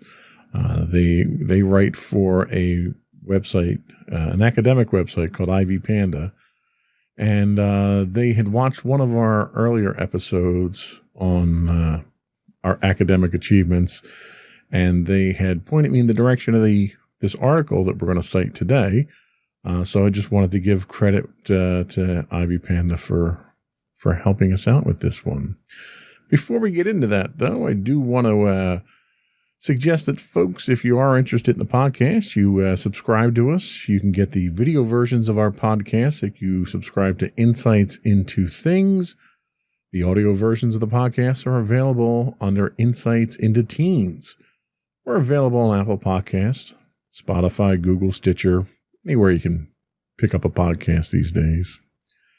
And we'd also invite you to give us your feedback and give us suggestions. We're always looking for new topics to discuss. So tell us what you want us to talk about. We'll do the research and put the shows together. You can email us at comments@insightsintothings.com. We are on Twitter at insights_things. We are on Facebook at facebook.com/insightsintothingspodcast. You can get us on Instagram at insightsintothings, or you can reach out to us directly through our website at www.insightsintothings.com. Shall we get into it? We shall. All right, let us commence shouting.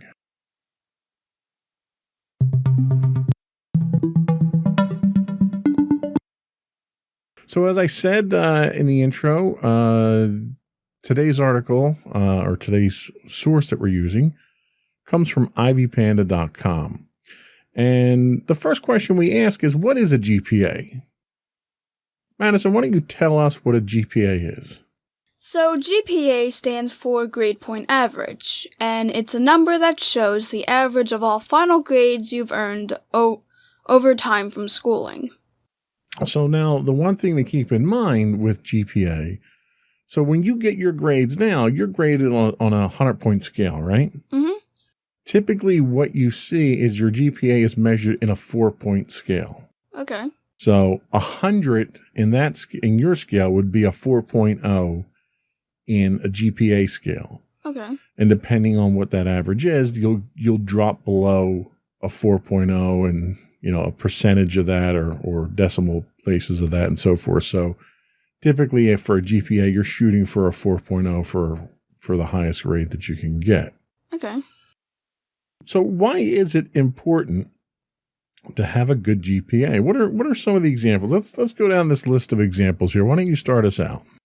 Having an exceptional GPA opens opportunities for you that you may not otherwise have access to, including academic, professional, and other opportunities.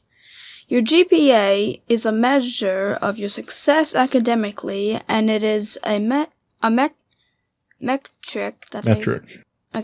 Metric that many people look to not only as a measure of learned knowledge, but of work ethic, dedication, intelligence, and discipline.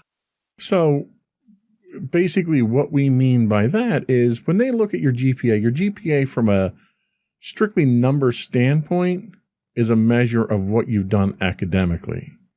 But being a straight A student, that in order to get that high grade point average, a lot goes into it. Give us some examples of some of the things that go into some of the effort that you have to put forth. Well, one of the main things I have to put forth is problem solving. A lot of times there are points where I don't entirely fully understand something, or I have to come up against, or I have to answer a question in a way that I need to approach a question in a way I haven't done before, and I need to use problem solving skills in order to solve those problems. Another one would probably be time management. I need to make time for all my studies, and I have to make time to study for all of them. I need to make time to get all of them to work, while also still balancing my social and entertainment life. Exactly. So in order to get that high grade point average, the effort that you put in to get that is a measure of you as a person. So your time management skills, your project management skills, the level of dedication you have to see all that through, the level of adaptability you have of taking harder courses. So even though the number itself is a measure of just your academic achievement, when people look at that number, there's a lot more that you get out of that because of the effort and the dedication that you have to put into your academic achievements to get that number. So there's a lot more to it than just, hey, I got straight A's. Mm-hmm. So they also talk about the better your score on the GPA scale, the higher your chances you have of getting into a prestigious college, or at the very least, it offers you increased opportunities to get into your school of choice. When you go to apply for colleges, they're going to look at what your GPA is. And the higher your GPA is, the more colleges you'll be accepted to, especially if you're looking to get into a prestigious college, an Ivy League college or something like that. They have very strict requirements on your GPA. So if you don't meet the minimum requirements, they won't even consider your application. Tell us about how it affects your employment. So your GPA affects more of a role in your employment than you might think. The higher your GPA is, the better career start you'll get. You could also receive a job with opportunities and, by extension, gain a better social life moving forward.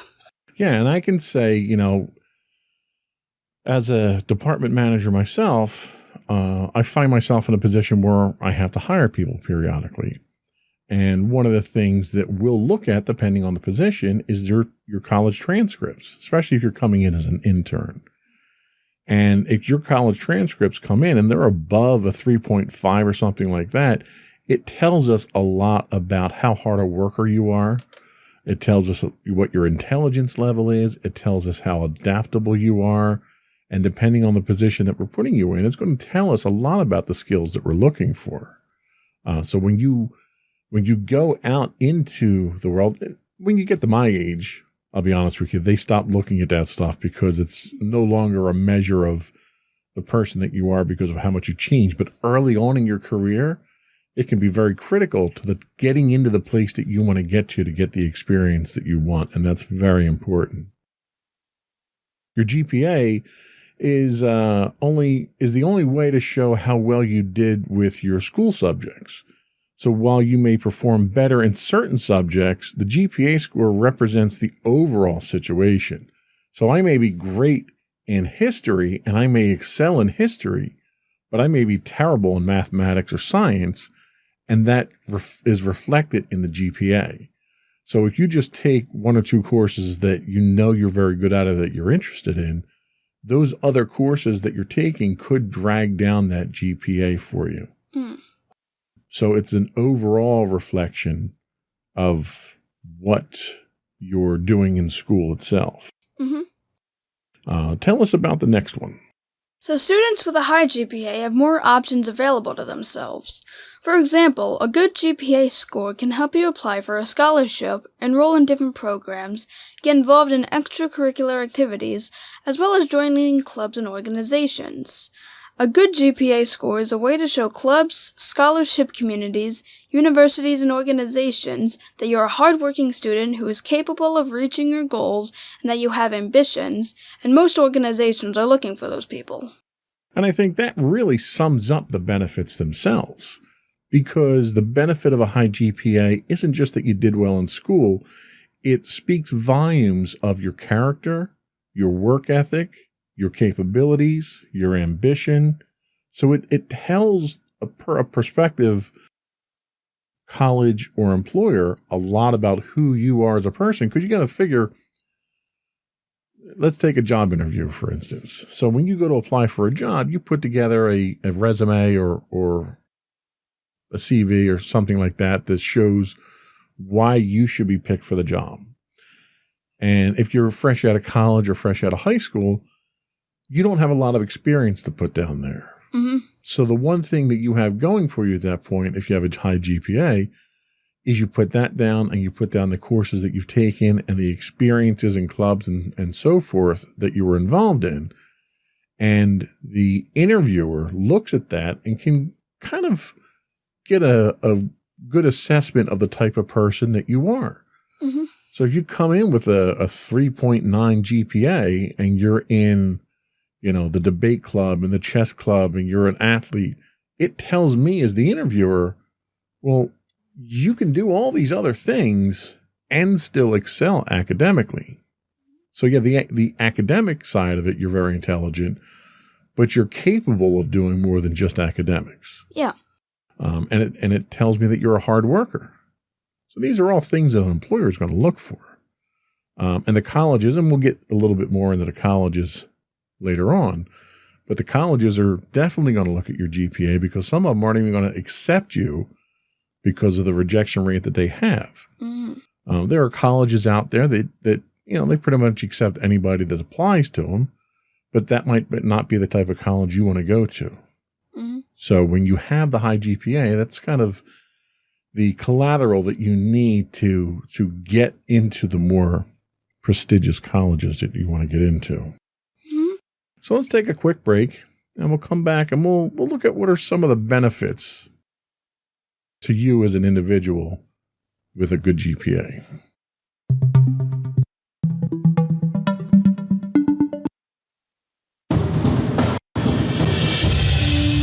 For over 7 years, the Second Sith Empire has been the premier community guild in the online game Star Wars: The Old Republic.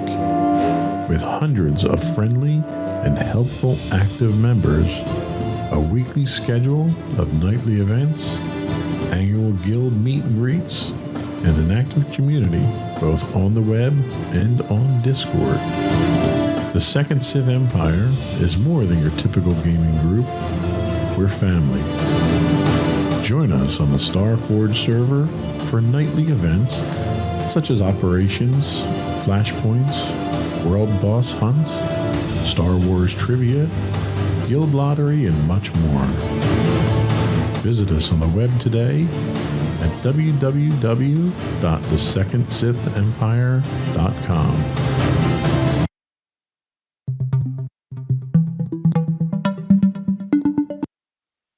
Welcome back to episode 104 of Insights into Teens.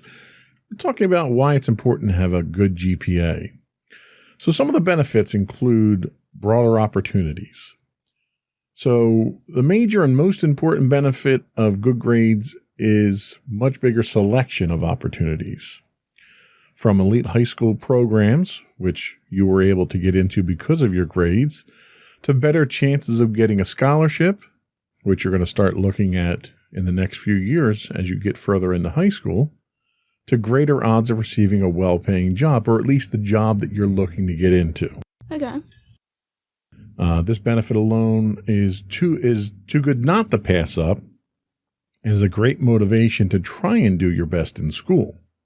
Ultimately, putting in the effort to earn higher grades pays off later in life.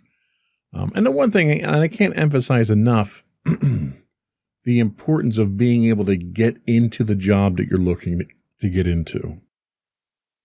That early experience is something that can snowball and build into a much better paying job, a much better long-term career, and it has a huge influence on things moving forward.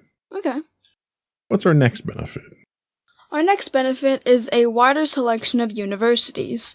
Some colleges and universities accept almost every high school graduate who applies. Others are much more selective and have a certain percentage of students allowed to go to their institution. There are also universities that decline most students that apply, accepting only 25% or less of the students that do apply. This is why GPA plays a crucial role in the selection process. The higher your GPA score is, the more universities will accept you and the more options you have available to you. And then we talk about scholarships. We touched on this before, and I think a lot of people tend to think of athletics when they think of scholarships. You know, you think you do very good in football or basketball and you get a scholarship to go to college for free. But in reality, there's a ton of scholarships out there for academic achievements. So if you can do well in school, get a high GPA, get all the other benefits that we've talked about already, and then have that partially or totally pay for your college as part of a scholarship, that's a win-win all around. Most financial aid programs for students have a strict set of requirements for your GPA. So if you drop below that, they won't finance you. Almost all of them do define a minimum GPA score. And knowing the fact that scholarships are given to a limited number of students, it's clear that an above average GPA makes you eligible for more scholarship programs, which also gives you a better chance of getting into one. So anything that increases your chances of being a more viable candidate is a good thing. Mm-hmm. What's next? Next up, we have the ability to get involved in extracurricular activities. Some say if you study hard, there will be no time left for anything extra. Look at it from a different point of view. If you decide not to try out for a sports team, the coach will... Oh, wait, no. If you decide to try out for a sports team, the coach will check your Eligibility. Apart from your physical capabilities, the coach will also check your academic performance, including GPA scores. If they're high, the coach won't have to worry that one day you'll drop out of the team because you failed an exam. Yeah, and this is a good example here, too, of an unintended consequence. So the one example they give here is that if you have a good GPA, the coach will know that you're going to be able to stick with the team. The problem a lot of students don't realize is that most of your schools, your high schools at least, have minimum academic requirements to participate in extracurricular activities. So, for instance, and they do this for your benefit. It's not to punish you or anything like that. If you go out for basketball, for instance, and you're a straight A student, and you start playing basketball after school, and you're practicing, and it's taking a lot of your time and your weekend time, and you're exhausted all the time, and they see your grades start to drop, they're going to pull you out of that program because the program itself is affecting you negatively with your academics. So having that GPA allows you, and maintaining that GPA allows you to participate in these schools and these programs rather. And we're not just talking about sports programs. We're talking about band or drama club or the debate club or chess or anything else that you want to do. If they see that it's affecting you academically, they're not going to allow you to do those things. Certainly your parents probably aren't going to allow you to continue doing it. Mm. But, you know, it's also a confidence builder for the coaches and the, you know, team captains to know that, you know, you're able to not only do academics very well, but you're able to do the sports on top of it. And that's sort of what we alluded to earlier about how it reflects well on you that you're capable of doing multiple things. You can also benefit with a career boost. So the world's top colleges and companies have that status of being at the top for a reason. To be able to be a part of top colleges and companies, you must prove that you deserve it. You can say you're a hard worker and show your charming personality, but people on admissions committees and at job interviews prefer to believe the facts and the actual achievements. Mm-hmm. In order for your career to skyrocket from the start, lay the foundation for it right away by earning good grades. I've interviewed with a lot of people. They were smooth talkers. They were very eloquent and very friendly, and I got along with them great. But if they couldn't demonstrate to me or show to me proof that they were competent for the job, I couldn't consider them. You know, as much as I may have liked the person sitting across the desk from me, I can't give you a job because you're a nice person. I'm not hiring. At no point in time am I hiring for a position called nice person. So having that documented proof that you can do the work is very important. Mm-hmm.